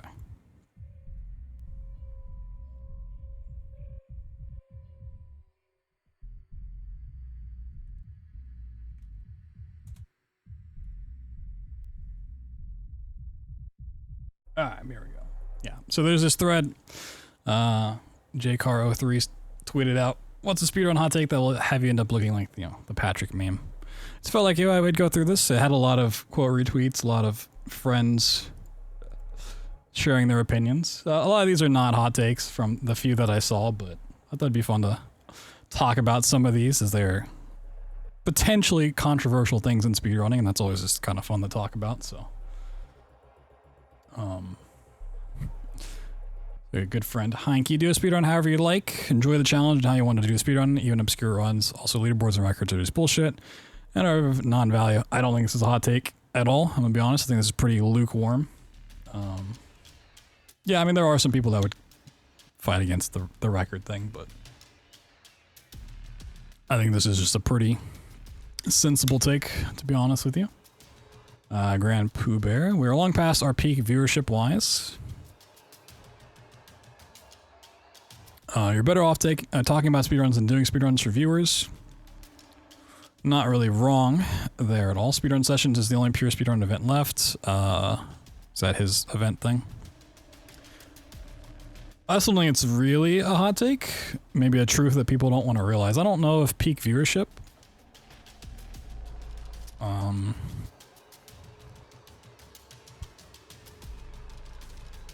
is necessarily true, but that might just mean for marathon settings and stuff, which potentially true. Also, not really a hot take. I think this part is pretty true for a lot of things. Not 100% true across the board, but I do think there are a lot of channels that do speedrun content that are not actual speedruns that do a lot better. Mr. KZ Fru. See a leaderboard of tons of categories with each one further fractured by different difficulties and or characters and or game settings. I immediately lose interest. I don't think it's a hot take. I do think it's nice to have all of that stuff for people that want it and for the community, but I would also agree. Yeah, that's why I said like the first part might just be like in terms of GDQ peak viewership, or for doing normal type of speedruns across the board. It is conflicting for sure, but I think a lot of these also pertain very heavily to specific games and very specific communities. So it's like inside that bubble, it might be true.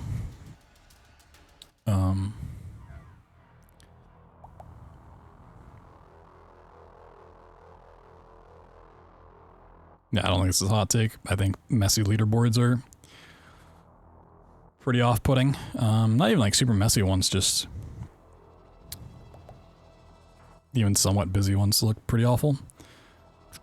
Classic Trihex. Grinding for world record in most highly competitive games is no longer worth the time sink compared to other potential content ideas. Kind of going back to Grand Pooh Bear's thing. Outside the niche of routine speedrunning spectators for even normies, world record is only 1 day's worth of content. Oh, geez.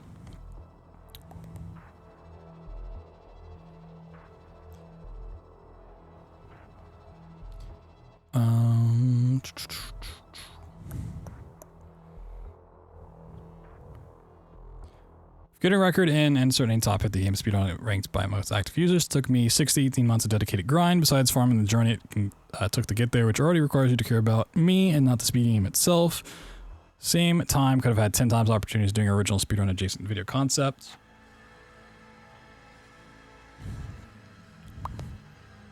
I think this is also very doing this, what's the word? You're saying you can only do one or the other. You can very much do both. Maybe not the way that you want to, or, you know, you can't do this 100% and that 100%, but also I realize this is now cut off. But saying you can only grind and do speedruns or you can only do content is pretty silly. You know, obviously you have to have a lot of free time to do both. They're both big time sinks, but it is also an interesting thing to point out. A lot of people that have this kind of take are people like Trihex or Grand Pooh Bear and a lot of other very well-established old school runners that have been around for 10 plus years that maybe got into it from doing runs and then realized that, yeah, like I can't grind a record 18 months every single time. And then saw content was a better alternative and then switched to that instead and doesn't really dabble in both. But there are people that have managed to, you know, just grind runs. Be pretty fucking successful at it. I'm not going to read the whole thing because it doesn't fit on my cropping. Okay. Actual run attempts are getting less viewerships than record or speedrun explained videos. Yeah, I mean, I do think that is fair to say. Day one speedruns are most pathetic, attention-seeking thing you can do for 5 minutes of fame. It's such a meaningless record that you will get beaten within a week at most while you fade into irrelevancy and lose all early pace PAL viewers.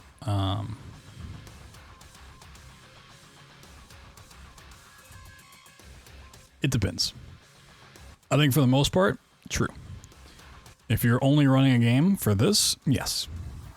If it's a game you're going to be running anyways and are interested in the game and the community and the franchise, then no. Case in point, counter argument. Amnesia the Bunker. It was a game I was 100% going to run and work on as I run all of the frictional games and was going to include that in Amnesia anthologies, frictional games anthologies, whatever. Day one, we had a 2-minute world record.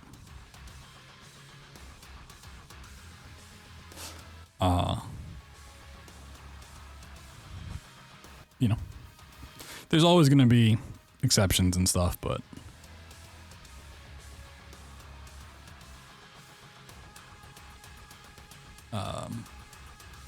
like if you're doing it specifically so you can say you have record and then like fuck off and go do something else or like use that to run around and be like, hey, look at me, I have record, then sure. I think day one runs are perfectly fine, even if you call them record or whatever, because, you know, if you're working on a route and you find glitches and you find skips and you put something together, you know, even if it's not what's going to be the run in a month from now, 2 months from now, you know, that's still something to be proud of. You know, the record part, I think it's really two different parts, but it's kind of pushed together as one, unfortunately. Like I have found many day one skips for different games. Doom, Sprawl, Titanfall 2, and like being proud of those routes that you come up with early on, yeah, you know, nothing wrong with that at all. Making a day one run is spectacle is bad. If you beat a 5-hour game one day though, and we're like, I could do this quicker and just kind of hobble something together in a great starting point. Yeah, exactly. 100%. So I think the record part in there is just the controversial, or the confusing part. First part, not bad. Most games should not have a category called any percent. Naming them after the actual objective is so much cleaner and more interesting. Names like beat the game, defeat final boss, your exit credits for. True. I don't think it's necessarily a hot take, but I mean, it's not going to happen, but I would agree. It's also confusing to just have percent after everything. It's stupid. Beat the game is a better way of saying it. Not super hot, but marathon should limit 1 run per runner. Well, that's a little spicy. As someone who would argue the opposite. Elden Ring was fun, yeah.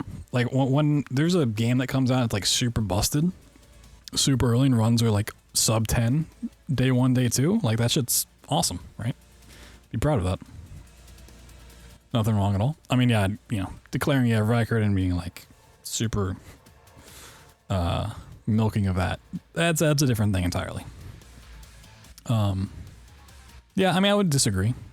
I mean, I think GDQ does it pretty well. Like, if you get more than 1 run in, it has to be really good, strong submissions. They don't just give it like, oh, you know, you're somewhat cool, have 3 runs. They used to somewhat, but with more runners, more games, like it is very difficult. And usually those runs are good enough to let in. Other marathons I can't speak of. I don't watch other marathons, to be honest. Most games aren't good speedruns. Oh, I should see what you guys see. Most games aren't good speedruns. Most speedruns are popular because of the popularity of the game and not the quality of the run. Not entirely false.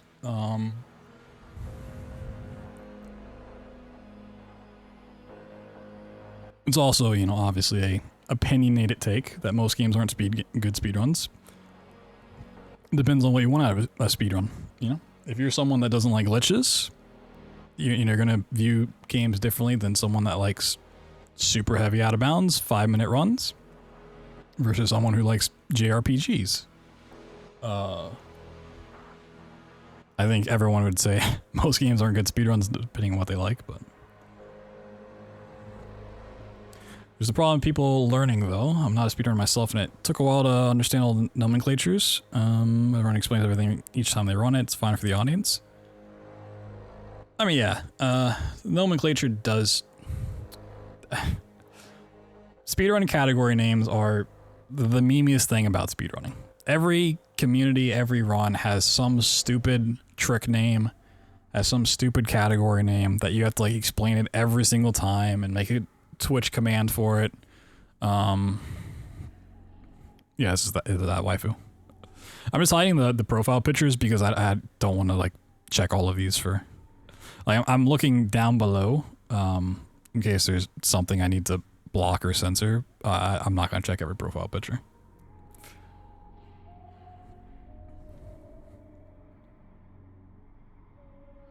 Babu games advantage toward being good speed games. Yeah. I mean, more popular games are going to be more broken, typically, because you know, have more eyes on them. More things are going to happen. I do think a lot of speedruns are popular because of the popularity of the game and not the quality of the run. This part, I don't necessarily agree with. I think they initially get this way because of the popularity of the game. But I think a lot of times the quality of the run does eventually rise up to match it. Not always, but that's once again a very opinionated thing from there. Alright, next one. Stop taking it all so seriously, like it is a 20-paragraph paste bin pontificating about wasting your life on the hobby really necessary when you get frustrated and take a break, or are we just sucking ourselves off publicly for attention now? I mean, kind of true. I don't think there's anything wrong with taking certain aspects of it seriously, but there are moments where, you know, you gotta kind of reevaluate some stuff, for sure. I mean, this could go into a whole rant of a lot of people get into speedrunning because they have a lot of free time and maybe, you know, well, I don't want to go down that rabbit hole. But I think a lot of people that are drawn to speedrunning are looking for something and wanting speedrunning to fill a certain hole in their life and put a lot of pressure on that instead of dealing with the issue. SRC shouldn't ban players who didn't cheat because they said bad words in the internet. That's...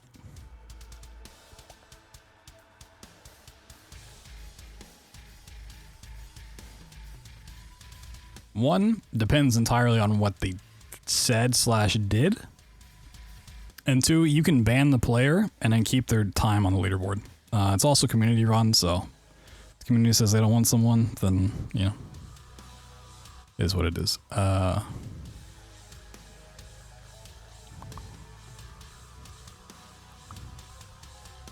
There's no substitute for RTA.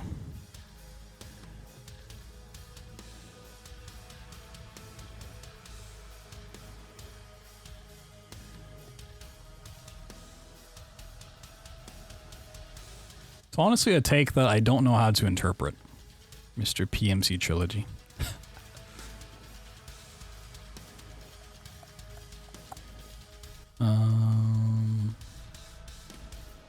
Community isn't always necessarily right. I mean, true, but you also do not have to be a part of said speedrun community.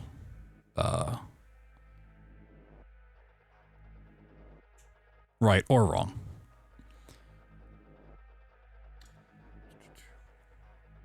Oh, okay. So it's an in-game time abuse thing. Gotcha. Okay. So I was like, I don't know. A lot of these things are probably going to have context to very specific games, communities. Without, yeah. Okay. It's one of those takes. Yes. This issue pops up more and more, especially with PC games and endgame timers. The issue is this issue popped up in Amnesia: The Dark Descent. In-game timers have become so commonplace that people are starting to not run the game to find strats for the game. They're doing it to find strats for the timer. So like quitting out and all of that, being stuck in time and like a loader move time, so it doesn't count towards the run. So you're really losing time, RTA, real time, the time you're spent playing the game. But according to your live split, your timer, you save time. And it's definitely a really annoying and super cringy thing, I would agree. The issue is just the load differences is a annoying problem. It's the fact that communities don't want to ban that thing. It does save time with the in-game timer. And most communities are like, oh, we can save time, great. Usually that only happens, you know, a handful of times. Oh, I can quit out here and load back in. Or I can quit out there, you know, a handful of times. Then it gets taken to the extreme, where you're quitting out constantly. Every 30 seconds you're quitting out to the menu and back in. And like your in-game time is 30 minutes and your real time is like 50 minutes. And it's like if you didn't do those strats at all, your real time would be 40 minutes. So yes, you saved more time in-game time because you abused the timer, but you're spending more time running the game. But like BioShock 2 had an issue with the DLC where you could play a message and then save load, and those obviously would be counted out from the timer. The timer would be paused during the save load, but the messages would still, like the dialogue would still play. So anytime there's dialogue that you wanted to just wait through, you just save load, save load, save load until it was done. So none of that time gets counted against you, but you're just save loading for like a minute at a time. And a very easy way to go about it from a rule set is like banning specific uses of it, but then you also have to have someone that can make the timer work that way. Like if you're doing like menuing and stuff, it's trying to be paused. That's all time you're playing the game. But most communities are lucky to get an effective in-game timer and a auto splitter. Getting stuff that like works that well is a very, very tricky.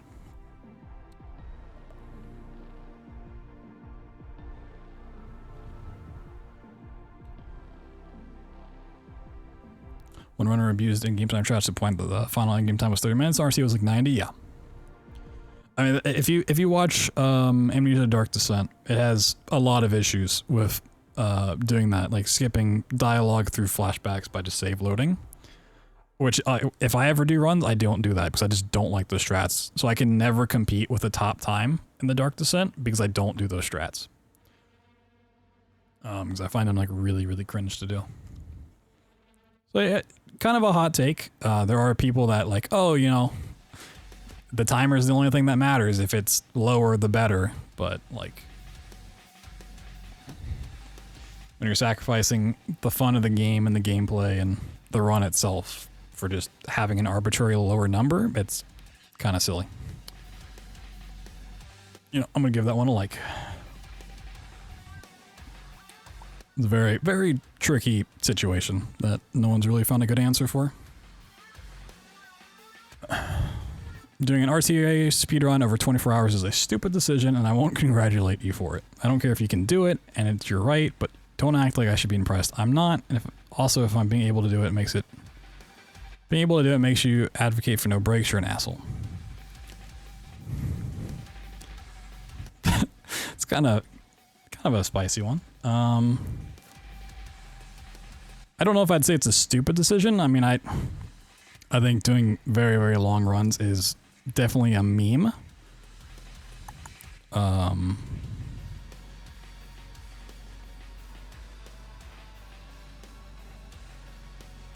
there's certainly a point where you're not doing it enough times to like really optimize it. So like, what's a 25-hour run versus a 26-hour run?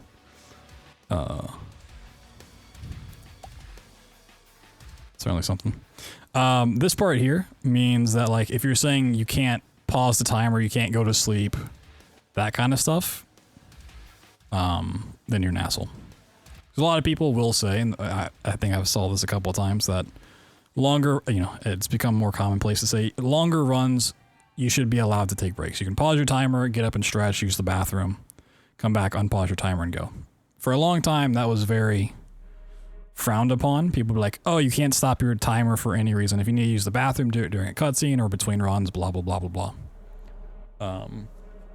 So they're saying, if you do a very, very long run and you're advocating for that old style of, you can't take breaks, the timer doesn't pause for any reason, then you're an asshole, is what that's saying.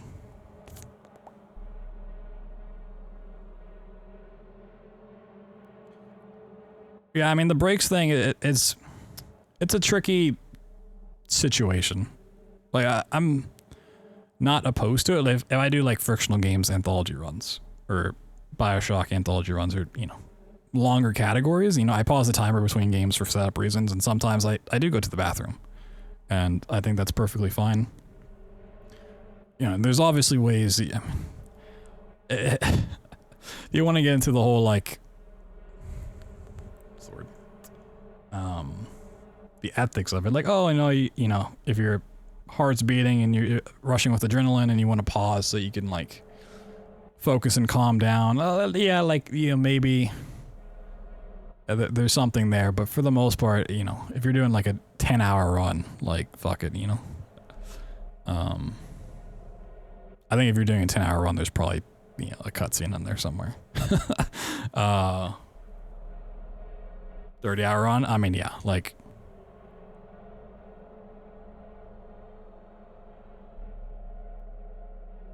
And then if you have to go to sleep, that obviously takes into another big account of like, you know, how long can break speed? You know, can break speed however long you want. Can you pause the game and go practice on another setup and then come back and like be better? There's always arguments against it. There's not. I don't know. I think it really depends on the run.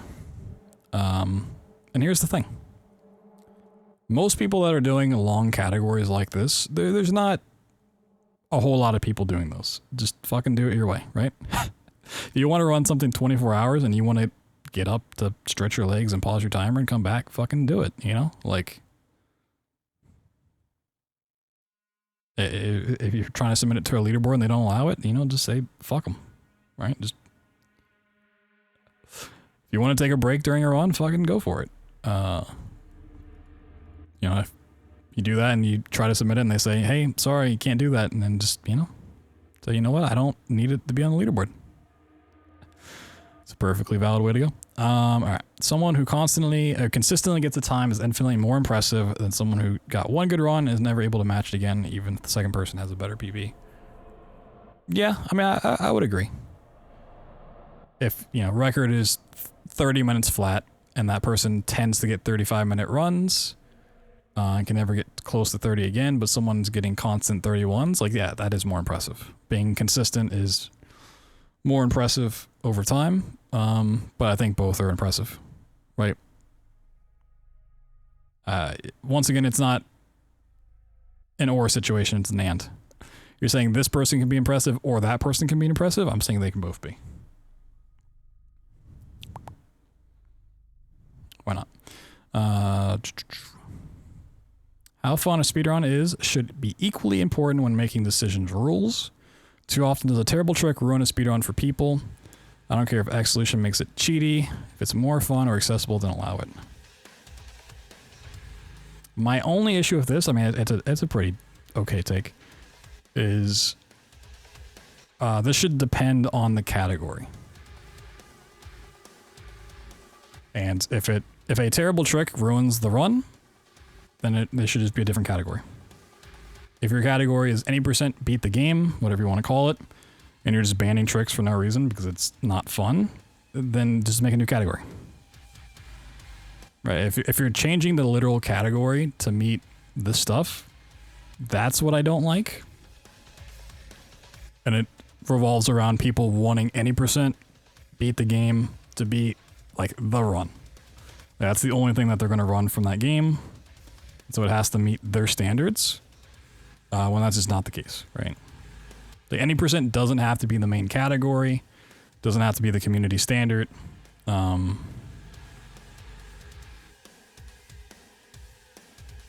it, you know, the category should make sense from that perspective. If you say 100%, you should collect 100% of the things in the game. You don't just like, we're just not like Dishonored. 100% sucks. Nobody wants to pick up every single coin in Dishonored. It's awful, no fun, terrible category.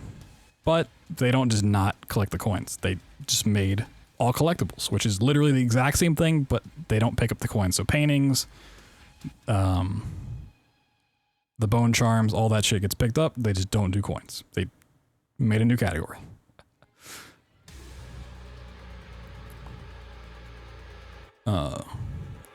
But I mean, other than that, yeah.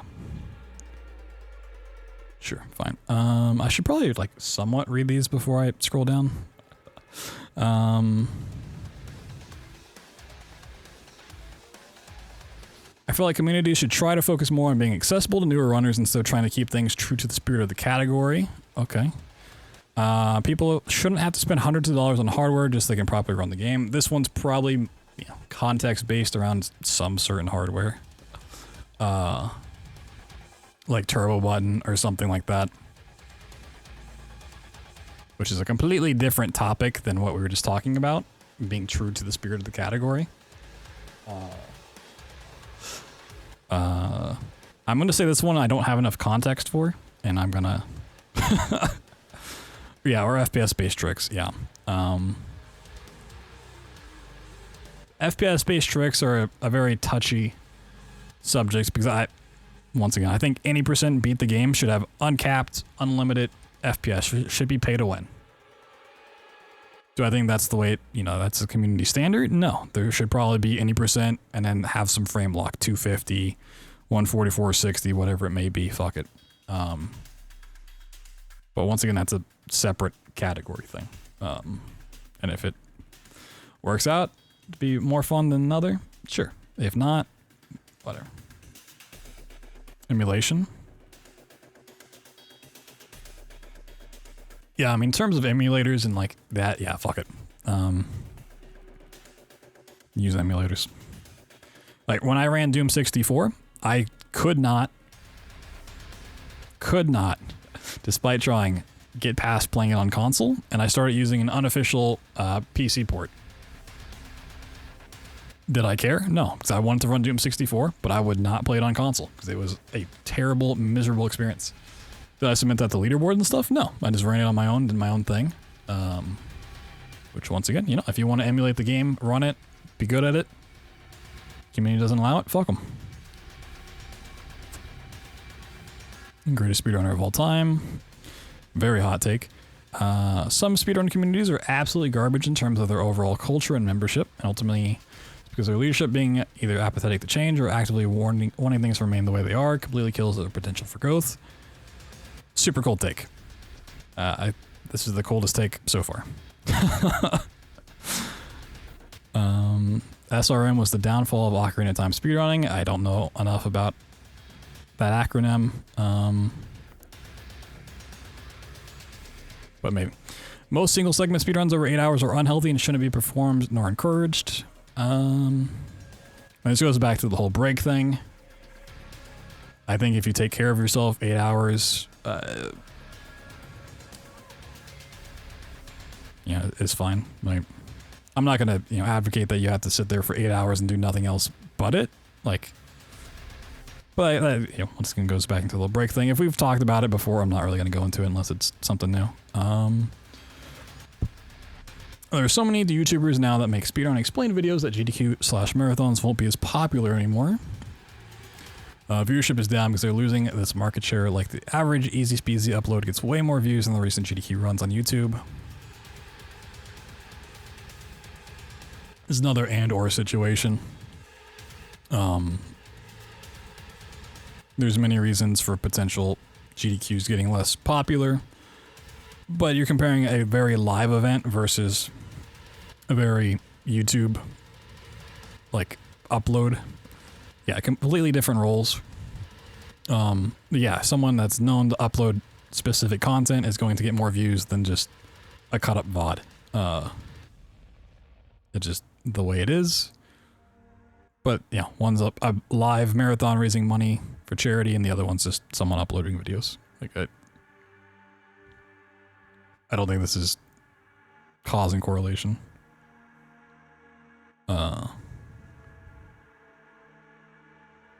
Personally, the value of speedruns is in the intrigue and the content. The competition and itself is a useless circle jerk. That's why nobody cares about your world record. I don't think it's a useless circle jerk. Competition pushes you and the community to have more intrigue and more content over time. Because if there's just one person running, that intrigue and content goes out the window pretty fast.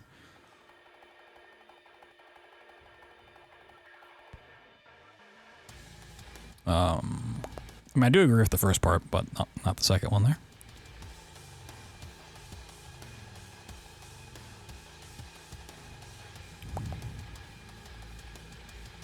Must be bad about being bopped. Stop expecting events, gimmicks, or one-off opportunities to be the thing that launches your game or your channel into the limelight. True. Speedrunning has become too mainstream to catch people by surprise anymore, and you have to make content that people can connect with to grow.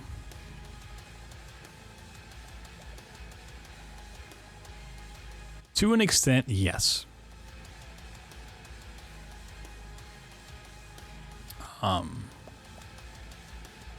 you still have to have, you can still use these to push. Many people have done it. And if you take advantage of it and combine this with other things, like making specific content, yes. is, you know, one GDQ experience going to make or break your channel? I mean, it could. Not really anymore. I've had 22 GDQ runs, right? I don't have thousands of viewers. But one thing that did really push my channel for quite a while was Amnesia the Bunker coming out. It's kind of a one-off opportunity. And that has combined with some other stuff that I've done, some content that I've made, you know, push things. You know, if you go do one marathon run and then you don't stream for 6 months, yeah, like, yeah, it's not going to make or break. Gamers are moved by hype. I mean, yeah, there's always a brand new, big, flashy thing. Some of these takes seem like they're from non-runners. I mean, there's some from veteran runners, for sure. There's some from more casual runners, some people that watch runs, some people that like kind of dabble here and there. It's kind of over the place. So there's also the speedrunning community itself is a myth because it's just a bunch of completely separate speedrunning communities for different games, and even, you know, certain series, if they're big enough, have different communities per game. Like the Resident Evils have very different communities for RE4 versus RE2 versus RE7.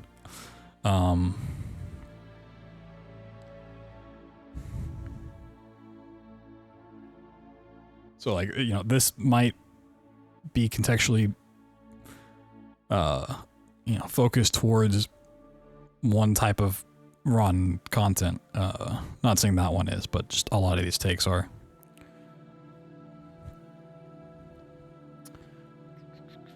RNG heavy speedruns are fun. Roguelike speedruns are fun. A good balance of fun gameplay. RNG require me to adapt and cool tricks, so it makes me enjoy it a lot. I would say yes, from a runner perspective. From a viewer perspective, usually no. From a viewer perspective, it is very hard to understand what's going on. This is why randomizers don't take off. Super fun to do. I love Ori and the Blind Forest randomizer. But watching it is a miserable experience. Unless you're really into it. Same with like roguelikes and stuff. Like, if you know what's going on, super fun to do. Routing on the fly, great, awesome. Watching it, especially if you've never played the game, awful experience. Seen these tweets for days on my Twitter? Yeah, me too. That's why I wanted to like actually look at these, and I was like, you know what, I'm already gonna go over the GDQ submissions. Let me talk about this stuff and have some fun with it. See if there's any legit takes. See if I can change my perspective on some stuff. Randomizer are more fun to play than watch unless you know the game completely. Yep, 100%. I love to watch Super Metroid randomized runs. Never played it. Yeah, I mean, one of my most watched speedruns that I've never done a run of is Ocarina of Time randomizer. I've watched a fuck ton of Ocarina of Time randomizer. I've played the game. I know it. And I can tell you like the logic of a lot of stuff in the randomizer, but I've never done a run of it. But that's how my brain works. I love that stuff, but for a casual audience, not super great. Why do we suddenly hate long speedruns? Back in my day, 14-hour runs were hyped. Imagine clowning someone for completing a marathon instead of congratulating. I don't know if 14-hour runs were ever hyped. I don't know how far back in the day is, but someone who's been running since 2011, 14-hour runs were never hyped. I want to say they were hated, but I feel like a lot of times they're just thought of as gimmicky, kind of like one-off things. Do that with KH2, unfortunately. Yeah.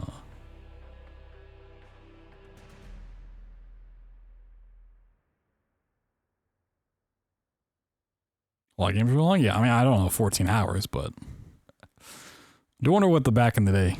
You're talking like, a lot of people like, oh, back in my day of speedrunning, they started running like 2 years ago. Funny.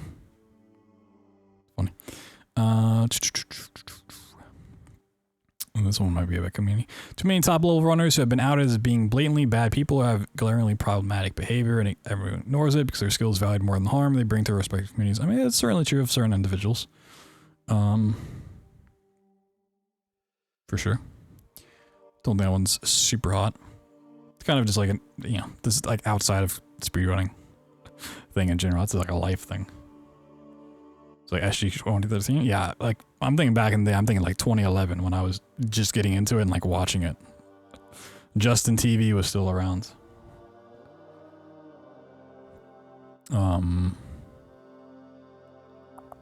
Most speedrun.com mods aren't great at modding. True. This isn't about any community in particular, but I find that many tend to grant mod verifier status based purely on skill. Game knowledge matters a lot, but having someone who's actually consistently mod and verify runs is important. True, but a lot of people also don't just want to mod. The people that would be good moderators don't want to mod. They don't want to spend their time doing it, right? Like I would be a good modifier.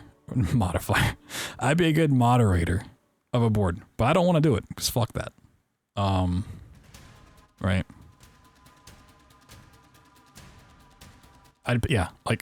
I was a mod on a lot of speedrun leaderboards, being sole mod on a lot of them too, and I never verified a single run. I'm gonna be honest. Any board I was a mod of, I did not verify a single run. I didn't want to watch it. I didn't want to spend my time doing it. But yeah, it's an unfortunate situation. Yeah, the whole modding dilemma. There are a lot of really bad mods for various reasons. Lukewarm take from me, cataclysmic the sum. Mashing is not, never was, and never will be worthwhile skill to develop. Turbo usage should be more commonplace, encouraged for games that require heavy mashing. I think this part is true, but this part is also false. I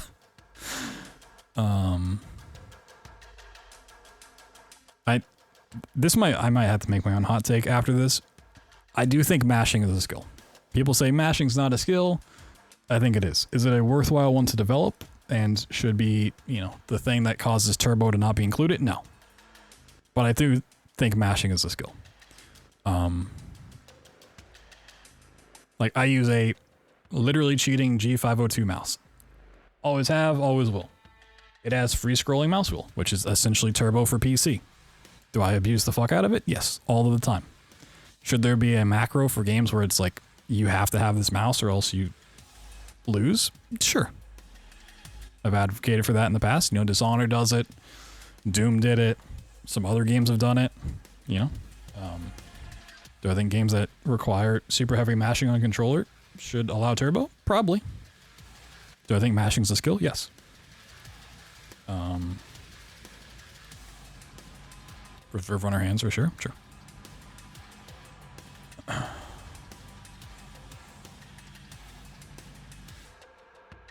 Depends on the game you're on. Crazy important for every muncher game. Yeah, every community is going to be a little bit different in that regard.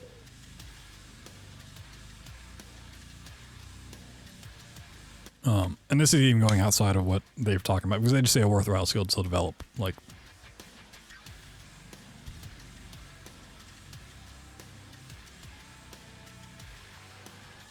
backwards long jumps and SM64 are also super mashing dependent and easy to mess up. Yeah, for sure.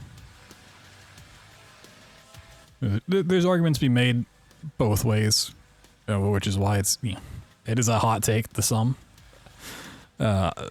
which way you go. But I'm on the side of mashing is a skill, but should turbo be more commonplace? Probably. Double pedal like melodrummers? True. I mean, just literally get like 2 pedals and just like mash with your feet.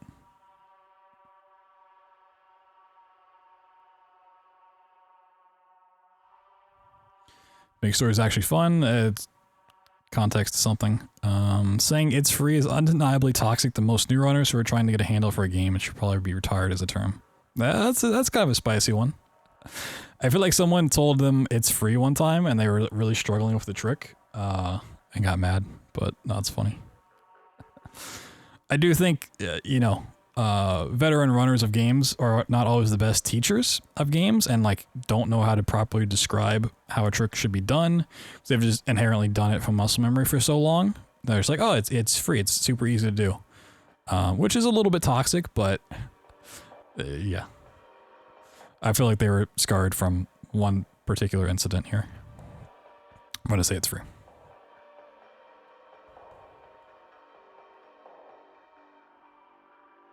A joke about stuff that definitely isn't free. Yeah. Your PB and record don't make the world a better place or make you a better person.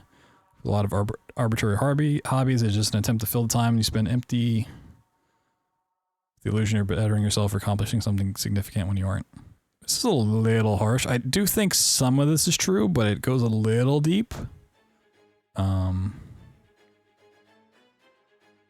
It's definitely like records do get a lot of people thinking that they're a better person or more significant than they probably are. But not all of this is true. Must be fun at parties.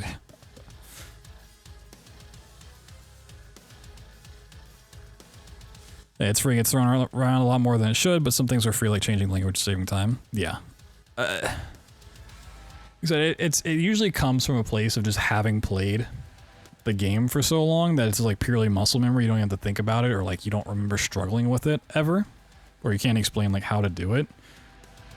There are things I've like, yeah, it's a pretty free trick to do, and I definitely do say that from time to time when talking about tricks. But I also like recognize like that's why I started making more tutorials, because well, it might be a free trick if you know what you're doing. If you don't know what you're doing, it can be a very frustrating process, and like it might take one small change to make it free. But if someone's just saying it's free, just just do it, but they're not telling you that one specific change you need to make, then yeah, it's just frustrating for sure.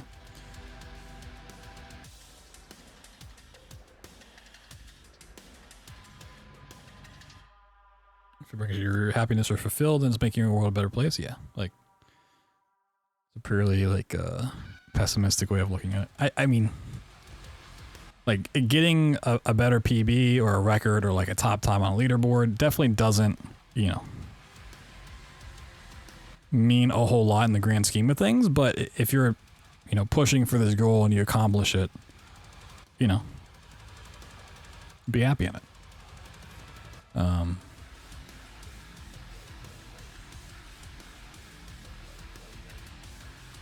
Working on yourself to the point where like you're mechanically getting better, your knowledge of the game is better, and you're just like improving on that, then yeah, there's take pride in that for sure.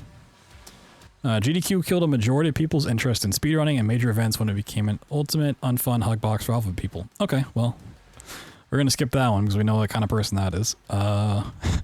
It's the bring back of my old GDQs. Leaderboards have made speedrunning worse, not better. True, to an extent. World record is free all the time. It's funny. I mean, a lot of times that is true. If you don't make mistakes, record is free.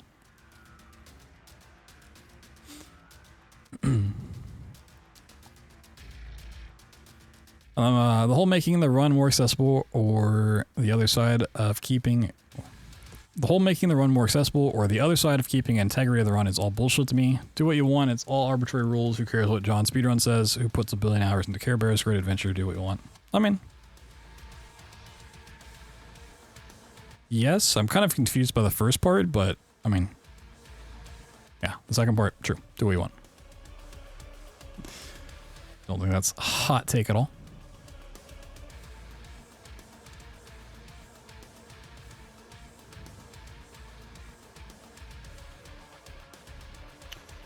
Pedos, abuser, and any bottom barrel beings shouldn't be allowed on the leaderboards. Agree. That's a community decision, but tend to agree.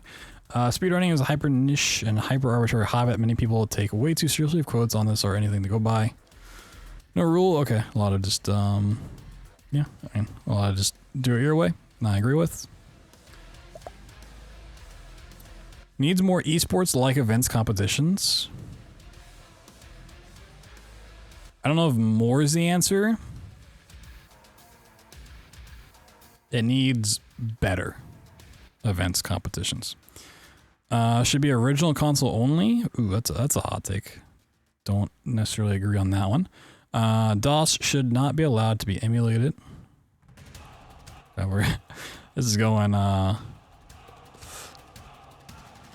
super old school. Any controller modification should be banned. The category should explain the rule set and itself. Yes, this part somewhat agree with. Some categories do need explanation based on what it is, but yeah, this whole stuff in the middle, this is a little like, yeah, the integrity kind of stuff, which is really silly. Glitchless, yeah, glitchless is. Yeah, I would imagine Windows, yeah. Yeah, it's silly. Yeah, I would assume it means like DOSBox kind of shit.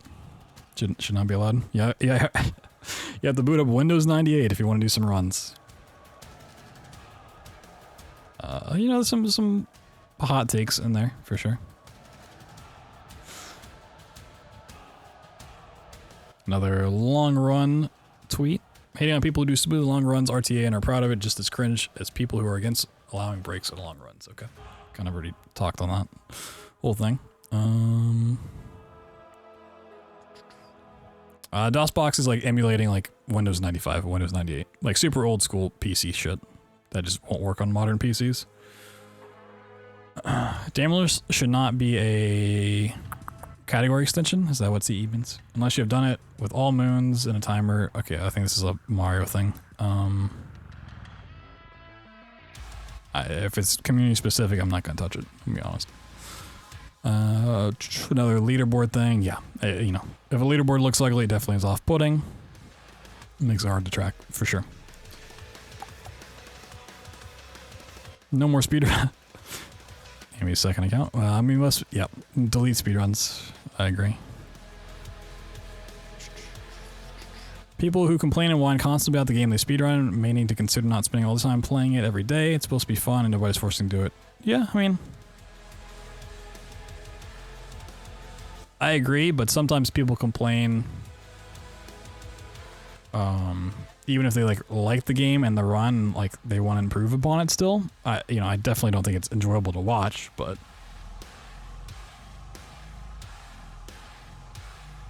there's some nuances in there.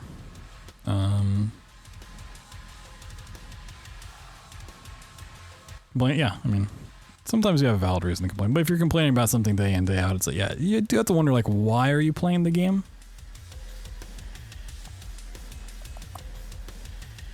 You got a little memey one. People need to speedrun the first game they see on speedrun.com/random game. Is that a thing?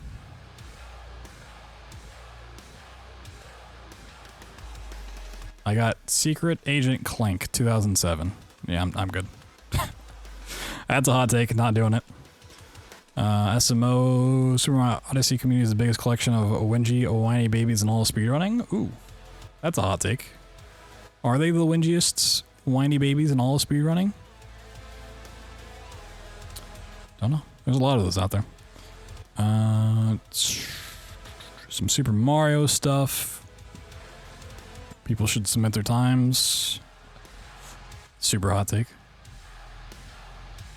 Super Mario Odyssey, I would assume. Emulator standardization for retro games should be embraced rather than discouraged.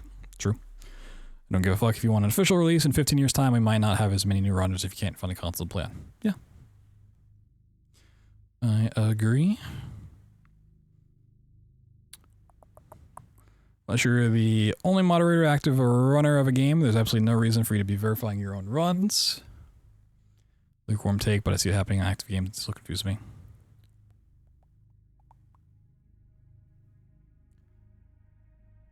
It is a lukewarm take. I mean, it's a bit of a silly one. Somewhat agree, but it's... You're trusting that person to moderate everyone else's runs already? Like,